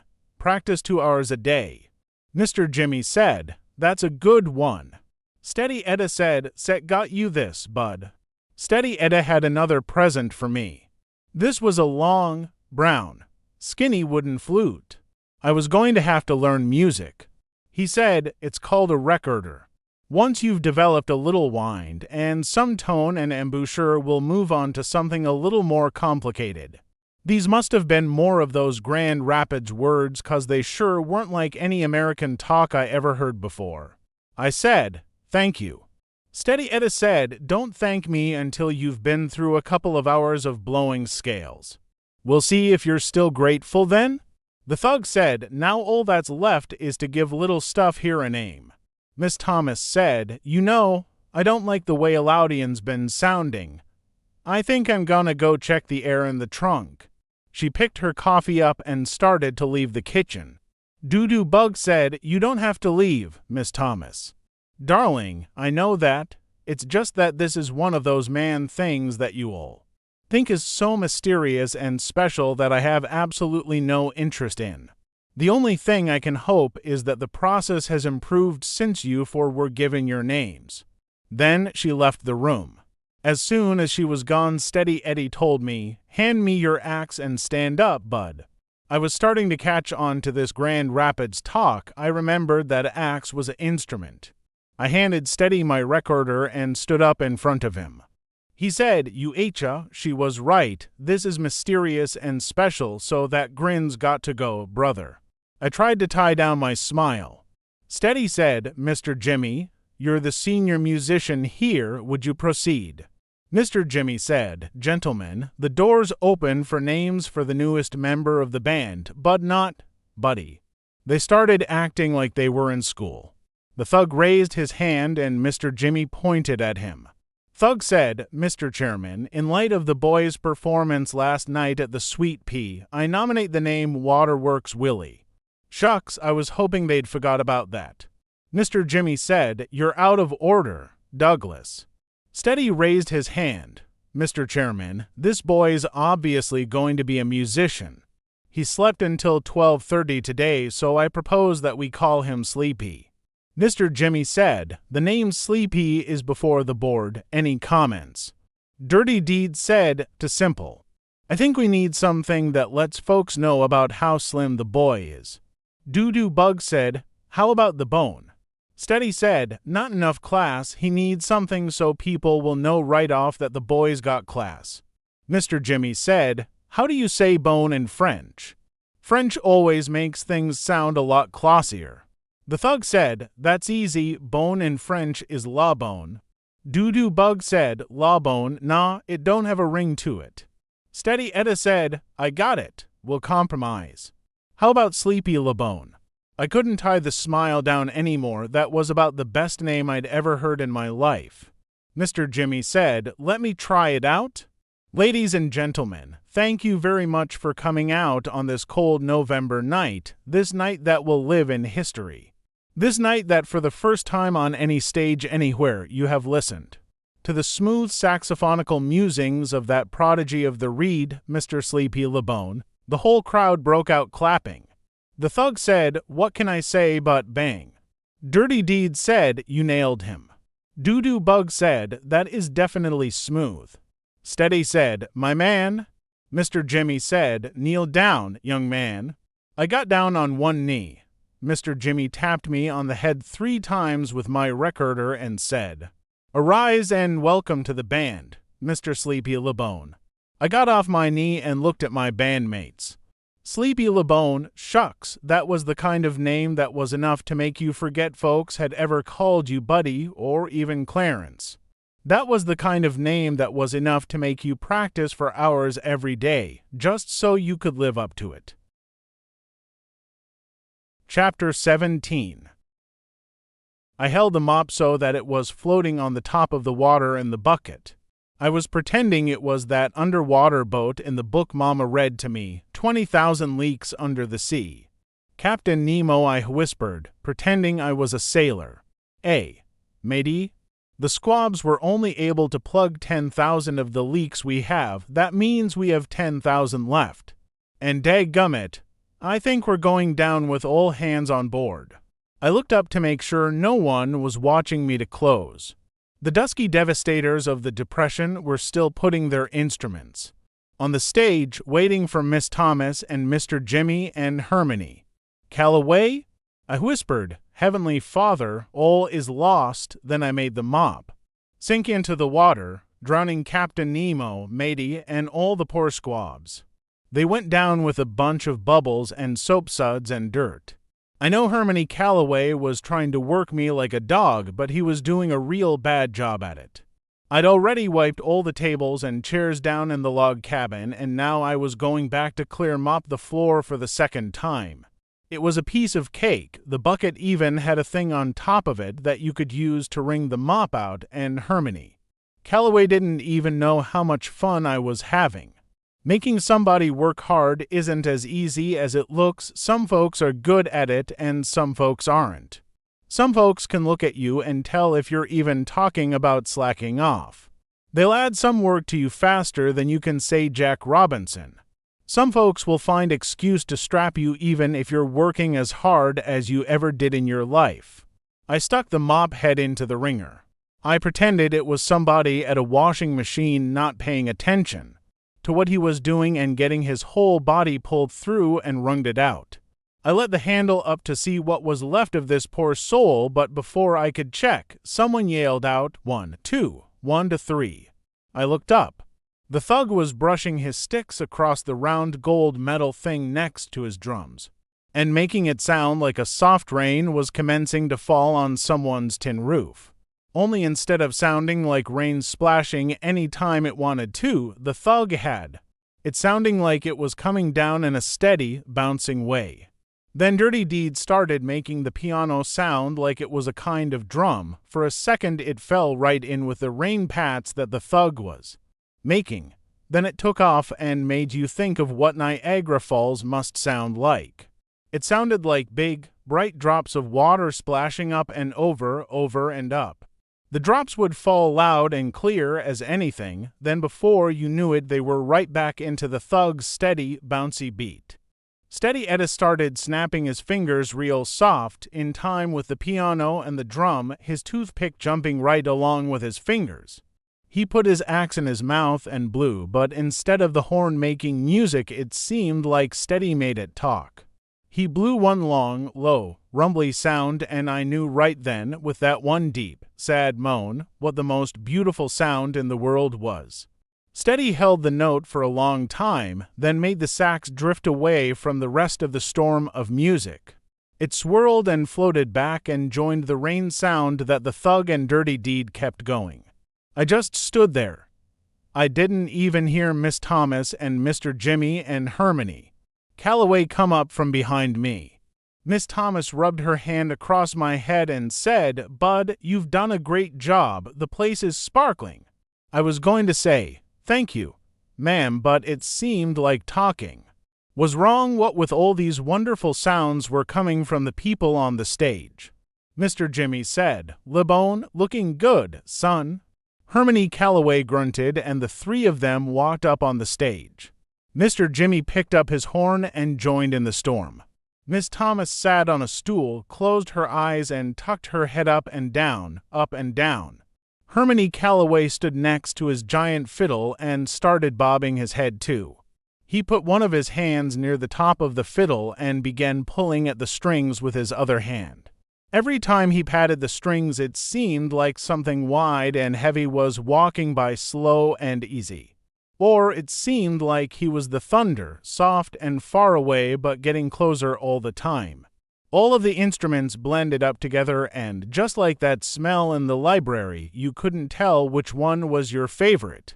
First you'd say it was Mr. Jimmy on the trumpet, then Doo-Doo Boog's trombone would make you think it was the best. Then Dirty Deed would make the piano sound like water hitting big rocks, and you'd know there wasn't anything that sounded that good. Until Steady Eddie would make the saxophone sing and talk and dance around everyone else, and you'd swear that was the only sound you'd ever want to hear again. All the while Hermione Calloway and the thug kept everything moving by making the drums and the giant fiddle pound out a soft, steady beat, like someone's heart turned way up loud. You'd have a real hard time trying to figure out which instrument was your favorite, until Miss Thomas opened her mouth. While the rest of the band was being a storm, she was the sun busting through thick, gray clouds. With the first thing she sang, you had to wonder why this band was called Harmony. Callaway and the Dusky Devastators of the Depression, or Harmony. Callaway and the Nubian Knights, it should be called Miss Thomas and the Dusky Devastators of the Depression, and a mean old guy on the giant fiddle.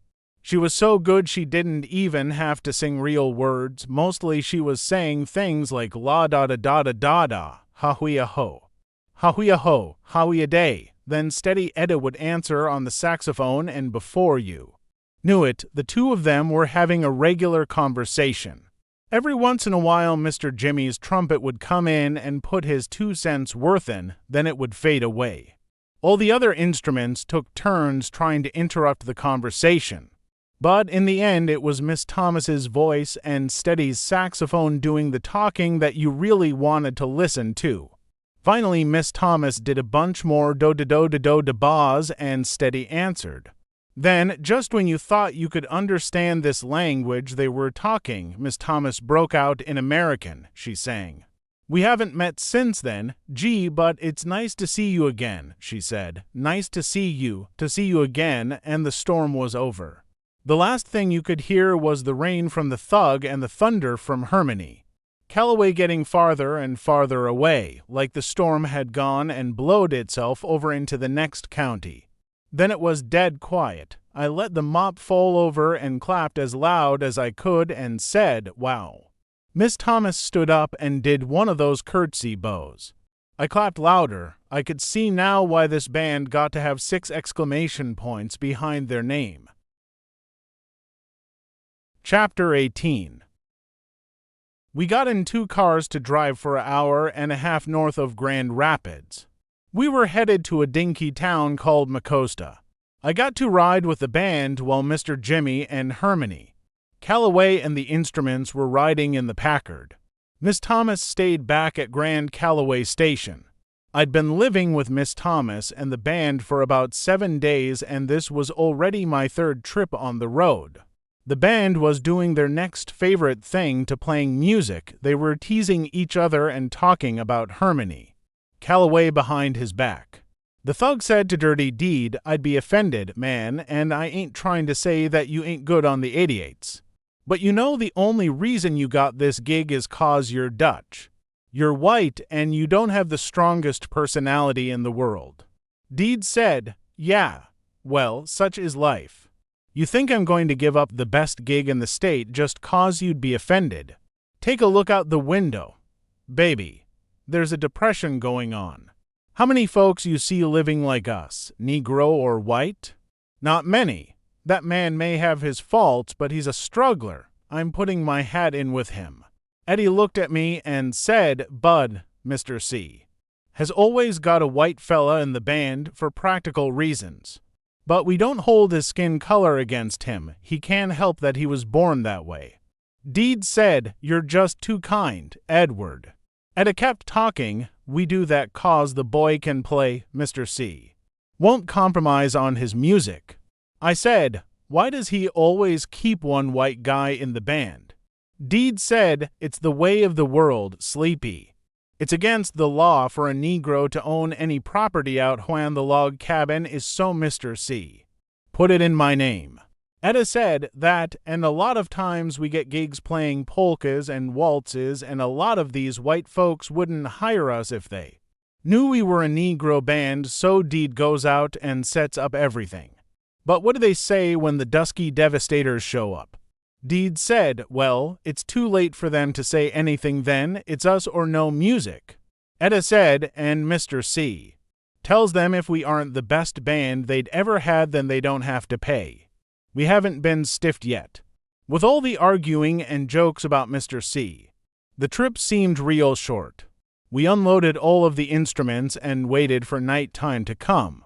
I'd heard the band play and practice 1,000 times and still had to just about sit on my hands when they were finished so I wouldn't bust out clapping. We finished our set at a little place called the Laughing Jackass, and I got to sleep right on stage to guard the instruments. The next morning I was packing everything into the cases when I got some real bad news. Hermione Calloway told Mr. Jimmy, "Stay and catch up with Eugene, you head back with the boys." The man who owned the club, Mr. Eugene Miller, used to be in one of Mr. C.'s bands. Mr. Jimmy said, "Bud, take your time loading everything into the Packard and you call ride back with Herman." Oh. Me and Mr. C looked at each other like this wasn't a good idea. He said, "Whatever," and walked back to the club's office. Shucks, a whole hour and a half trapped in a car with him. I loaded all of the instruments into the Packard, sat on a big rock, and took out my recorder to practice. I could hear Mr. C and Mr. Miller talking and laughing for the longest time.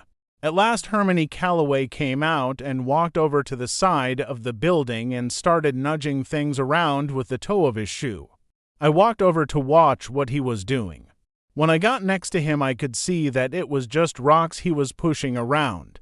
Finally he grunted a couple of times and started to bend over, but his big belly got in the way and wouldn't let his arms reach to the ground. After a bunch more grunts he said, "Make yourself useful, boy, and hand me this one." "This what, sir?" "This stone, this one." Right at the end of Mr. C.'s shiny brown shoe was a little roundish rock. I bent over to pick it up, blew some dirt off of it, and turned it over a couple of times in my hand to try and see why Mr. C. thought it was so special. The only thing that I could tell was that he'd picked 3 perfect throwing rock. The exact same kind of rock I'd use if I was about to chunk someone in the head. I dropped it into his hand. He didn't look at it or nothing, he just stuck it in his pocket and I heard it bang up against some silver dollars. I kept my nose out of his business for as long as I could, then had to say, "Mr. C. wasn't that just a rock?" "Sure was." He started walking back to the Packard. I followed. There were a million ways to ask what I wanted to know, and I chose the worst one when I said, "What in Sam Hill are you going to do with a doggone rock?" It sounded a lot meaner than I wanted it to, but I was really surprised that Mr. C. would want old rock. He climbed in on one side of the Packard and I climbed in on the other. After he stuck the key in the dashboard, he said, "Bad habit." Then he leaned over toward me and opened the glove box of the car. There weren't any gloves or maps or papers in the box, just a bunch of perfect throwing rocks. They all looked like they had writing on them. I reached in and took one of the rocks out. Written on the back of it was Idlewild in 5.236. I took another one and it said Preston in 6.4.36. double quotes. These were just like my rocks. I took one more and it said Chicago in 3.1932. I looked over to Mr. C. and said, "I've got some of these, sir." He said, "HMMM. Really, I've got some too." He looked at me, shifted his pipe away from the talking side of his mouth, and said, "Bud, I know you're not the sharpest knife in the drawer, and I hate to be the bearer of bad tidings, but those are found all over the world. In fact, they're about as common as rocks." I almost didn't answer him, but since I didn't want to look so stupid, I said, "Yes, sir, but mine have writing and numbers on them too."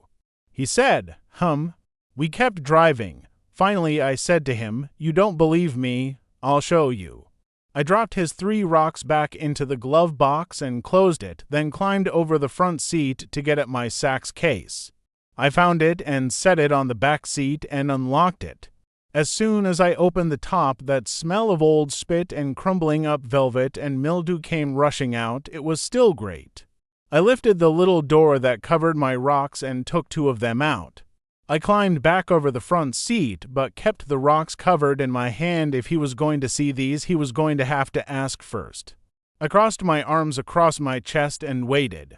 It's a good thing I've got lots of patience, 'cause I waited a long time. When we finally got back to Grand Calloway Station, Mr. Jimmy helped us unload the car. Finally, I decided that Mr. C. had waited long enough, I stuck my rocks in his face and said, "See, I told you I had some rocks like those. The only difference is mine say. Flint in .8.11.11 and Gary in .6.13.12. He said, "Where did you find these? Didn't I tell you not to do any rummaging around in that room you've been sleeping in?" He reached for the rocks. I don't know why, but I let him take them. He was the first person other than Bugs that I'd ever let touch the rocks that my mama had give to me. Mr. C turned the rocks over and over in his hands and said, "Well, where'd you get these?" Oh, I could tell by the way Hermione Calloway was holding my rocks that he didn't plan on giving them back to me anytime soon. I kept watching his hand, waiting for a chance to snatch my rocks and get out of there. If I could get my hands back on my rocks, I knew I could outrun Mr. C, even though he was a lot stronger and his legs were a lot longer than mine. Hermione Calloway said, "Answer me, where'd you take these from?" Mr. C sounded meaner than he ever had before. Mr. Jimmy heard him and put down the box he was carrying and walked over to us real quick. Hermione Calloway had the rocks squeezed tight in his right hand fist and had his left hand fist balled up like he was ready to fight. Mr. Jimmy said, "Herman, what's this? What's wrong?" He stood between me and Mr. C. Hermione Calloway said, "I told you about this boy from the word go. He's been snooping through things in the house that he's got no business being in. He stole these." I said, "No, sir, I did not." Mr. C said, "Then where'd you get them?" "I'm not going to ask you again." He unsqueezed the rocks in his hand. I was surprised they hadn't turned into diamonds or dust the way he'd been holding them so tight. Mr. Jimmy took my rocks from him. He looked at the writing and said, "Flint, Michigan, August 8th, 1911, and Gary, Indiana, July 13th, 1912. That's more than 25 years ago." He squatted down and looked right at me and said, "Son, where do you find these? Just tell the truth." I kept one eye on Mr. C.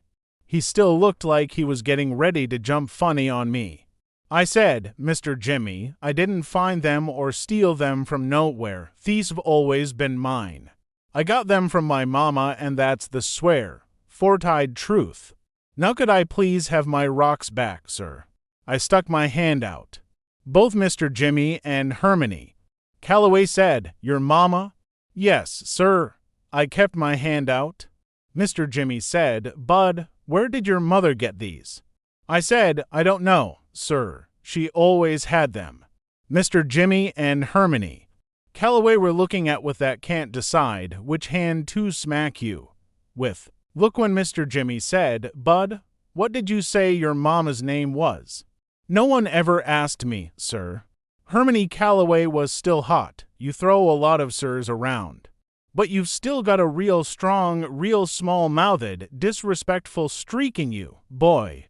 Now you answer the question or I'll." I screamed at him, "Angela, sir." I was so mad that I hadn't meant to say sir, but it came out anyway. "Her name is Angela Janet Caldwell." Mr. Jimmy said, "Lord have mercy." Hermione Calloway's pipe dropped out of his mouth, and he stumbled and fumbled into Grand Calloway Station, feeling his way like he'd been struck blind. Then I knew. Hermione Calloway was the best liar in the world. He'd been lying to me and everybody else all along. Now that there was some good proof against him, he was all shook up. I said to Mr. Jimmy, "I knew it. I knew he was my father." Mr. Jimmy was still crouched down right in front of me. He said, "Bud, he's not your father." "Yes, sir, he is. That's why he run off like that. He got caught lying after all these years." Mr. Jimmy said, "Bud, that's enough. Herman is not your father. But Angela Janet is his daughter's name. If what you're saying is true, Lord help us all. It looks like Herman might be your grandfather." This was real surprising, but the thing I felt most was glad that Hermione Calloway wasn't my dad. Shucks, who'd want a daddy that on top of being so old and so doggone mean had such a big belly? Not me. Chapter 19. Man, ever since he heard me call my mama's name Hermione. Calloway had locked himself up in his room and wouldn't come out. Mr. Jimmy and Miss Thomas made me sit at the kitchen table whilst they knocked on his door and tried to talk him into opening it up. But the way they kept saying Herman soft at first, then louder and louder, it sounded like he wasn't talking back. After the longest while, they decided to let the big baby have his own way and came back downstairs. They sat at the kitchen table with me. Miss Thomas looked at me and said, My. Mr. Jimmy said, Now look here, Bud. He wiped his hand over his face. You're sure your mama's name was Angela Janet? I said, Yes, sir.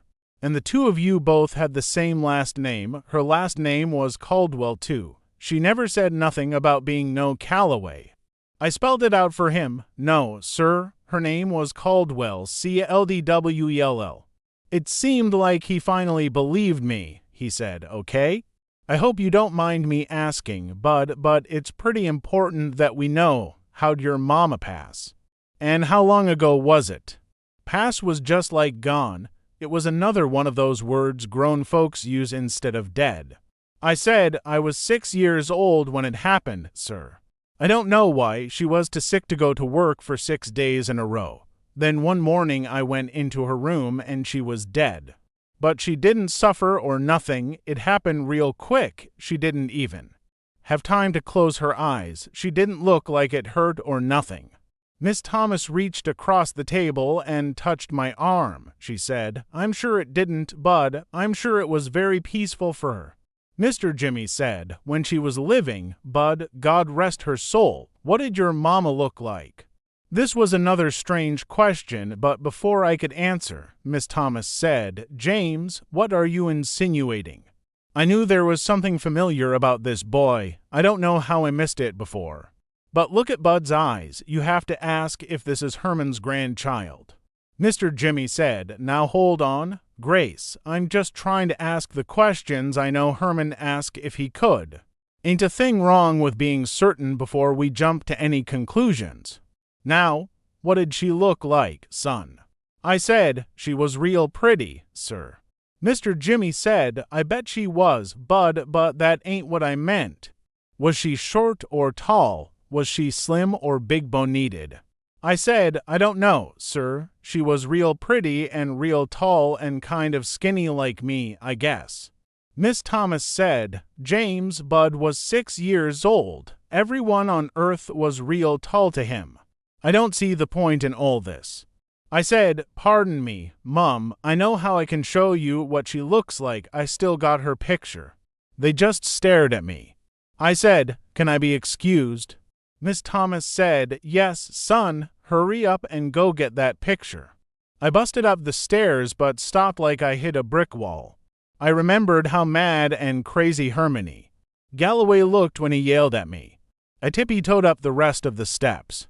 Oh, Hermione Calloway's door was opened up a crack. I held my breath and tiptoed extra quiet and extra fast right into the little dead girl's room. And as soon as I did, whoop, zoop, sloop, my heart jumped down into my stomach. Hermione Calloway was sitting on the little chair in front of the little mirror on the dressing table.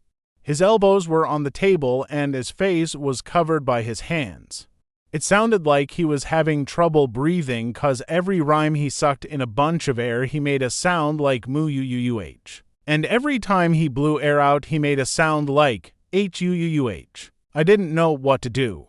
I could tell Mr. C didn't know I was in the room with him, so I could probably just backward tiptoe and get out of there without anything happening.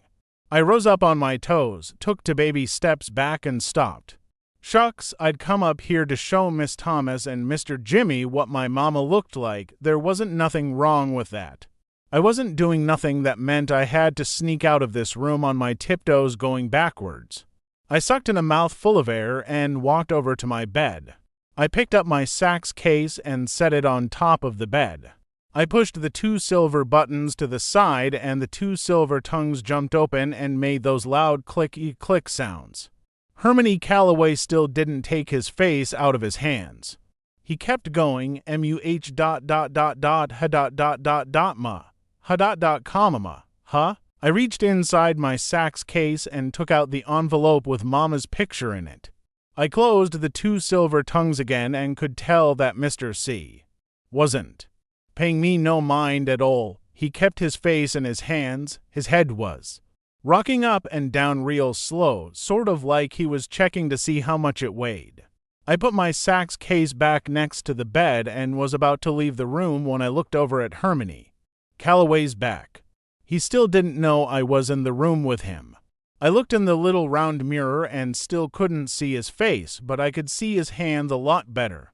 I could see 6 little trails of water coming out from where his fingers joined up with his hands. The 3 trails from each hand joined up together on his wrists and ran down his arms, puddling up on top of the dressing table. Shucks, Hermione Calloway was bawling his eyes out. He was acting like me being his grandson was the worst news anyone could ever give you in your life. This was number 39 of Bud Caldwell's Rules and Things to Have a Funner Life and Make a Better Liar Out of Yourself. Rules and Things number 39. The older you get, the worse. Something has to be to make you cry. With babies it's easy not to pay them no mind, 'cause crying's just like talking for a baby. A baby's tears might mean, "Hey, you just stuck a pin in my behind when you changed my diapers," or they're crying. Might be the way they picked out to say, "Good morning, Mama, what are we gonna do today?" That makes it easy not to care too much about a baby's tears. When you got an old person crying, you got a whole nother story. When you got someone as old as Hermione Calloway crying, you better look around, 'cause you know you're square in the middle of one of those boiling tragedies. You can't help but feel sorry for him, even if he's been mean to you from the minute he first had eyes on you. Even if he's crying 'cause he found out the 2 of you were kin. I walked over to Hermione Calloway, and before I could think, my hand moved out toward his back. I waited for one of those spaces between the muss and the hus, then I touched him. His skin under his shirt was very, very warm. It took a second for Hermione Calloway to know someone was touching him. When he knew, I felt his skin jerk and twitch the same way a horse's does when a fly lands on it. He whipped his head around. When he saw it was me, he jerked away, took one more giant then stared. His mouth started moving like he was talking in a secret language that only dogs could hear. At last real American words started coming out of his mouth. He said, I howd. I'm so, look, buddy, it's Bud, sir, not Buddy. He put his face back in his hands and broke down all over again. Man, it's a good thing the thug wasn't around, 'cause if he'd heard the way Mr. C was weeping, no one would have wondered who the real waterworks Willie was. I put my hand back on Mr. C's shoulder and patted him and rubbed him a couple of times, then left the room. It felt a lot better going out frontwards instead of sneaking out backwards. I ran down the steps back into the kitchen. Miss Thomas's and Mr. Jimmy's eyes jumped right onto my envelope. I set it in the middle of the table. Both of them just looked at it before Miss Thomas reached out and picked it up. She went into the pocket of her dress and took some funny little glasses that only had a bottom half to them, then put them on her nose. She pulled Mama's picture out and held it as far away from her eyes as her arms would stretch. She looked at the picture, looked over her glasses at me, then looked right at Mr. Jimmy and said, "Any more questions for this young man?" She slid the picture over to him. Mr. Jimmy picked it up and said, "Well, I'll be. Remember that old con man who used to drag that mint horse through town? Now, what was his name? Help me out here, Grace. Didn't he call his act Joey Pegas and his broke-back bronking bucko?" Miss Thomas said, "It was Joey Pegas and his broke-back bucking bronco, James. What else do you see in the picture?" Mr. Jimmy said, that definitely is Angela Janet Calloway." He looked at me and said, "You sure this is your mother?" I said, "Yes, sir, but her name's Caldwell, not Calloway." He said, "Well, I'll just be." Miss Thomas butted in on him. There's little doubt about that, James, but what we've got to do. She kept on talking, but I quit listening 'cause something just came out of the blue and give me a good whop right on my forehead. Without even thinking about what I was doing, I butted in on Miss Thomas and said, "That means that's not some little dead girl's room I'm sleeping in, that's my mama's room." She looked at me kind of surprised, like this was the first time she'd had that thought too. She said, "That's right, Bud, you're back in your mama's room." I said, "How come Hermione? Calloway never called on me and my mother. All he'd had to do was call on us one time, and I know she wouldn't have been so sad." Miss Thomas and Mr. Jimmy took turns shooting quick looks at each other. Then she said, "Bud, give me your hand." Oh, pretty soon I'd have to come up with the rules and things about when Miss Thomas holds your hand. She stretched her arm across the table, and I held on to her fingers. "Bud," she said, "Mr. C. Excuse me, your granddad didn't know anything about you. No one knew where your mother had gone." Mr. Jimmy said, "That's right, son, she just up and run off one day. I mean, we all knew Herman was hard on her, but it wasn't like it was nothing personal. He was hard on everybody. I used to tell him all the time to slack off some on the girl, to go easy, but I can remember his exact words. He said, 'Easy go don't make the mare run.' This is a hard world, especially for a Negro woman. There's 100 million folks out there of every shades and hue, both male and female, who are just dying to be harder on her than I ever could be. She's got to be ready." Shoot, I could see that the girl wasn't the type too. Miss Thomas said, "James, why don't you go up and check on Herman?" She said, "Why don't you?" but it wasn't a question. Mr. Jimmy said, Oh, maybe I should, and left the kitchen. Miss Thomas told me, "Bud, I know you can see your granddad has troubles getting along with most folks, right?" "Yes, ma'am. I think it's because he expects so much out of everybody, himself included. And when you set your standards so high, you get let down a lot." I shook my head up and down, acting like I understood. She said, "Now take your mother, for instance. He was so proud of that young woman, and he loved her very, very much. He was determined that she was going to be the first Calloway to get schooling all the way through college, so he thought he had to be strict on her, but he went overboard, Bud, simple as that. He used to crow about how his mother and father had been born slaves and how now it was only to generations later.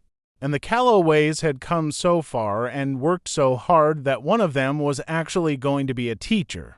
It was his dream, not hers, not yet, anyway, and he never gave her time to pick it for herself. The more he pushed her, the more she fought him. Finally, it got to be too much, and she left. We think she ran off with one of Herman's drummers. We've been hoping for 11 years that she'd send word or come home, and she finally has. Looks to me like she sent us the best word we've had in years." Miss Thomas smiled at me, and I knew she was trying to say I was the word that my mama had sent to them. She said, "Wait here for 1 second, Precious. I've got to go to my room for something."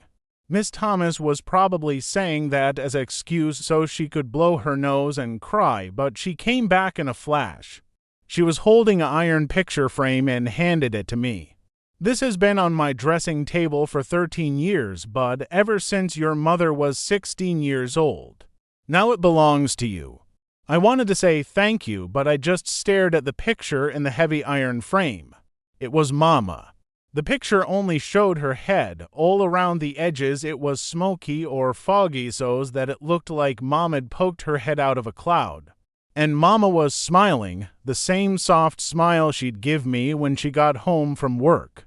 It had been so long since I'd seen Mama smile that I wanted to laugh and cry at the same time. Miss Thomas said, "Let me show you something, Bud." She took the frame out of my hands and said, "Watch this." She moved the picture up and down, right and left, then around in circles. Do you see how her eyes are on you all the time? No matter which way you look at the picture, she's watching. It seemed like Mama was looking direct at me no matter where Miss Thomas put the picture. "I can keep this." I feel like I've been holding on to it until the rightful owner came along, and it looks to me like he's finally shown up. What took you so long, child? Miss Thomas patted me underneath my chin. She said, but Bud, we've got a problem I'm going to need your help with. Oh, you said you were 6 years old when your mother died. Yes, ma'am. Okay, so that was for years ago. Yes, ma'am. You can remember how bad you felt when you first knew she was gone, can't you? Yes, ma'am, 'cause it still feels the same. Well, you've had for years, too, to heal that scar, but it still hurts some of the time, doesn't it? Sometimes a lot. I know, Bud, but remember, your grandfather and I just found out that she passed. The hurt is brand new for us. Miss Thomas started swallowing. And even though he hasn't seen her in 11 years, I know there isn't a day that goes by that he doesn't think about her. He'd never admit it, but there isn't one show that we give that he doesn't first look out into the audience. Not to see how big the crowd is, but hoping that she'd be out there. Hoping that she'd seen a flyer tacked to a telephone pole somewhere and would stop by to see him. He loved her so much, Bud. Sorry, sweetheart. She took the hand she wasn't squeezing my fingers with and took out a handkerchief and blew her nose. Those stones that he picks up everywhere he performs are for her. She must have been 4 or 5 years old. The band was getting ready to travel to Chicago for a week, and before we left, he asked her what she wanted him to bring back for her. He was thinking a doll or a dress or something, but she told him, a walk. Daddy, bring me back a walk from Chicago. So everywhere we went after that, he'd have to get her a walk. He'd write the city and the day we were there on them for her. He's got boxes of them upstairs, 11 years worth. So, Bud, I don't know how Herman is going to be feeling after this. That's where I need your help. You've got to remember that both Herman and I love your mother just as much as you do. This didn't seem like it could be true, not just because it didn't seem like anyone could love my mother as much as I do, but because it didn't seem like Hermione Calloway could love anyone at all. Miss Thomas said, so if you can remember, Bud, be patient with him. That ornery old man upstairs is very, very hurt right now, and I just can't say where he's going to land after this news gets through blowing him around. Miss Thomas was starting to do that sting-wide blinking. So we're going to have to give him some time. We're going to have to let him find out how he feels before. Mr. Jimmy came into the kitchen. Grace, he said, he wants you. Hermione Calloway was making everybody feel like they had the blues. It looked like Mr. Jimmy just wiped some tears from his eyes too. Miss Thomas came around to my side of the table and gave me a hug. She said, you okay? I said, yes, ma'am. She said, should I go see how he's doing? Yes, ma'am. She left the kitchen and Mr. Jimmy went into the living room. I picked Mama's picture up and put it back in the envelope. Mr. C chose a good name for his house, 'cause not a second went by before the back door came open and the dusky devastators of the Depression walked in, talking like it was going out of style. As soon as they saw me, they all got quiet. Doo-Doo Bug said, hey, Sleepy LeBone, where's everyone at? I didn't want to embarrass anyone by saying that all the grown folks were sitting all over the house sobbing their eyes out, so I said, they're around. I remembered not to call the band, sir. Steady said, well, it's you we wanted anyway. He put an old cardboard suitcase on the table and said, I told the fellas how hard you've been hitting that recorder and how proud I was of you, so we put a couple of nickels together. He acted like he was yelling into the other room, and Lord knows on the peanuts we get it was a real sacrifice. He slapped some skin with Dirty Deed, then started talking regular again. Anyway, the thug saw something at the pawn shop and we picked it up for you. Can I open it? The thug said, well, if you don't, I don't know who will. Etta slid the cardboard suitcase over to in front of me. It looked worse than the one I used to carry around. One of the snaps on it was busted clean off and the other one was stuck. Steady Etta said, it's what's inside that's interesting. Just pull on that snap real hard. I pulled on the snap and it came off right in my hand. The thug said, "I knew it, the boy's just too country, he ain't used to handling fine merchandise. We should have given it to him in a paper bag."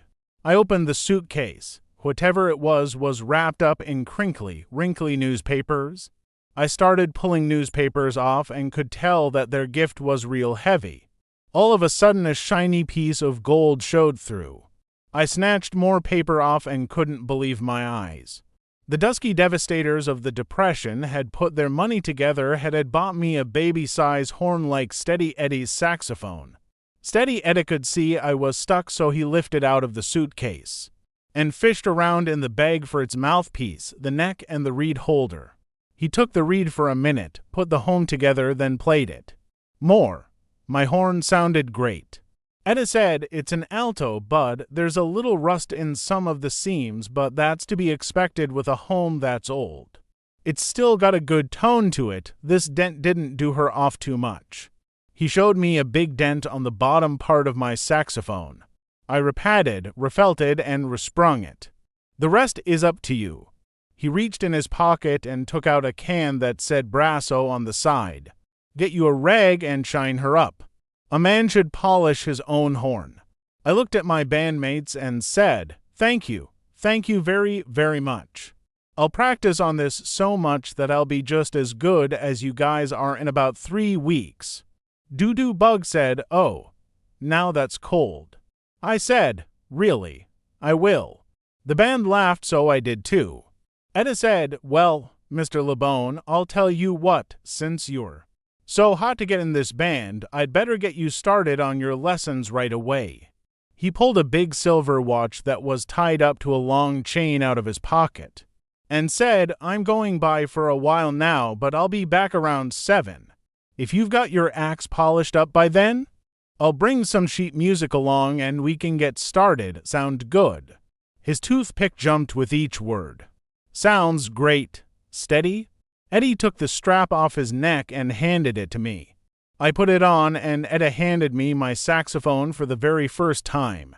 It was the perfect weight. I said, "Can I be excused?" Dirty Deed said, "What, you ain't gonna blow us some notes? We want to hear what you got, Mr. 3 weeks from now." I said, "I'll let you hear me in 3 weeks when we're all on the stage together." They laughed again and the thug said, "Tina let you in on something, Sleepy LeBone. There's certain members of this band that you will be out playing in 3 weeks, but it's gonna take you a whole lot longer to top me. On the real tip, it's gonna take you at least 10 years before you'll be able to even hold my drumsticks." Steady Etta said, "Yeah, and that's about 9 years and 10 months longer than you'll be with the band, thug." The thug said, "Aw, man, you ain't gonna start that up again. You gotta let me know what you heard." I said, "Can I be excused?" Etta said, "Head on, Sleepy LeBone, I'll be back." I told my bandmates, "Thank you again. Thank you very much." The thug said, "Nothing to it, little man." Dirty Deed said, "Now don't let that horn whip you, Doo-Doo Bug said, "Our pleasure, Sleepy." Steady Etta said, "Man, get out of here." I picked up both of Mama's pictures, my home and the can of Brasso, and ran up the stairs. When I got upstairs, I saw that Hermione Calloway's door was still open a crack. Miss Thomas's door was closed now, and I could hear the two of them in her room talking real soft to each other. I could have stood outside the door and listened if I wanted to, but that would have been rude. Besides, I didn't know for sure how long it would take me to polish up my new horn. I went into my mother's room and put my sax on the bed that Mama used to sleep in when she was a little girl. I put her smiling picture on the dressing table, then reached under her bed and pulled my sax case out again. I snapped the 2 silver snaps and started taking out all of my things. I took my old blanket out and remade my bed with it. I wasn't going to need to carry it around with me anymore. I opened the tobacco pouch and took out the rock that said Flint on it and set it on the bed. I took the pouch and the flyers and walked down the hall to Hermione Calloway's room. Even though I could still hear him and Miss Thomas talking and boo-hooing in her room, I knocked on his door anyway. When no one answered, I opened it. He had one of those dressing tables with a mirror stuck on the back of it too. So I walked real quick over to it and set the flyers and the bag of 4 rocks down. I got out of his room as fast as I could. Whew, even though it was me who'd carried them around for all these years. You'd have to be a pretty big liar if you'd say those rocks and flyers really belonged to me. Hermione Calloway's name was all over the flyers and his writing was all over the rocks. Besides, the way he looked so shook up when he saw those rocks for the first time, I figure they meant more to him than they did to me anyway. I went back over to Mama's dressing table and opened the little drawer. I took one of the thumbtacks out and went back to Mama's bed. Next, I took out the envelope that had her picture in it. I took out the picture of her riding the sad, saggy pony. I still couldn't see what she was so unhappy about, the Miss B. Gotten Moon Park looked like somewhere you could have a lot of fun. I poked the thumbtack into the top of Mama's picture and walked to the wall that she'd stuck all the pictures of horses on. I put Mama right amongst all those ponies and horses she liked so much.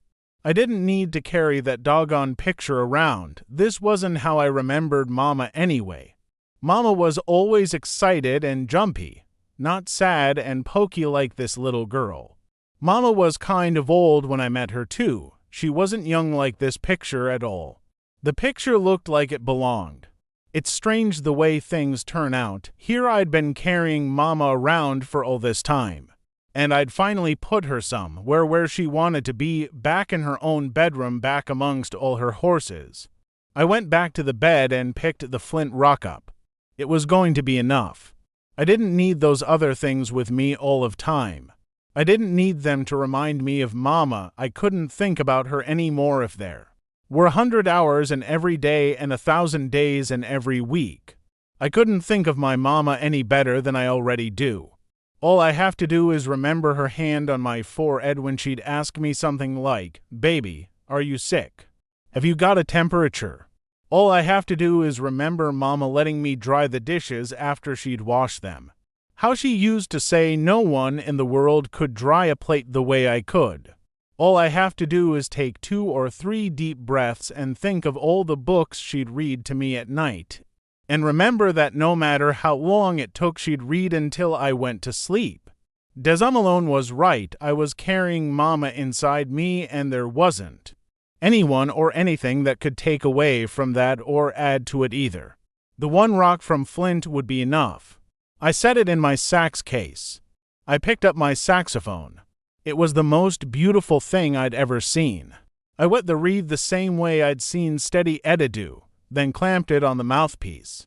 I closed my eyes and counted to 10. If after I got to 10 I blew the horn and it sounded pretty good, I knew I'd be playing along with the dusky devastators of the Depression in a week or 2. If I didn't sound so good, it meant I'd have to practice for a couple of months before I'd be good enough to get on stage with them. 1, 2, 3, 4, 5, 6, 7, 8, 9, 10. I puffed my cheeks and blew as hard as I could. The saxophone only squeaked, squawked, and groaned, then sounded like it was making up words like aronk and ruzahga and balupa. Shucks, maybe I didn't puff my cheeks out right. Maybe I was blowing too hard. I counted again. 1, 2, 3, 4, 5, 6, 7, 8, 9, 10.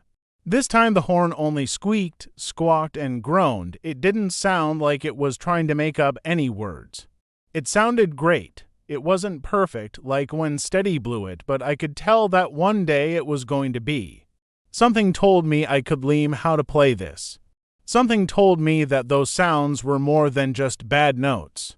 If you didn't have a real good imagination, you'd probably think those noises were the sounds of some kid blowing a horn for the first time, but I knew better than that.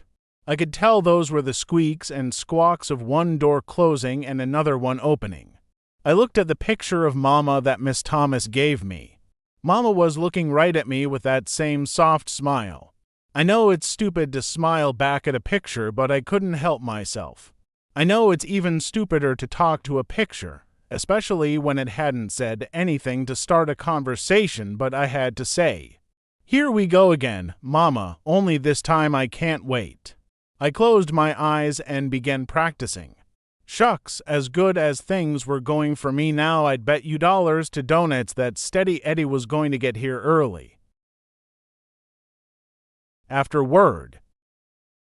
Although Bud, not Blitty, is fictional, many of the situations Bud encounters are based on events that occurred in the 1930s during a time known as the Great Depression. And although the characters in But Not Buddy are fictional as well, some of them too are based on real people. One of the most enjoyable parts of writing is that an author can combine his or her imagination with the traits of real people to build new characters. That is what I did to create the characters of Lefty Lewis and Hermione Calloway, both of whom are based loosely on my grandfathers. My mother's father, Earl Lefty Lewis, was one of 6 or 7 red caps who worked at the train station in Grand Rapids, Michigan, during much of the Depression. The jobs of Pullman porter and red cap were among the few open to African American men at that time and carried a certain prestige in the black community. Nonetheless, they were extremely difficult jobs, often marked by 80-hour work weeks, low salary, and virtually no job security. These men could be fired for simply not looking happy enough. Grandpa Lewis did exceptionally well during the Depression, supporting his family on the tips he received as a red cap. My mother remembers that my grandmother used to have to sew reinforced linings into the pockets of old Grandpa's pants, because the weight of the pennies, nickels, dimes, and occasional quarters that he was given as tips would eventually rip the seams out. She also remembers the leathery texture Grandpa's hands took on from carrying so much baggage at the station. As the Depression deepened, the Grand Rapids train station cut back to 2 red caps and Grandpa was let go. He briefly opened a small restaurant and finally became the first African-American cab driver in Grand Rapids, a job he held until his retirement in 1972 at 74 years old. Earl Lefty Lewis also pitched for many years in the minors of the Negro baseball leagues. His fondest memory of that time was pitching twice against Satchel Paige. As he did with most opposing pitchers, Satch hung Grandpa with 2 losses. My father's father, Hermione Curtis, was indeed a big band leader for most of his adult life. He headed many different musical groups, my favorite being her, Manny Curtis and the Dusky Devastators of the Depression, a name that by itself deserves all 6 of those exclamation points. Grandpa attended the Indiana Conservatory of Music and was a classically trained violinist. He also played the bass fiddle, the accordion, and the piano. Entertainment was an important part of life during the Depression, for people wanted to forget their troubles by going to the movies, sitting around the radio, and listening and dancing to live music. Grandpa and his bands were well known throughout Michigan during this time. Being an orchestra leader was Grandpa Curtis's nighttime job. By day he wore many different hats, among them those of a chauffeur, boat captain, and truck painter. He owned several businesses in Grand Rapids and Wyoming, Michigan, at a time when laws prohibited African Americans from renting or holding title to land in these 2 cities. Grandpa did this by having a white friend put his name on all records. The flexibility, people's skills, hustle, and willingness to work around unfair laws and situations that both of my grandfathers used allowed them to keep their families together during one of America's bleakest periods, a time that was especially hard on African Americans. Both of these men were fortunate and skilled enough to avoid the brunt of the Great Depression. The lives of Earl Lefty Lewis and Hermione Curtis and the situations described in Bud Not Buddy are the exception, for the great majority of people suffered horribly during the period between 1929 and 1941. Parents often could not feed their children, so countless thousands of young people, some as young as 8 years old, were abandoned or had to set out on their own in search of a meal and a warm place to sleep. These children survived the brutal life on the road by riding the rails, picking fruit, doing odd jobs, begging, stealing, or whatever was necessary to get food.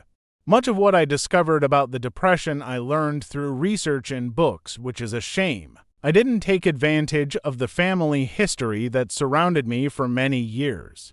I'm afraid that when I was younger and my grandparents and parents would start to talk about their lives during the Depression, my eyes would glaze over and I'd think, oh, no, not those boring tall tales again, and I'd find the most convenient excuse I could to get away from them. Now I feel a real sorrow when I think of all the knowledge, wisdom, and stories that have been forever lost with the deaths of my grandparents. Be smarter than I was. Go talk to grandma and grandpa, mom and dad, and other relatives and friends. Discover and remember what they have to say about what they learned growing up. By keeping their stories alive, you make them and yourself immortal. End of book.